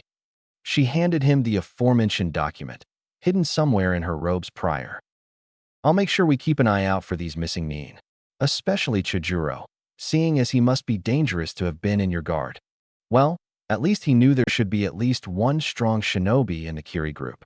If this guy was one of her guard, then he had to be good, and it was believable enough since she had come to the meeting with only one guard. Thanks. I knew I could count on you, Naruto-kun. With any luck, though, they won't have to defect at all. But it's best to plan ahead, right? Basically, hopefully there's not a war, but if there is statement. Oh my, look at that. Our time together is already coming to an end. Where do the minutes go? I'm not. She leaned in closely to him, until her lips were right next to his ear. Sure. Be careful, Naruto-kun. The handsome ones always seem to die first. And then he felt her lips touch his cheek ever so slightly, so softly that he almost would have believed to have imagined it except for the immediate way his body reacted. He could feel his face turn red within moments. before he could even begin to get his mind under control. And really, it was absolutely embarrassing that he was able to be flustered so easily. But thinking about that only made him feel redder. She pulled him out the door. He was walking alongside her automatically as he tried to process everything, the main question in his head being a mixture of what and why. Of course, the Mizukage was a good-looking woman, but a kiss? Well, it wasn't really a kiss, but it kinda was. At least it was just on the cheek. He hardly wanted his first kiss to be with some woman he barely knew. It needed to be someone special. Oh wait, his first kiss had been with. He needed to stop this line of thought immediately. He started thinking about the Hiraishin jutsu, all the areas he needed to improve in it. He needed to use less chakra when using it, needed to be able to control the stance he appeared in, and definitely needed to focus on learning. Welcome back, Mizukage-sama. The allotted time for the recess was just about to end, and we may now reconvene. Mifune said. He could see the Reikage and Tsuchikage looking at him, and he knew his face was still quite red. Thankfully, there was something about having their eyes on him that quickly helped to reduce that problem, and everything was under control by the time he was at Tsunade's side. The woman was looking at him with a look in her eye which clearly had plenty of questions, though obviously he couldn't answer any of them at the moment with their current company. Suddenly, it clicked in his mind that, if May had been flirting when she asked to meet with him as she said she was, then it only worked in their favor if he was blushing upon returning. It made it look like whatever they talked about was far from anything important. I hereby announce the summit to once again be in session. He also noticed there was no longer a fist-shaped dent in front of Tsunade. Had they replaced the table? I am not entirely sure what else there is to discuss. Onoki began.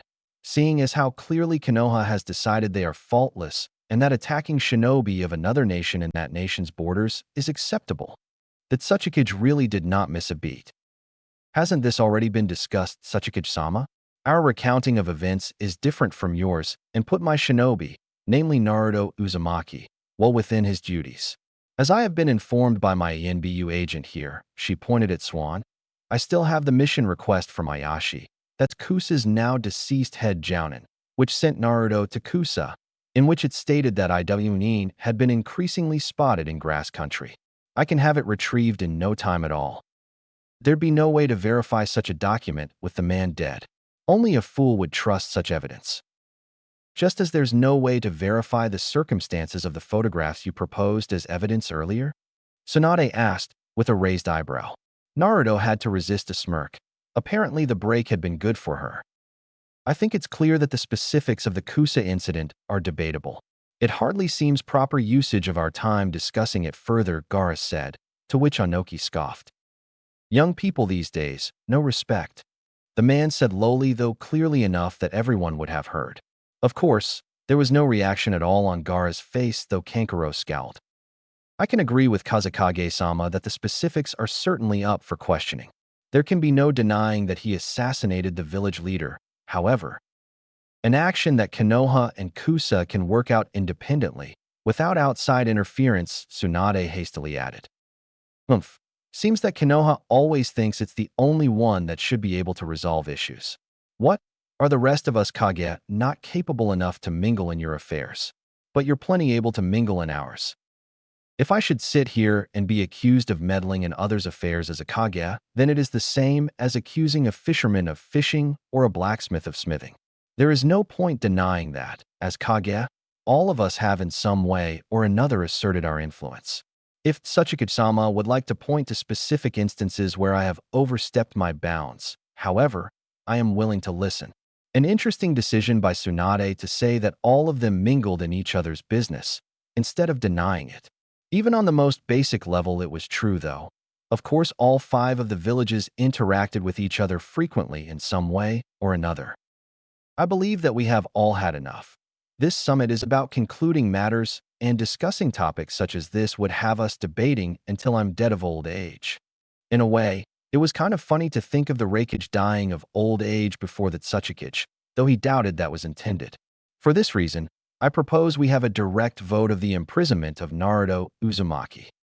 Very well, Reikage-sama. However, before such a vote can take place, surely the accused should speak for themselves. Naruto, go ahead. He was caught off guard by finally being encouraged to speak, and, For a moment, his mind went completely blank as to what he should say. After a deep breath or two, however, he managed to find his voice. I do not regret anything I had to do. Having spent a few days with Daisuke, the jounin that Ayashi ordered to be poisoned along with myself, I understood him to be a good man. Funny, observant, truly cared about his Jinin team. The three Jinin with him, Tadashi, Natsuko, and Hitachi, were all interesting in their own ways, and they all seemed to respect Daisuke. He truly cared for his village and never spoke ill toward Konoha or even Ayashi. Now those three Jinin have to deal with losing their sensei and likely don't even know the truth.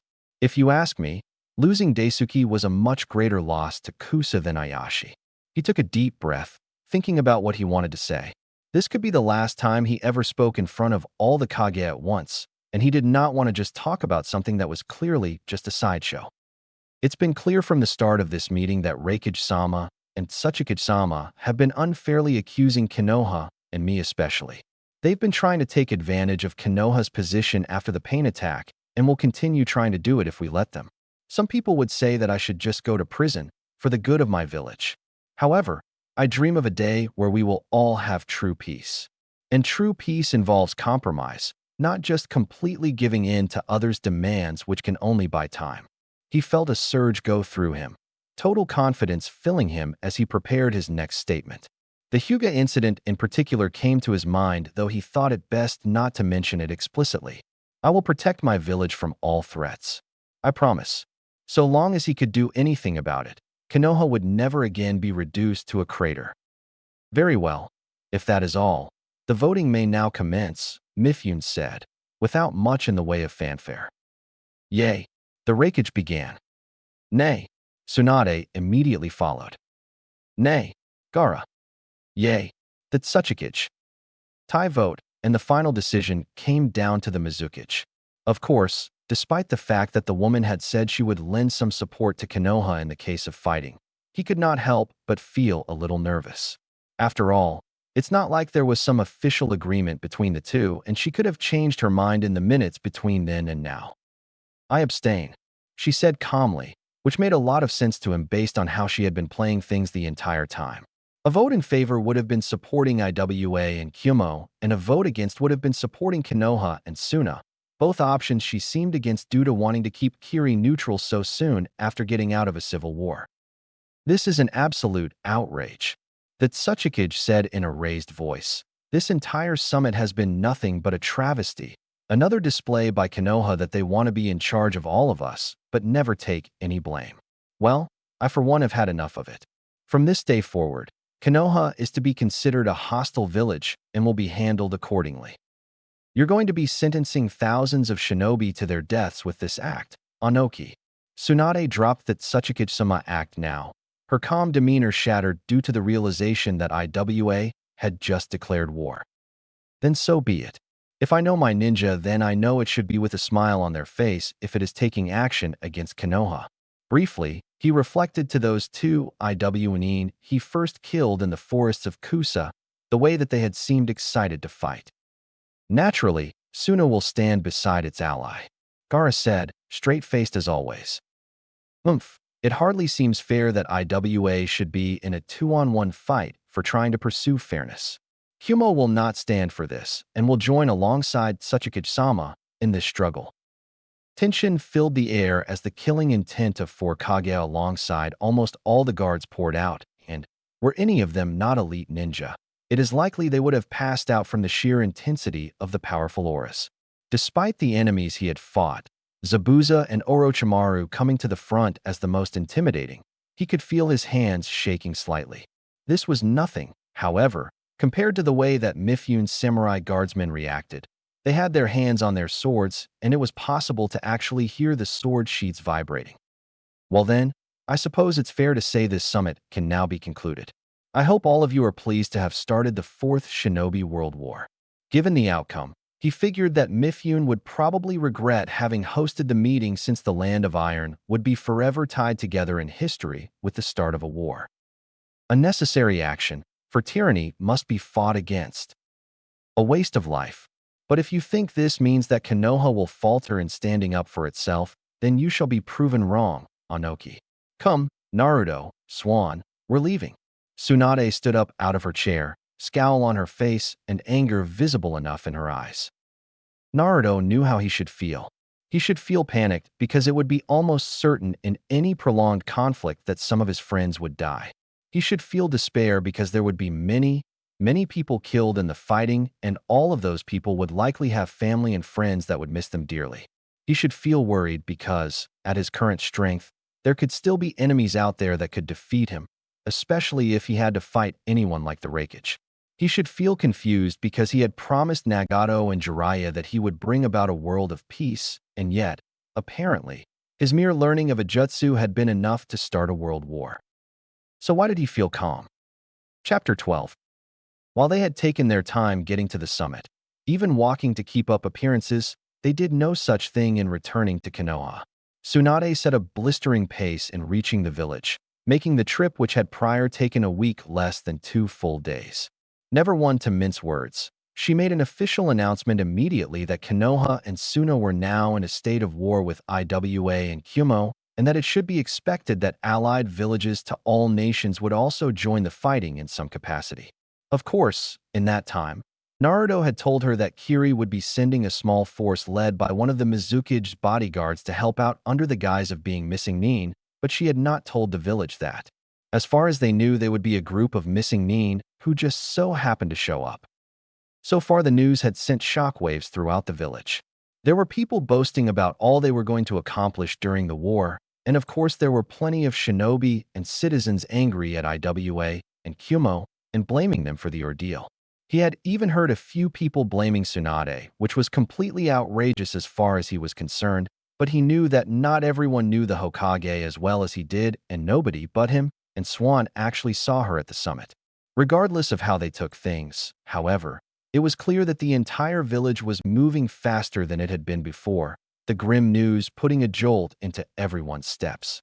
As he walked to the military headquarters, he really couldn't help but hope that the Hokage Tower would be back working again soon. It looked finished to him already, from what he could see of it, but he figured maybe they were putting furniture in it or something. Oh wow, see, it's him, he heard from a childish voice somewhere to his left. He got the feeling that the kid was talking about him because, since the Nagato attack, it had actually become kind of common to hear things like that. It still did not exactly feel normal, though. He couldn't help but think to all those times, when he was a kid, when he'd walk somewhere and the other kids would say, "Oh, it's him," in disgust, and either walk away or pretend he didn't exist. He still was not sure which was worse between the two. He heard footsteps coming up to him and turned toward the child, a smile on his face. Sure, it may have felt a bit strange to hear the way kids talk to him now, but it also felt pretty awesome. "Oh hey, Uzumaki-sama, you got a second?" The child was pretty short, and based on his appearance, Naruto felt sure he was about 10 years old. Hearing that honorific used with his clan name sounded so formal. He couldn't think to do anything but rub the back of his neck out of slight embarrassment. "Just calling me Naruto works for me. And yeah, just heading to see Tsunade-sama, but I have a second. What did you need?" "Oh, well, if you're doing something important, then don't worry about it, Naruto-sama." Well, being addressed in that way was not much better, but if it's what the kid wanted to do, then who was he to tell him not to? At least it was less formal. "Come on, did you want to ask me something? Go ahead." Well, maybe it was kind of important that he get to the Hokage's office rather quickly, considering that he had only been dismissed from Tsunade a few hours earlier and was already being summoned. Still, he figured that they were capable of waiting for maybe the 2 minutes he would lose by taking part in this conversation. Besides, he kind of figured that Tsunade would have been busy with some kind of war council and planning and all kinds of stuff like that. If he had to guess, he would say that had something to do with the lack of clan shinobi around at the moment. Chances were that the available ones were called to their clan compounds for an emergency meeting about the war. "Oh, all right then. You see, I'm an academy student and I want to be a shinobi just like you. In fact, you're my favorite shinobi. Though it's a shame so much on you is classified." Anyway, the kid interjected, interrupting himself from talking in a way that made Naruto chuckle. "I was just wondering if you had any tips? About the academy." "Ah, that's a super easy one to answer. Someone asking him for help with the academy. Irika-sensei would probably laugh until he passed out if he knew about that. When I was in school, Here's what I did. I skipped class, slept when I showed up, focused more on pulling off pranks than studying for tests, didn't practice throwing kunai on my own because I thought it wasn't cool. The sheer irony of that last statement almost physically burned, and graduated dead last in my class. So, as long as you work hard and train harder, you'll definitely graduate and be a great ninja. And hopefully the war would be over before the kid had to worry about it. The boy's eyes were wide and shining bright as he ran back in the direction he had come from, giving an enthusiastic fist pump along the way. Amazing, really, that he probably had not told that child a single thing that he would not have already known, but it made him so excited anyway. Briefly, he saw two more kids appear out of nowhere, looking at the other kid, talking but nowhere near loud enough for him to hear. He couldn't imagine any reason why the others hadn't been willing to come out and talk to him as well. It wasn't like he had ever done anything to appear unapproachable. At least, not that he could think of. The rest of the trip to the temporary headquarters was mostly uneventful, though he did exchange momentary greetings with a few more people than usual. He assumed it was due to the war declaration, though he was not really sure how going to war would make a person more likely to say hello. That was definitely something more suited to Sakura or maybe Shikamaru to think about, but there was no way he was going to bother either of them with something that probably wasn't too important. Even if Sakura's responsibilities as the chief medic had gone away with Tsunade's recovery, his teammate was still very busy. Apparently, it had become her job to take over a large portion of medic-nin training, with Tsunade and Shizune focusing on more typical Hokage duties. With the war going on, he wondered if Sakura was going to be completely responsible now, and then Shikamaru would probably just call it troublesome. "Ah, glad you could make it, Uzumaki-san," the now familiar voice of the one-eyed Hokage advisor Danzo said as soon as he entered the tent. "Yo, Naruto." The lazy voice of Shikaku Nara followed soon after. Looking around, he saw Tsunade, Shikaku, and Danzo. The absence of Shizune and those two other Hokage advisors that he kept forgetting to ask the names of was somewhat surprising, especially Shizune, since he got the impression Tsunade did not exactly like those other advisors very much, so their absence could be because she wanted it. Then again, it's not exactly like she was a fan of Danzo either. With Naruto here, I believe that the War Council of Konohagakure can now begin. If he had not spent so much time around Tsunade, he was certain that he would not have picked up the slight hint of irritation in her voice at the statement. Naturally, it made him wonder what exactly she was irritated at, and if it had anything to do with him. But given she was the Hokage and the village was at war, he figured it could have been anything. "This is a war council? I kind of figured there'd be more people. And, more clan heads." Tsunade answered without much hesitation. "Shikaku is not here as the Nara clan head. He is here as the Jounin commander. In times of war, the true war council shall consist only of those whom the Hokage chooses and should include only those whom can be entirely trusted to betray no secret." Due to Tsunade's tone, he got the feeling that she was reciting some kind of law about the subject. Or maybe a line from some secret scroll passed down from Hokage to Hokage detailing all their advice. That actually sounded pretty awesome. Although, now that he thought about it, it seemed odd that Danzo should be present. And why? Shizune is not here because, while I trust her entirely, we all agreed that her presence would be unnecessary and really she can be more involved in areas she's needed more. It was like Tsunade had read his mind. The other clan heads will have their input in regular meetings as, in times of war, clan heads are not permitted to leave the village without approval from Hokage-sama herself. Danzo, seemingly as always, spoke in a perfectly calm and level voice. But they are generally not a part of this war council due to the very real possibility that one clan head should seek to subvert Konoha for their own gain.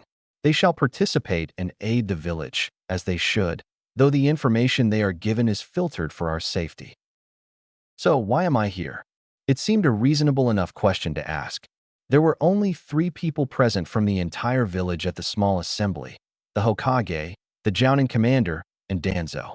While Danzo did not exactly hold the grandest title as an advisor to the Hokage, the man had been an active shinobi who worked under the Night Aim in the Second War, worked alongside the Sand Aim in the Third War, and helped the Hokage deal with crises from the Kyuubi attack to Orochimaru's betrayal to the Sand Odo invasion. Compared to that kind of resume, he almost felt like he'd barely done anything. All his accomplishments, from defeating Gaara back in the Chunin exams to defeating Nagato, had merely been his duty as a shinobi. Surprisingly, Shikaku answered. I suggested it. Hokage-sama said that your loyalty was beyond question. Danzo said you would add an interesting perspective, and so here you are as a guest. Of course, we would be willing to accept you as a more permanent member of our fun little group, but that would prevent you from being on mission duty, and I doubt anyone wants that. Shikaku was the one that suggested he be taken as a guest to the meeting? Well, that was certainly surprising. He could understand if Tsunade or Danzo had done it, but what reason could Shikaku possibly have? And yeah, there was no way he was going to be taken away from mission duty at a time like this. His village needed him doing as many missions as possible. Thank you for the breakdown, Shikaku. However, let us waste no more time. The topic at hand is simple. How to handle the war with Kumo and IWA. I'll start. She cleared her throat as she prepared to speak. Naruto got the impression that Tsunade was being very professional which, aside from the Kage Summit, he was still not quite used to seeing from her. He supposed that someone like Tsunade, someone who had actually experienced the worst of the last war and whom had lost her loved ones to war, needed a way to cope with the situation. Maybe she even took the whole declaration a little personally. As it stands, the village is already receiving emergency funding from the daimyo to help us rebuild. Of course, I am going to request further funding, but we cannot know if we will receive it. Having met the daimyo, however, I do know he is not going to be happy that the other daimyo would agree to these actions against us. He didn't really have anything to say to that. It seemed more like a statement than anything he was intended to respond to.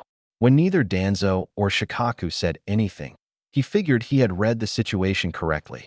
The first step to mounting a successful war effort will be to get our allies to join our side officially in the fighting. As luck would have it, Naruto was sent on a mission to Takigakure years ago and, based on reports, knows the current village leader. Since that mission, Taki has been very consistently pro-Konoha. Therefore, I think we should only have to send someone as a diplomat, and they should join us easily. Honestly, he had almost forgotten all about that mission to Taki. Such a strange thing to have been sent on a mission there at the exact time that someone was trying to overthrow the place, but, then again, he always did have weird luck that way. When a jackpot gambling, get stuck with a demon inside his body kind of luck. When he thought about it, he began to realize just how odd his time as a genin was. He had stopped overthrows in Hoshi and Taki while getting to know the current village leaders of both. How many genin could claim that? Besides, of course, Sakura and Sasuke. That sounds good. Maybe I should write Shibaki a letter too? It's been way too long since I've seen him. Wonder how he's running the place. Danzo nodded his head ever so slowly, his one eye almost closed as usual. Yes, I would say both of those suggestions are appropriate. However, we must ensure that whomever is sent is a strong shinobi, in case our enemies should be taking action against Taki already. Kakashi should be available. A bit of a waste sending someone of his abilities for an errand, but he also has the skills necessary in diplomacy. Very well. Kakashi Hitaki will be sent to Taki to assure their involvement in the fighting and to discuss future cooperation. Naruto will write a letter to the village leader in order to remind him of their prior interaction. Well, that made it sound like he was doing it for pure political gain, but he really did want to check in with the guy? The next matter is that of Amigakure. While they have been distant in recent memory, they never rescinded their alliance with us. Unfortunately, they are still a bit of an unknown. Well, Nagato's friend Konan should be in charge of things in Amigakure. She would be opposed to the idea of a war, but she said she would believe that Nagato made the right choice in trusting me. So, Aim should be willing to join us. Konan would probably be just as confused as he was at the idea that, somehow, he would bring a world of peace from the ashes of war. However, based on what he'd seen, she would do it to honor Nagato's final action. Interesting. I shall have an envoy sent to AIM as well then. You know it's not normal to know so many village leaders, right Naruto? Shikaku asked, in that Nara way where he really could not tell how serious the man was being. I guess the line of duty makes me meet a lot of people. Anyway, that brings us into more pressing matters. Hoshigakure, a longtime ally of our village, and another one with a village leader that Naruto knows from a mission, We have every reason to believe that they are at extreme risk due to their proximity to Kumo and Kumo's allies. Then, there's also the matter that Kumo has already been harassing them since the pain attack. Suggestions? As it would turn out, I have received an anonymous tip, Danzo began. Naruto assuming the man was talking about his root forces, which states that Kumo has already established a forward operating base in the land of bears. It occurred to him that, in order for that to be true, it was almost a certainty that Kumo would have been working on setting up before the summit had officially taken place. Now, I believe it should be possible to muster a sufficient shinobi force to strike this temporary base quickly, which should seriously hamper Kumo's effectiveness in the area. This will buy Hoshi more time to prepare a defense which, of course, means they will be more useful as an ally in the future. Although he still did not know Danzo particularly well, for the man was always sure to only speak when he wanted and about what he wanted, it really went without saying that if Danzo suggested helping anyone, then it was for the express purpose of helping Konoha. That is certainly very interesting. However, how can we be sure we can trust this anonymous tip? After all, it's already strange it should go to you instead of Hokage-sama. It almost sounded like Shikaku was teasing Danzo. No point playing games, Shikaku. We both know that Danzo has his methods and his intel is as reliable as any shinobi can gather. The Nara just shrugged his shoulders in response. It seemed that Shikaku did not really like the idea of relying on root intelligence. Whether because he did not like the anonymity or did not trust Danzo, he wasn't sure. Even though he knew Tsunade was not exactly a fan of Danzo or the man's personal special ops forces, he guessed that she was willing to go along with it at a time like this. It made him wonder, though, if Tsunade didn't do anything about root in a time of peace and wouldn't do anything about it while at war, would she ever do anything about it? Or had she accepted it as a dirty necessity, like Danzo said it was? Very well. Even assuming the intel is reliable, I say that it is the wrong decision. As it stands, it is safe to assume we will be outnumbered by Kumo and IWA. Additionally, they must have been using the time since the Nagato attack preparing. They likely already have plans made and have already been receiving wartime funding from their respective daimyo. Then there's also the fact that both IWA and Kumo want to fight with our village. Why is that important? Well, it means that their forces near Hoshi will still be prepared for an attack by us.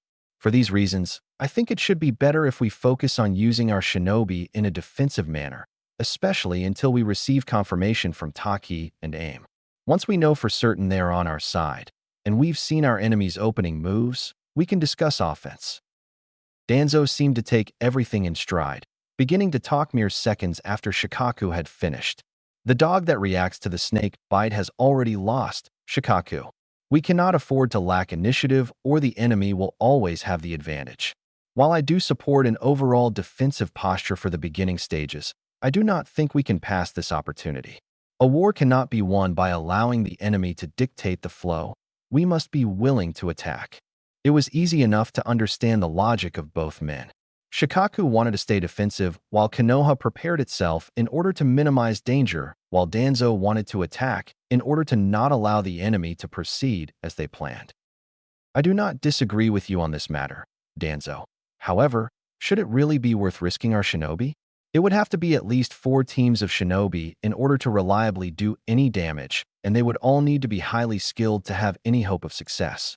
I understand fully well that we will need to take offensive actions, but it should be after we know more about our enemies and our allies. I'll take the mission, he said, without really needing to think about it further. If Shikaku agreed with Danzo fundamentally that it was something that could be beneficial to the overall war effort, then he did not need to know much more. They were all now looking at him.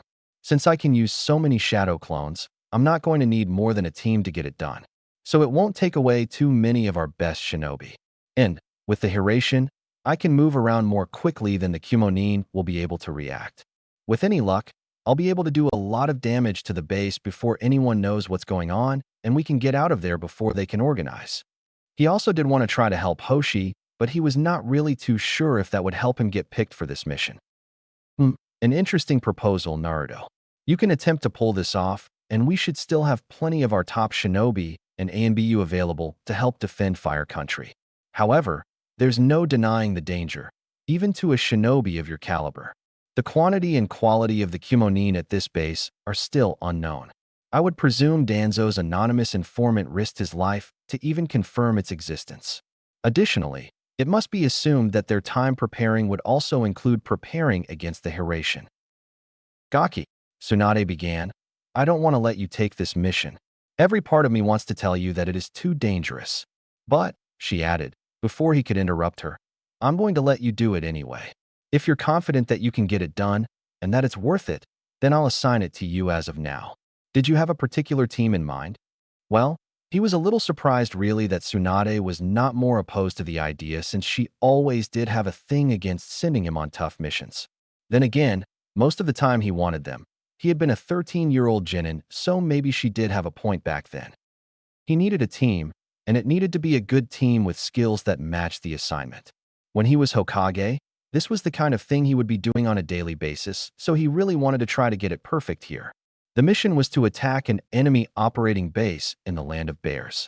Given that the base was in hostile territory to the Kimonin, they would undoubtedly be defending it pretty heavily. So, to get in close, they were going to need to do a bit of infiltration.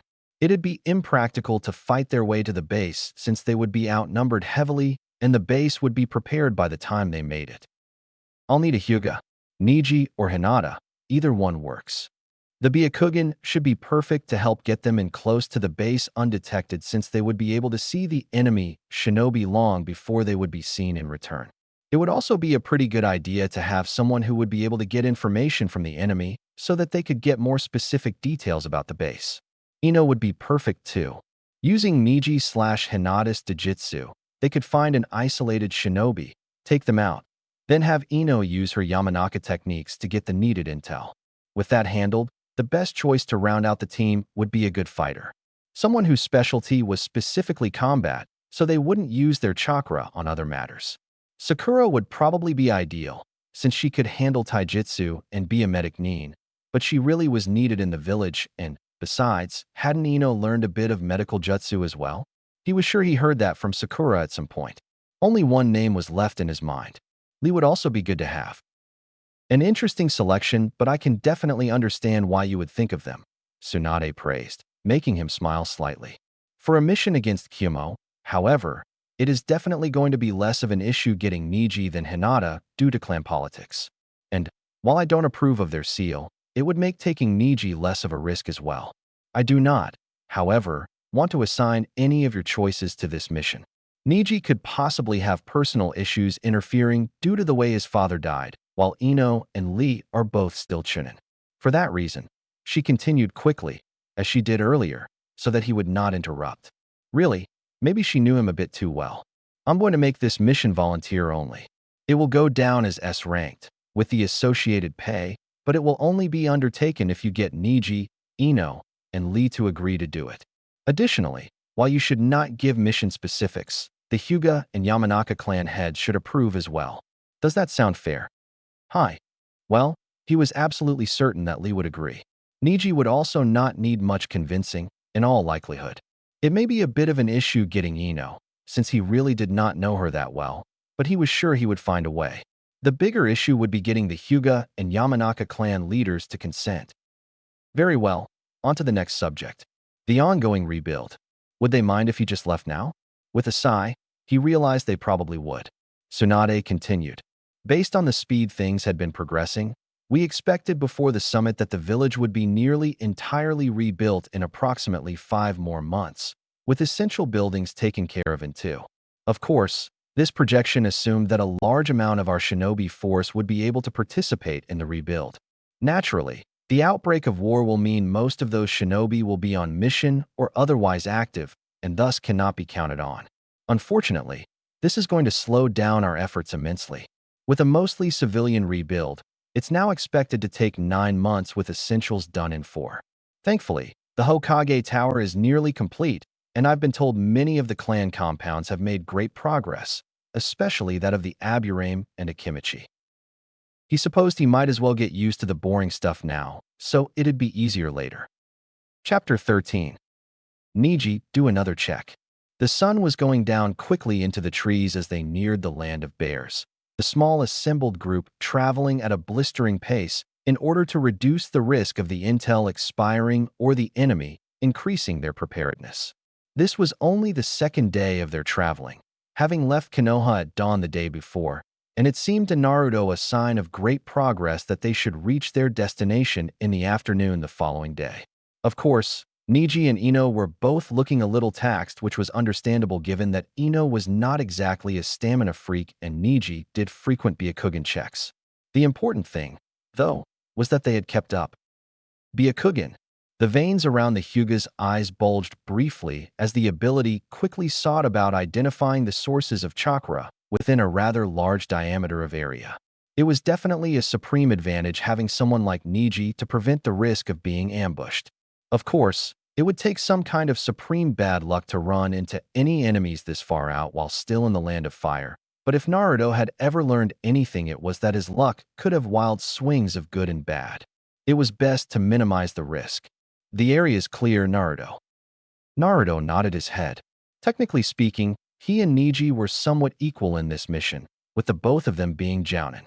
However, it did not take too long for him to sense that Neji was letting him call most of the shots, not that anything of major importance had come up, of course. He assumed his friend was simply trying to help him get used to the idea of giving orders. Or maybe Neji simply deferred because he had been recruited for the mission. Naruto didn't really know. All right, I think that means we can set up camp here. We've been pushing hard, but we'll need all our strength for tomorrow. They stopped in a small clearing between a few trees, just barely enough for the four of them to fit tents in. While it was really a small detail, he knew that sleeping in a tent for the night was actually a luxury because there was a very good chance it would not be worth the risk tomorrow night or possibly the night after that. They'd need to move as much as possible, creating distance quickly if they wanted to be safe in getting away. Ino let out an exasperated sigh of relief. Phew. Oh man, it's about time we get some well-deserved rest. My feet are killing me from the constant running.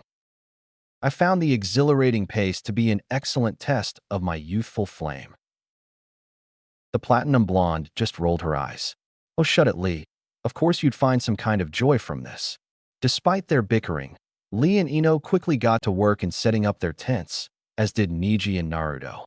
Neji and Ino managed to pitch the small structures in mere moments, while Lee continued to trip awkwardly in his attempts. It was kind of funny really that a guy like Lee, with the most precise and controlled taijutsu he had seen, could be so awkward. Then again, Naruto looked to his right, seeing two shadow clones in a heated staring contest as the thing lay miserably on the ground. He was pretty sure he saw one of them reaching for a kunai. Hey, come on you two. How hard can it be to set up a tent? Boss, it's this bastard's fault. The second clone glared at the first. Oh yeah? And how's that? Naruto was confused. Huh? What's his fault? The first clone jumped to his feet, pointing. This idiot can't do anything right. Apparently that was the final straw because the second clone then tackled the first clone and attempted to deliver a punch to the face that the bottom clone managed to dodge before using his legs to kick his attacker off. Both of them rose up, assuming fighting stances, each drawing a Hiraishin kunai. They stared each other down, anger visible in their eyes and an intent to kill evident. After taking a moment to overcome his confusion, because honestly, how could two shadow clones fail to set up a tent? He dispelled them. Ino was the first to talk. Did that actually just happen? Neji had the decency to answer for him. Yes it did. Naruto was honestly a little embarrassed, even if his clones always did have a bit of a tendency to not get along. The least the bastards could do was not embarrass him on a mission like this. It usually took them way more time than that to start bickering, though he supposed they could be a little bitter whenever he used them for more trivial things. All he had wanted to do was have them set up a tent so he could start his meal more quickly. Their passion burned brightly. Naruto was definitely ready to get past this unfortunate episode. We're going to need to leave early. I'm thinking before sunrise. So let's go ahead and eat so we can actually get some decent sleep. Everyone nodded or affirmed in some way, and Naruto found himself drifting once more into thought. It felt weird giving orders of any kind. Normally, he was not only the one taking orders, but also the one who defied them in any way he wanted. He knew for sure that if somebody ordered him to wake up before dawn, he would have been complaining regardless of how justified it was. As strange as it felt, he thought maybe that it would have been a bit more comforting if someone was acting that way. Regardless, he then started setting up the small tent and found himself capable of doing it at a reasonable rate, much better than the bickering clones. He supposed that some things still had to be done himself. "So, Naruto, this is your first mission as a Jounin, isn't it?" Ino asked, in the midst of further preparing the makeshift campsite along the others. "Well, first one as a confirmed Jounin at least. What a first assignment too, huh?" he said, with a small chuckle, though deep down he did feel an unusual sense of nervousness. First mission as a confirmed Jounin, first mission of the war, first time having any real authority in leadership. It was natural to be nervous, but he knew that if he were by himself, then the feeling would be gone. It was the fact that Neji, Ino, and Lee would be affected by anything he did wrong that got to him. Then again, surely he had used up all his bad luck in that whole Kusa incident. Yash, however, I cannot think of any better way to test my passion than by undertaking an S-ranked assignment. Pretty much the same thing Lee had said when he talked to the guy about taking the mission. Of course, he had never expected anything different from Lee. If nothing else, the guy was strong and consistent. It probably helped that Guy-sensei had been around when they met up, so it probably bolstered his confidence a bit. Not that it seemed Lee ever really needed the boost. As soon as he told him about his promotion to Jounin, Lee had congratulated him for his unquestionable eternal youth before challenging him to a spar. Lee was definitely one of the weirdest people Naruto knew, but at least Bushy Brows was reliable. Neji scoffed. "Calm yourself, Lee. If everything goes right, the fighting should be kept to a minimum and only when we are at a maximum advantage. Of course, my eternal rival. Though you should know my eagerness shall never come before the objective." The Hyuga smirked in response. "But I can certainly recall some times where your eagerness made you reinterpret the objective." Naruto couldn't help but laugh. Yeah, Kakashi, Tsunade, and Jiraiya would probably all accuse him of the same thing, for as much as they'd mock him. Though, Naruto knew that his results justified his actions. They certainly did not always agree with him on that point. "Huh, you should have seen my squad." Eagerness was always the last thing on anyone's minds, Ino said, as they gathered in a circle and prepared to cook a simple meal consisting of grilled fish and some rice. They had stopped at a stream only briefly earlier in the day to catch a few to cover the meal, and of course they already had brought rice. I know I may not have the highest work ethic around, but even I had to try to drag Asuma-sensei and Shikamaru to training. They would have just sat around and played board games all day if they had it their way. That sounds most unfortunate. I believe your squad would have benefited notably from an injection of Guy-sensei's supremely youthful training techniques. Ino giggled a little bit. "Well, I think we functioned decent enough in our own way." Her eyes cast to the ground, and he got the impression that she was thinking about Teams 7 and Sasuke. "I like to imagine we all did, even if maybe it's not true. I guess I never really noticed anything too wrong, so I just assumed it was like that for everyone." A bit of a calm gathered over the four of them as they set about making their meals. The nature of the silence was unnerving to him, probably because it made him think about his and Sasuke's history. He still didn't understand entirely how things had gotten to the point they were now. Sure, for the longest time, it had felt like things between them could have exploded and ended the team, but they had gotten past it. It had even felt like the two of them were becoming brothers. Then, after the fight with Gaara, it was clear things had changed. Instead of thinking on this subject more, Naruto opted to move past it. "So, I'm thinking we do a two-person watch. Neji and Ino can take the first shift, then Lee and I can take the second. I can have shadow clones running the whole time too. If I'm just asleep, they stay around, and I wake up whenever they die." Of course, Lee was the first to respond. "Excellent and simple. I see no reason to argue." Ino, however, seemed to be thinking something else. "You know, actually, based off of everything I know about this mission, Naruto's supposed to be doing all of the heavy lifting if things work out as planned. Thanks to Neji's Byakugan, we already know that there's very little chance of an enemy being near enough to just happen upon us. Besides, Neji is plenty capable of taking a solo shift while Lee and I work the other. I think it's in the best interests of the mission that you rest the entire night, Naruto." Huh. Well, that hadn't been anything he was expecting. For the most part, he was just ready for everyone to say yes, since he had not thought of any reason otherwise. Oh, um, thanks for that, but really one shift will be plenty of rest for me. Naruto chuckled and added a bit of a smile for her concern over him, but really Jiraiya had definitely made sure he got used to working on little sleep over their time training. Of course, it was impossible to say whether the man did it on purpose or the pervert just so happened to continually get chased out of town at 3 in the morning after forcing Naruto to train until midnight. Just thought it was worth mentioning, she said, with a smile back. He thought for a moment that this calm and collected, thinking about the mission and being nice, seemed so out of place from the he remembered from the academy and their time as genin. She had definitely never been the nicest to him in all that time. Really, though, he had not gotten the chance to interact with her much at all since then, so this side of her personality was a bit of a shocker. He only knew she would be good for the mission because Sakura had, on occasion, talked about her progress since the two were best friends. Of course, it would usually be something like, that Pig thinks she's so special because she can enter people's minds, but she's still way behind in her medical jutsu. But that's just the way Sakura was. Though, come to think of it, when he asked her about taking the mission, she seemed kind enough then. The worst part of that was having to talk to her dad, the Yamanaka clan leader, now that had been an experience. Of course my Inoheim can handle this mission, but if I find out anything happened to her, and you were negligent in any way. He did not want to even think about any of the terrible things Inoichi had promised should something really bad happen to Ino. If he ever had to be interrogated, Naruto knew now he should request a Biki. I think the current watch agreement is suitable enough. Naruto, if it's all right, I'd like to talk to you alone for a moment. Niji had a serious look on his face all of a sudden, and it made Naruto a little bit nervous to wonder what it could possibly be about. He was pretty sure he hadn't screwed anything up though. Guess that's fine. He got up of his sitting position and followed suit when Niji jumped into a nearby tree line. To his surprise, Niji made another jump, then another, then even another one, creating a decent chunk of ground between them and Lee and Ino. He began thinking about what could be going on, and a few things popped up in his mind. The first of which was that he had done something very wrong that Niji did not want to call him out on in front of the others, but Naruto could not think of anything that would apply.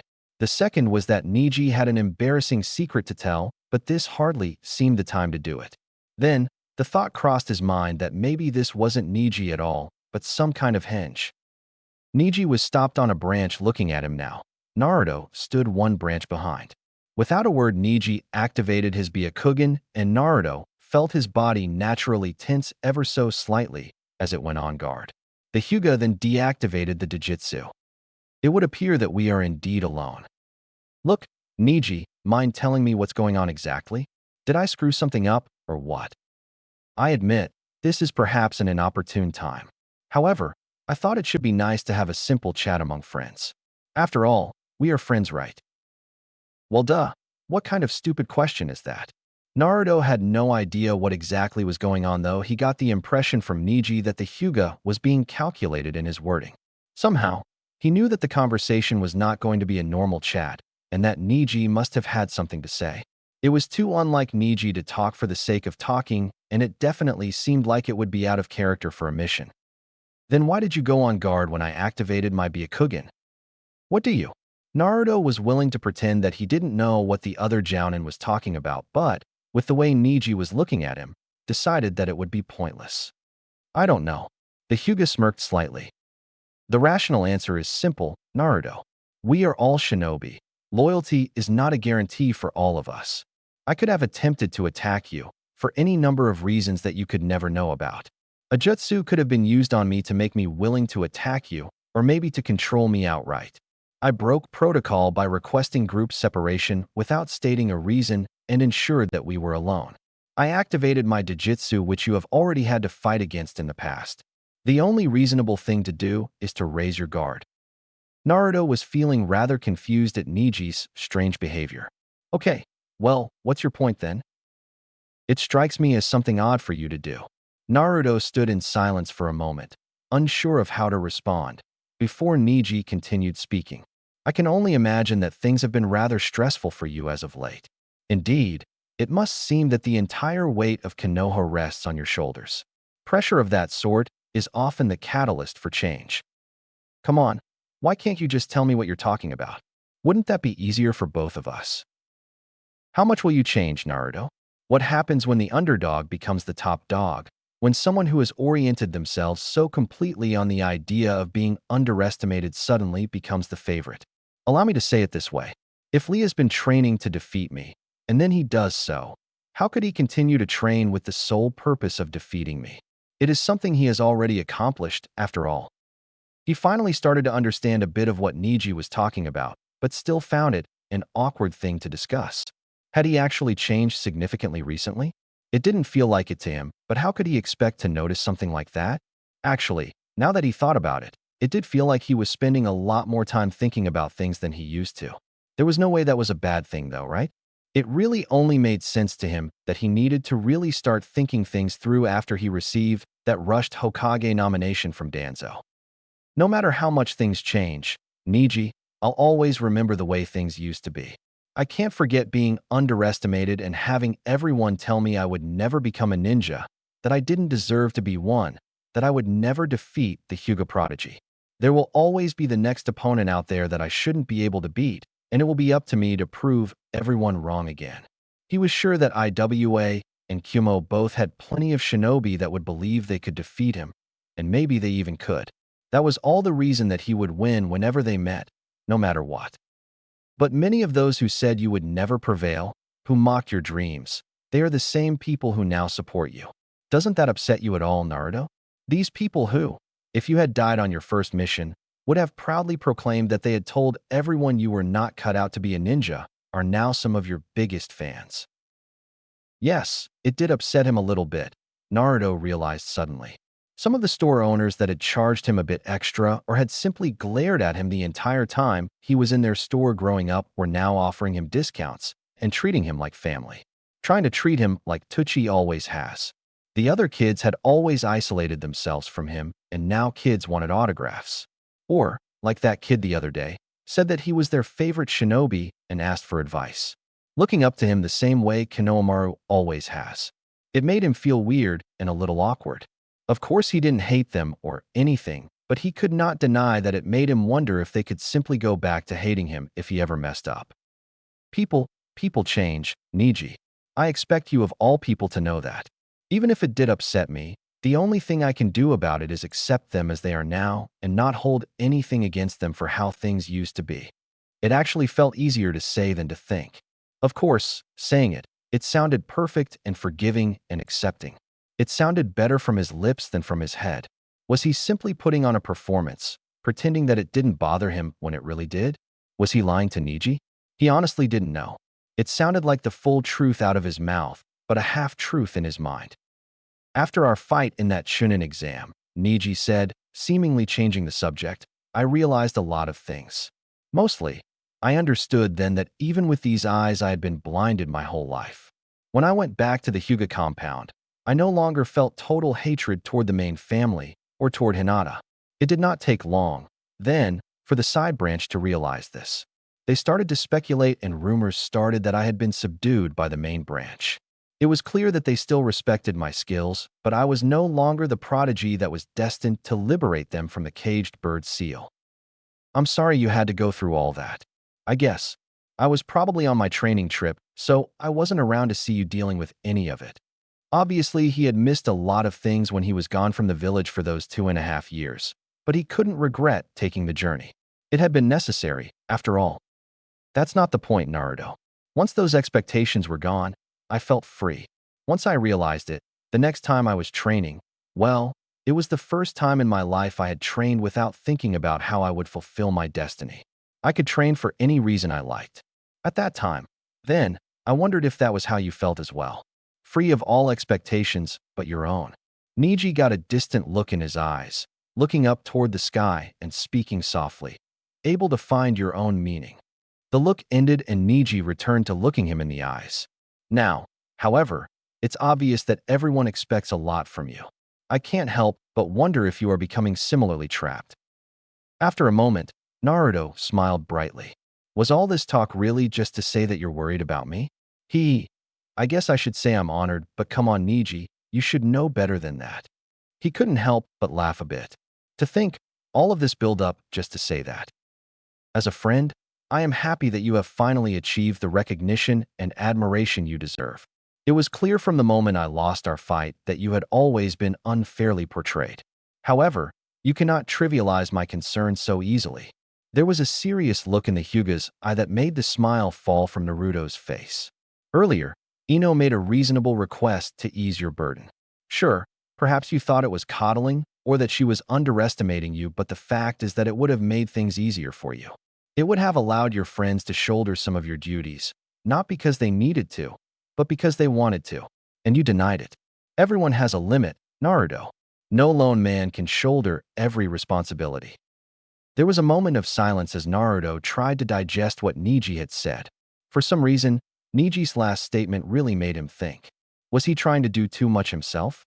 Was it too much to want to bring an age of peace, to end this war and all future wars? Was it too much to want to also become Hokage, to keep up with his friends, to master wind jutsu, to perfect his usage of the Hiraishin, to participate in war councils?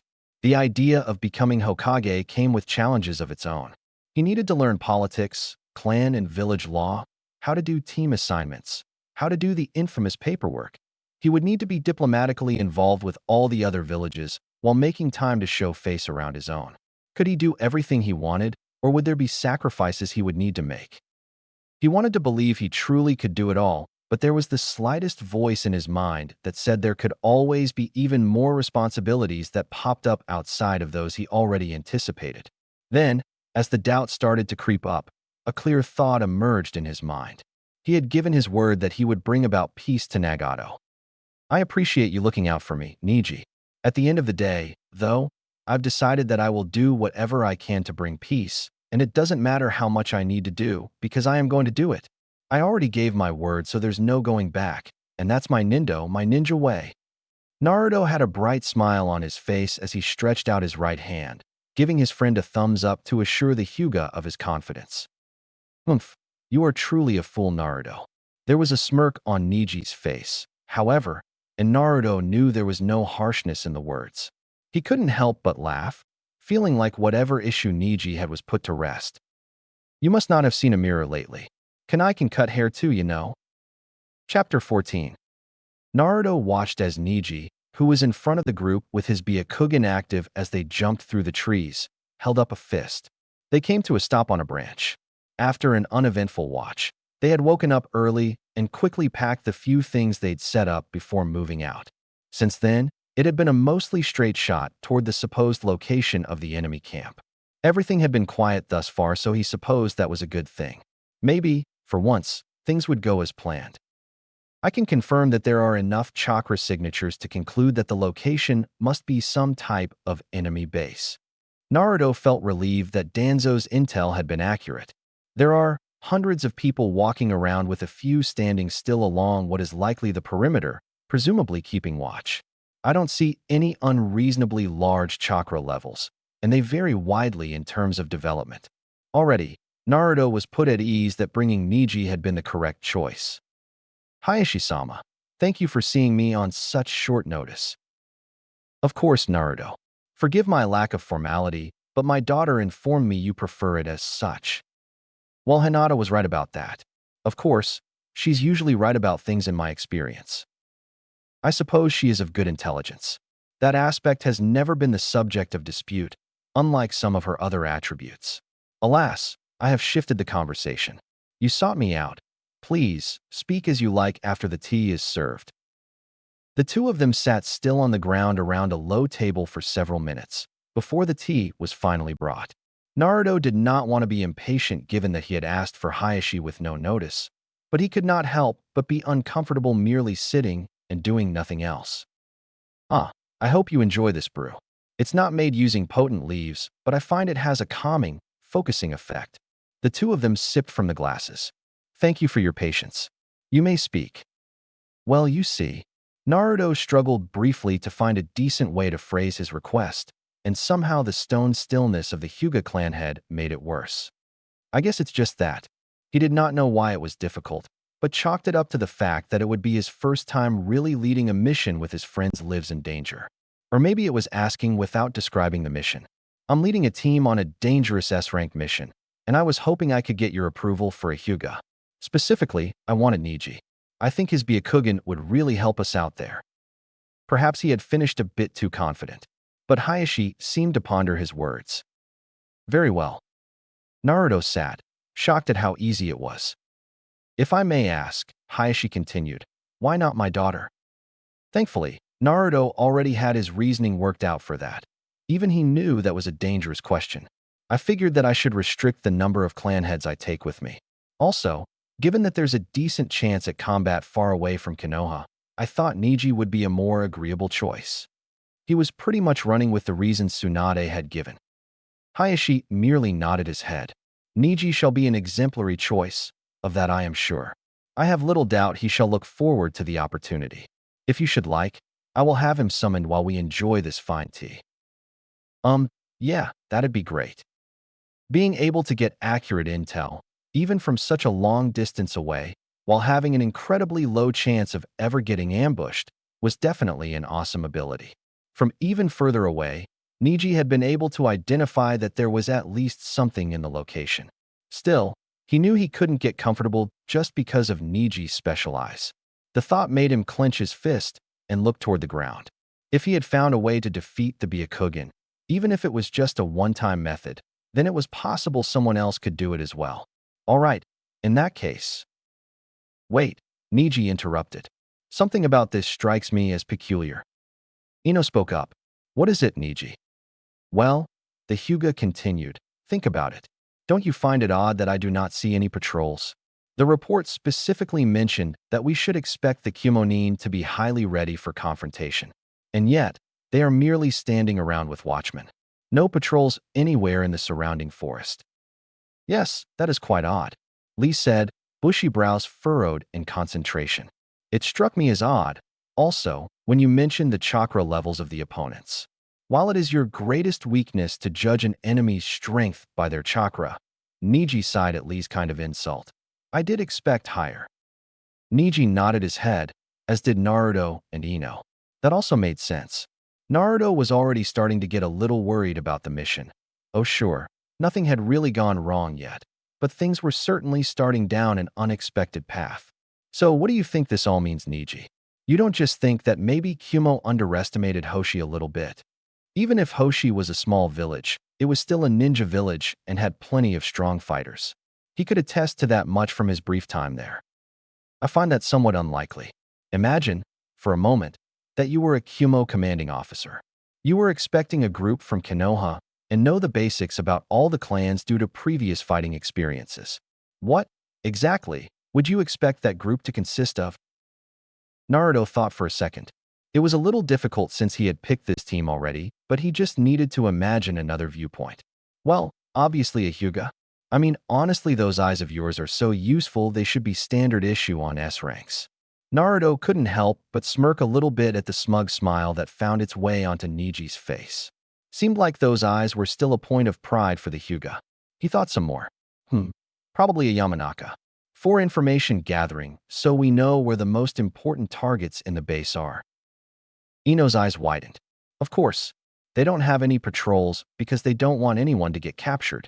They must not have a way to counteract the Byakugan, so want to stay together, so we can't get the drop on any patrols and get information to help the mission. Naruto started to feel a bit worried about the mission. So, you're saying they're prepared for us? Maybe he had been a bit too predictable in picking his team. Of course, it made a lot of sense to have Niji and Ino. But then again, it seemed like it made so much sense that Kumo had predicted it. Niji smirked. Not at all, Naruto. Logically, another obvious choice would have been the Inuzuka for their tracking abilities. They do not use chakra and would allow a Byakugan user to conserve theirs. Or even an Aburame, whose bugs could perform a similar purpose. But we can be certain they are not ready for the Leaf's green beast. Correct, Lee? The spandex-clad ninja extended a fist. Yash, no enemy can prepare properly for the beautiful green beast of the Leaf. And certainly no one is capable of predicting a force of this caliber. This was a most excellent team selection, Naruto. Naruto couldn't help but smile at Bushybrow's compliment. A sense of relief went through him as he let out a breath he hadn't known he was holding. Niji continued. Perhaps it's true that they predicted the Byakugan, and they predicted a Yamanaka, but they could not have predicted my Byakugan or Ino's proficiency. Have confidence in your teammates, Naruto. We will succeed in this mission regardless of odds. He had plenty of confidence in his teammates. Naruto knew firsthand what an incredible opponent Niji was, and he had seen Lee's incredible fight against Gaara. And that had been years ago. It was safe to say the two of them had only gotten much stronger and would have even more tricks up their sleeves now than ever before. He didn't really have much of an idea about Ino's skill level, but since Sakura seemed to imply Ino had learned quite a lot, he was going to trust her completely, just like he would Sakura. It was just a little hard not to worry since they were his friends. Naruto reached into the pouch on his hip, grabbing one of his Hiraishin kunai and throwing it into the ground. Briefly, he felt for chakra signals and immediately identified 4 of them. The one in the ground plus 1 carried by each of his teammates. I haven't mastered this yet, but from this distance I should be able to use Hiraishin to get us back here if necessary. All of the team nodded their heads. The plan should still work. Even if they're a little prepared, the idea is to get it over with so quickly that they won't even know what hit them. Call it a. He smirked, looking at each of his teammates. Lightning strike. They proceeded toward the base, Niji keeping his Byakugan active in order to ensure they remained undetected.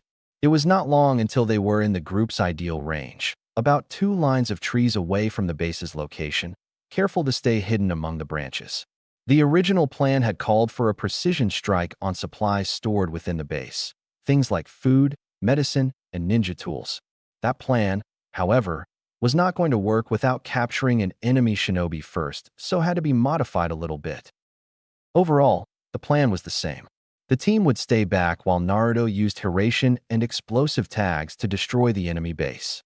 If things went badly, they could start fighting whenever Niji deemed it necessary. If things went perfectly, then their job would be to intercept any fleeing shinobi and capture them so they could get information. The only real difference is that Naruto was going to need to place explosive tags on just about everything to make sure the mission was effective. That was going to take more time than just a few buildings, but should still be safe. Naruto took a deep breath, looking through the branches and leaves to see a bit of the enemy base. He held a Hiraishin kunai in his right hand, taking a few moments to prepare since as soon as he started there would be no real going back. For this task, he was not going to use shadow clones. After all, there was a decent chance he may flash to a location that a shadow clone already had, which meant someone may have targeted the shadow clone and he'd simply jump right into an enemy attack. It would also be difficult to sort through all the memories and figure out which clones had been successful in which location, and he did not need to get distracted by that headache. Standing up, he felt the eyes of his teammates on him. A smile formed on his face as he thought about the simple fact that they were trusting him to handle this part of the mission. If they had doubts, they didn't voice them. Maybe it would have been better if they did, but he couldn't help but be a little grateful that there hadn't been any questions from them about his ability to do this. They had seen him use Hiraishin once, but already believed he mastered it to the point of infiltrating a base of several hundred enemy nin and being able to get them all out of there without a problem. He would not let that trust down. Naruto threw the kunai into the air before quickly performing a series of hand signs, multi-shadow, kunai jutsu. The singular kunai turned immediately into slightly over 100, and he wasted no time before transitioning into more hand signs. Wind style, great breakthrough. A gust of wind left his palms, in a wide arc to catch all the kunai and help to spread them through most of the enemy camp. He closed his eyes as he focused on feeling all the energy signatures, the sudden creation of so many enough to cause a dull thud in his head that faded away after a moment. Much better than when he had passed out the first time. Flashing to a random kunai that was somewhere around the middle, Naruto cursed his luck once again. Time seemed to stop as he was staring eye to eye with an enemy shinobi. Glancing up at the headband, he was somewhat surprised to see the symbol for Shimagakure instead of Kyumo. He was less surprised when the opponent opened his mouth. Yellow flash. The enemy nin jumped away as he yelled, and Naruto knew it would be silly to give chase.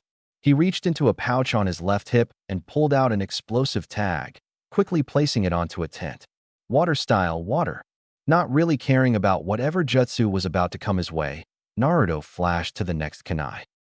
On instinct, he ducked as soon as he appeared, body processing the threat of an enemy slashing at him with a kunai far faster than his mind. Naruto kicked upward, launching the enemy backwards as he once again quickly placed an explosive tag. Several shinobi were running towards him at this point, and so he quickly flashed away. By now, he was hearing screams of yellow flash from pretty much everywhere, and he doubted any of his kunai were safe.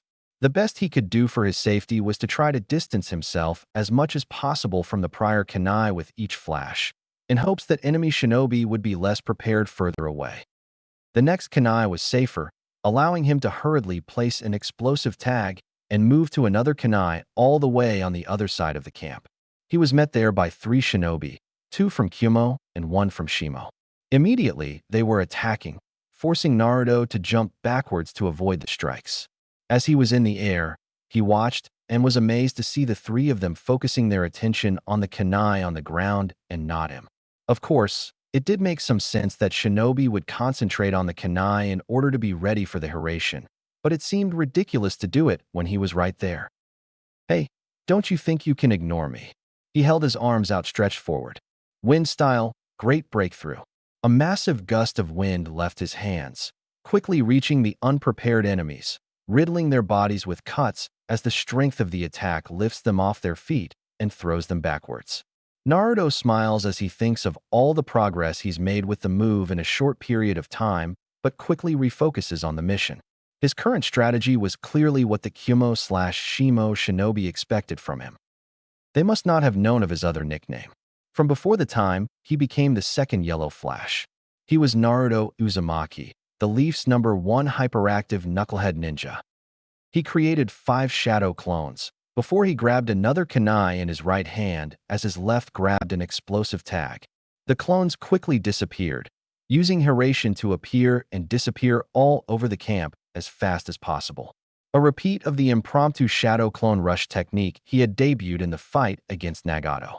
Naruto, meanwhile, simply started running, placing tags with his left hand as quickly as he could while he listened to the commotion all around him. There was clearly some panic from the enemies, which definitely worked to his advantage. "Hey, there he is." Naruto knew he was being seen as he did this, but he was moving fast enough amid all the confusion that he had hoped nobody would react fast enough. Not wanting to waste any time, he threw the kunai in his hand quickly forward, waiting for it to cut through a tent before using Hiraishin to appear on the other side, on the ground as the kunai continued onward before falling into the dirt ahead. With those enemies dodged, he continued in his mission as the sounds of screaming shinobi emerged from all around him. "Everyone, plan yellow." He heard this phrase once, and then he started to hear it being yelled all around him, until variations of it were ringing out from all over. He wondered what exactly it meant, but figured he needed to keep his focus on the mission. 3 of his clones were still alive and causing havoc, so he probably was not in too much danger himself, so long as he kept his guard up. In that moment, in the heat of a dangerous mission surrounded by enemies who would want nothing more than the chance to kill him, his guard was definitely at its highest. It actually felt kind of awesome. After about another minute, he noticed that there were fewer and fewer enemy shinobi around. It seemed that they were moving away from the base. As far as he could, that was theoretically a good thing. It definitely started to make him feel nervous that things were either going wrong or about to go wrong. At this point, he was starting to accept that his missions would never go as planned. It might have been best to simply continue onward, but there was some chance that his teammates had been discovered and that him staying there only helped the enemy's plans. Thinking on what to do, he quickly made a decision. "Naruto." Niji's voice immediately called out the moment Naruto appeared. Looking around, Naruto saw shinobi surrounding them in the trees, hands held in front, either holding kunai or ready to begin making hand signals. "We were unable to avoid all the shinobi, and when we were discovered, they began to converge on us." Niji's Byakugan was active as Niji, Ino, and Lee all stood still in their fighting stances in a stare-down with the enemy combatants. "All right, think we should retreat? I placed a lot of tags, but I'd bet a few were disabled and a few corners of the camp might be untouched." The Hyuga contemplated for a moment, likely taking another look at their situation with the Byakugan. That would probably be for the best. Naruto nodded, wondering why exactly all the enemy shinobi were just standing around and not attacking them. If he had to guess, it was because they were waiting on a stronger shinobi to show up, probably due to orders. That's what the IWA bingo book said to do, right? So why would Kumo be any different? With fingers held in front of his face, Naruto detonated the explosive tags set throughout the enemy camp with a smile. The sound of the explosions filled the air as the Kumo and Shimo shinobi temporarily averted their eyes, looking back toward the base. Naruto knew it would not be fully destroyed since he didn't get to place as many tags as would have liked, but it still should have been a pretty good show. He wrapped his arms around the entire team, ready to make the getaway. All right, fair warning, it can be pretty rough the first time. Smiling despite the situation, he quickly searched for the chakra signal of the kunai he had placed earlier. He didn't have to sort through the shadow kunai since they were all destroyed in the base explosion, along with his remaining shadow clones. He was sure he'd hear some complaints about that sometime, so finding their escape route should have been easy as could be. He focused and found nothing. There was no kunai further away, in any safe distance. How had that happened? He knew for a fact that he had placed one down earlier. Ino's voice brought his focus back to his team. I think we're prepared. Can we go now? Before we get attacked by hundreds of shinobi. I can't find the kunai I placed earlier. I know where it should be, and I can feel the kunai I gave all of you, but there aren't any other ones. There's no way that should be happening. I know what I'm doing. He kept searching, beginning to feel as if he was letting his team down by being unable to escape. If he could not find that kunai, then that meant this mission could turn into an all-out battle where they were outnumbered by the hundreds against trained enemy shinobi. I see, Niji said, speaking slowly. Currently, approximately 300 meters in every direction, there are a total of 4 individuals sitting down with their hands upon the ground. I did not make note of them until now, but it is possible they are somehow disrupting the jutsu. That's enough talk. Let him have it. As the Kumo and Shimo shinobi's arms extended forward, the Konohanin immediately realized that it was an attack of throwing weapons. They immediately huddled in closer around Niji, down on one knee in a triangle around the Hyuga. Rotation. Niji spun quickly, using the technique to deflect the projectiles. For his part, Naruto was somewhat glad to be protected by the jutsu rather than trying to fight through it again. Niji, how long can you keep this up? As long as necessary. Naruto took a moment to think. Right now, they were under attack and relying on Niji to protect them. Things needed to change quickly, but he also needed to decide on some clear plan of action first. Between himself, Niji, Ino, and Lee, they had a talented team, but who knew exactly how strong his opponents would be and who knew exactly what they had planned. It might be worth it to rush toward those 4 mysterious shinobi, but then what if it wasn't? Maybe that was part of their plan since they would anticipate a Byakugan user. And that's when something clicked to him. Of course, somebody had to know the enemy's plans. The enemy. Ino, if we can capture an enemy shinobi, do you think you could get some information from them? Something about Plan Yellow, or who those 4 people Niji mentioned are, or their attack strategy. Any of that. The Yamanaka's eyes went wide for a second before a thoughtful expression took over her face. I should be able to, but I would need protection while I got the intel, and I don't know how long it would take. That always depends on the individual. Best case scenario would only be a minute for one of those things. It seemed like Ino was going to definitely be the right choice, even after their initial plan had fallen apart. Hey, Ino, you got a sec? Naruto had walked into the Yamanaka flower shop, easily finding the girl he was searching for working dutifully behind the counter, just as Inoichi told him he would. Although, he would prefer forgetting the rest of what Inoichi said. Let it never be said that the Yamanaka clan head was not caring and protective of his baby girl. Sure, Naruto. What is it? Trying to buy Forehead a lovely bouquet? You know, you really should give up on her. She's so hung up on Sasuke. No, nothing like that. Wait, you mean you aren't? Of course not. Right. Well, anyway, I was just here to. Did Sai send you? That little handsome freak could have at least come here himself. No, that's not it either. Sheesh, Ino, I just wanted. Some flowers for Hinata? Huh? Why would? Never mind. Ino rolled her eyes, as Naruto stood there wondering what they were even talking about. It was definitely not what he had intended to talk about when he got there. Listen, I'm putting together a team for an S-rank mission that's not supposed to have fighting, but could easily go south in a second, and I'm sure Sakura's told you how our missions tend to work out. Yeah. There was a surprised look on her face, probably from the shift in topic. Forehead told me about a few of your crazy missions. So, I want you to be our final member. Niji and Lee already agreed, and I already got your dad's permission too. So how about it? Well, honestly, I'm just really surprised. You know, it's not like we ever really talked much, and I definitely wasn't nice back in school. Why not Forehead anyway? Both of you know medical jutsu, but taijutsu is pretty much covered on this team between Niji and Lee. The information we have on the mission objective is pretty bare, so I'm hoping you can use some clan jutsu to get more. I need some time to think on it. Can you come back here tomorrow? I know we don't talk much or anything, but I remember your fight back in the Chunin exam qualifier. I know you're clever in battle, and I know from what Sakura has told me that you're great with your clan jutsu and medical jutsu. There are a lot of people relying on me to do the best I can for this village, and right now I think that means having you on this mission with me, Lee, and Niji. So what do you say? Ino smiled brightly. Thanks, Naruto. I'm going to accept this mission, and I'm going to show you exactly how good I've gotten. Naruto smiled back. Looking forward to it. I'll do the same, believe it. All right. Yeah, let's do that then. Bushy brows. I need you to try to lay low and play defense while I capture someone. Keep those fists of yours ready, but try to keep them as a nasty surprise for anyone who tries to get close. Your crazy skills might be the biggest surprise these guys will see all day. Yash, I understand. Though my body aches to immediately join the fray, you are my superior on this mission, and I shall follow your direction as I would Gai-sensei. Niji, Naruto continued. See if you can exploit any openings and get this team moving around.